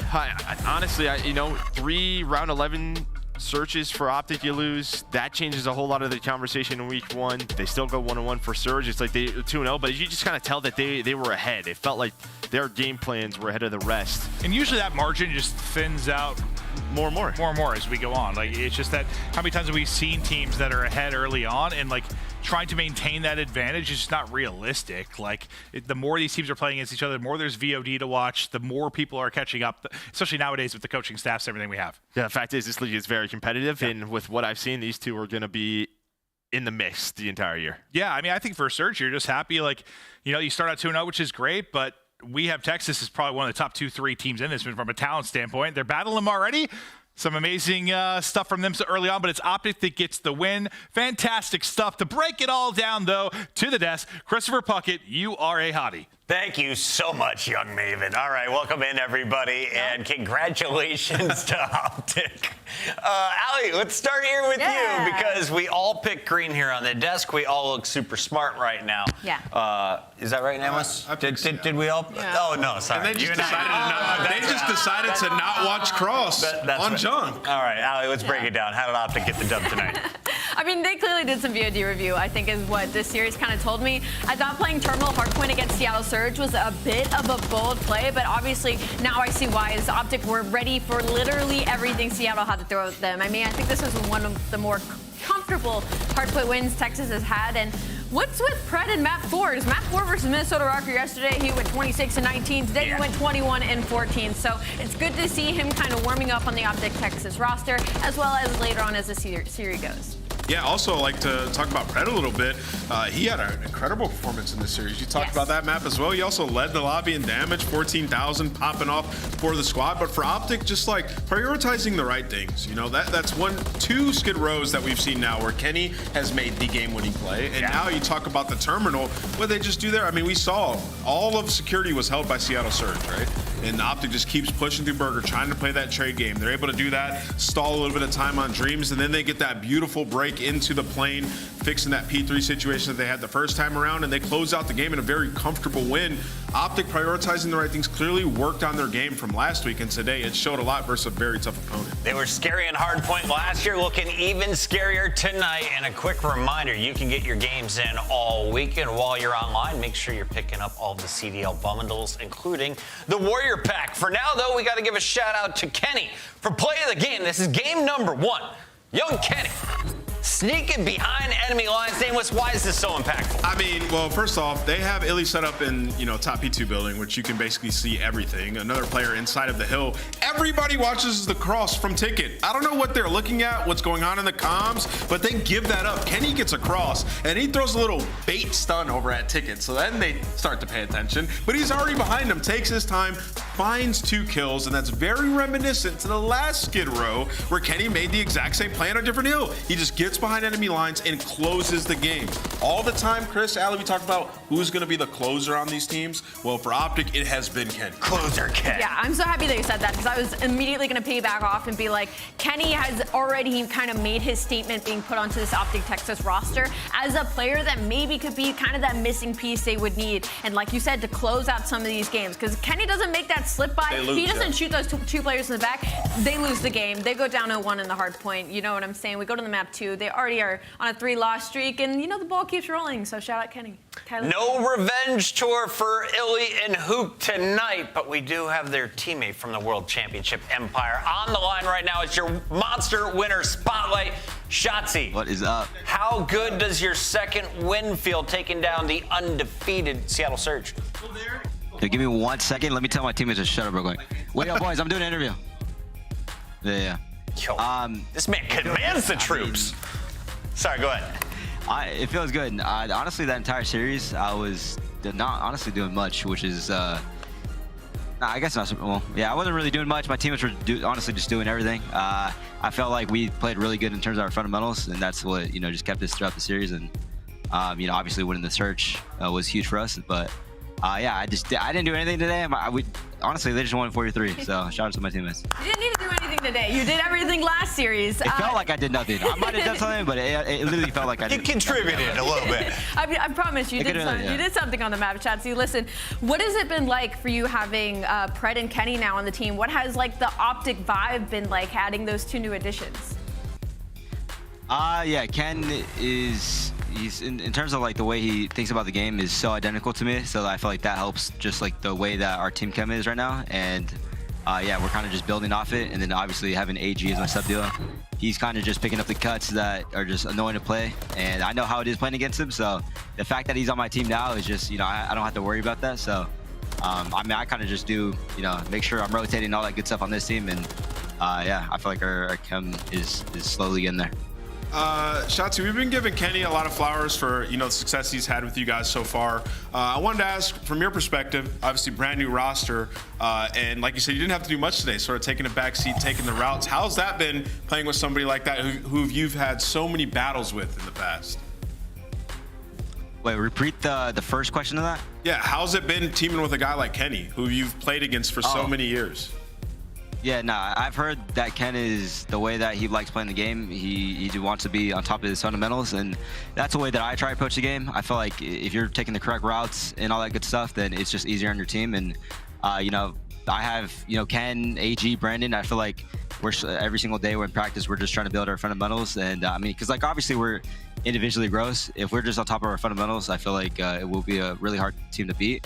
And yeah, we've just been doing that day by day, and you know, we're slowly getting there. So yeah. Shotzzy, what's your favorite map? Favorite map? Honestly, probably high rise. I love high rise. I probably should have said that because that's a D, but I love it. I literally get on top of the crane probably at least once a scrim. So that's my favorite map right now for sure. Final question for you. If you could give one player from the team tonight the MVP honor, who do you give it to? From what I know, AG was going crazy, and unless he was killing people in the back streaming, I'd say him. But yeah, I'd probably say him for sure. Brad, congratulations. Shotzzy has crowned you tonight's MVP. That is your monster winner spotlight with Shotzzy. We'll see you soon, bud. Yeah, thank you. Take care. Peace. Congratulations, OpTic. You came in with a 1-1 record. Now you're sitting at 2-1, and that only loss was a Game 5, Round 11. A great start to the season, as they're going to finish with a 3-1 over Seattle tonight. But we got to revisit everything that went down today, starting with Miami versus Las Vegas. Things were looking pretty good for Vegas early on, and then the Heretics took over.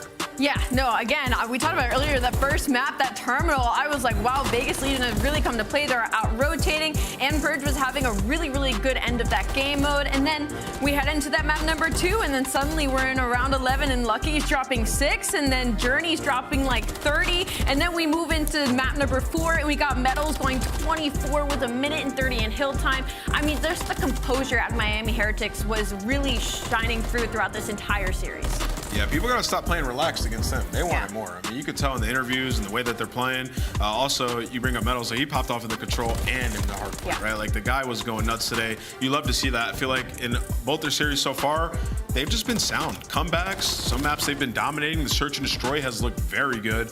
So shout out to Miami Heretics today. It's not an easy match to win, especially the S&D. A 2-0 start for the Heretics. The question is, are they good at any other maps other than Invasion? It's the only map we've really seen. So I got to give a shout out though, a Journey, especially with that gameplay final closing play on control. Let's go over to Boston versus LA Thieves. This is a look at the Thieves, who everyone on the desk picked to lose today.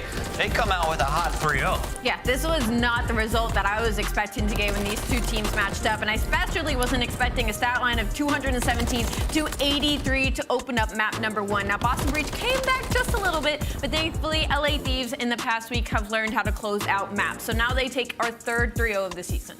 Yeah, some incredible breaks here on this map as well. I mean, they're able to break into Palace. You don't usually see that. And then also, you know, I brought up Afro before, saying like he needed to bounce back. He had a great performance. I mean, second in damage on the team, almost 10K. Was running a sub more times than not. And then Cammy as well, 10K damage. So that old Røkkr duo coming in and showing some fight today, beating a Boston Breach team who was 0-2 as well, that we were all predicting. I was going to say that search was ridiculous, though. Boston starts up 4 rounds, and LA comes back and wins it 6-4. You can't allow it to happen. Boston unraveling in front of the community tonight. And as we mentioned earlier on the show, throw it off the desk. As we mentioned earlier on the, thank you, Allie. The road doesn't get easier, right? You got to play Toronto in the future. Before your major, you only get 5 matches, 3 done for Boston. Is there a chance this team finishes 2-3? There's always like that weird mode where a team could slide in, maybe being like 8th or something, being 2-3. But for Boston, this is, I mean, it's not a good look this early in the season. They got Heretics too. Like, it's not easy. Yeah. Ultra and Heretics. Whew. All right, Breach, let's take a look at your next battle as we take a peek at the full weekend here. It's week 2 of our Major I qualifier, and the Breach will be playing against Toronto to close out the weekend on Sunday night. Tomorrow, though, we're starting bright and early, 2:45 Eastern with the pre-show here on headquarters, and of course, matches start at 3 ET. Get in for Minnesota versus the Heretics. It's all live. YouTube.com/COD League. 3 ET, 3 ET. Later, everybody. We're 2:45 though, so come here then. 2:45. Yeah, come see us. Get in early. We'll see you then. See you tomorrow. You know I'm a renegade. Baby, I'm a renegade. Breaking all the rules. At the mind now, this ain't win or lose. This is what you wanted from me, lit the fuse. Be a pawn all my life, I refuse. You were scheming all my life, now you need me. Not seeing it as a big deal, it's something I can't repeat. In the lab like Dexter, you sabotage like Dee. Yeah, I got the crown now, it's mine now, I'm knee deep. Yeah, I got the crown now, it's mine now. I can't be minimized. On the throne, you've been advised. Running me down, but I switched it up. I'm top tier, better listen up. Overhype can't trip me up. Over the way, had to lift me up. What a shot, look how it rolls, even if nobody knows ya. On my own wave, I am gold, ya. You was trying to block me on the low, ya. Took the high road, let me demonstrate. Cause the old me gone like I've been erased. Push? Yeah. Okay, I got you, bro. Yeah, push. Yeah, weakest. I'm freaking. I'm freaking. No. He's connected going red to Deli. I'm freaking Deli. No. I'm for Deli now. I have him trapped red. Go! Come on, man. Come back. 6 straight, bro.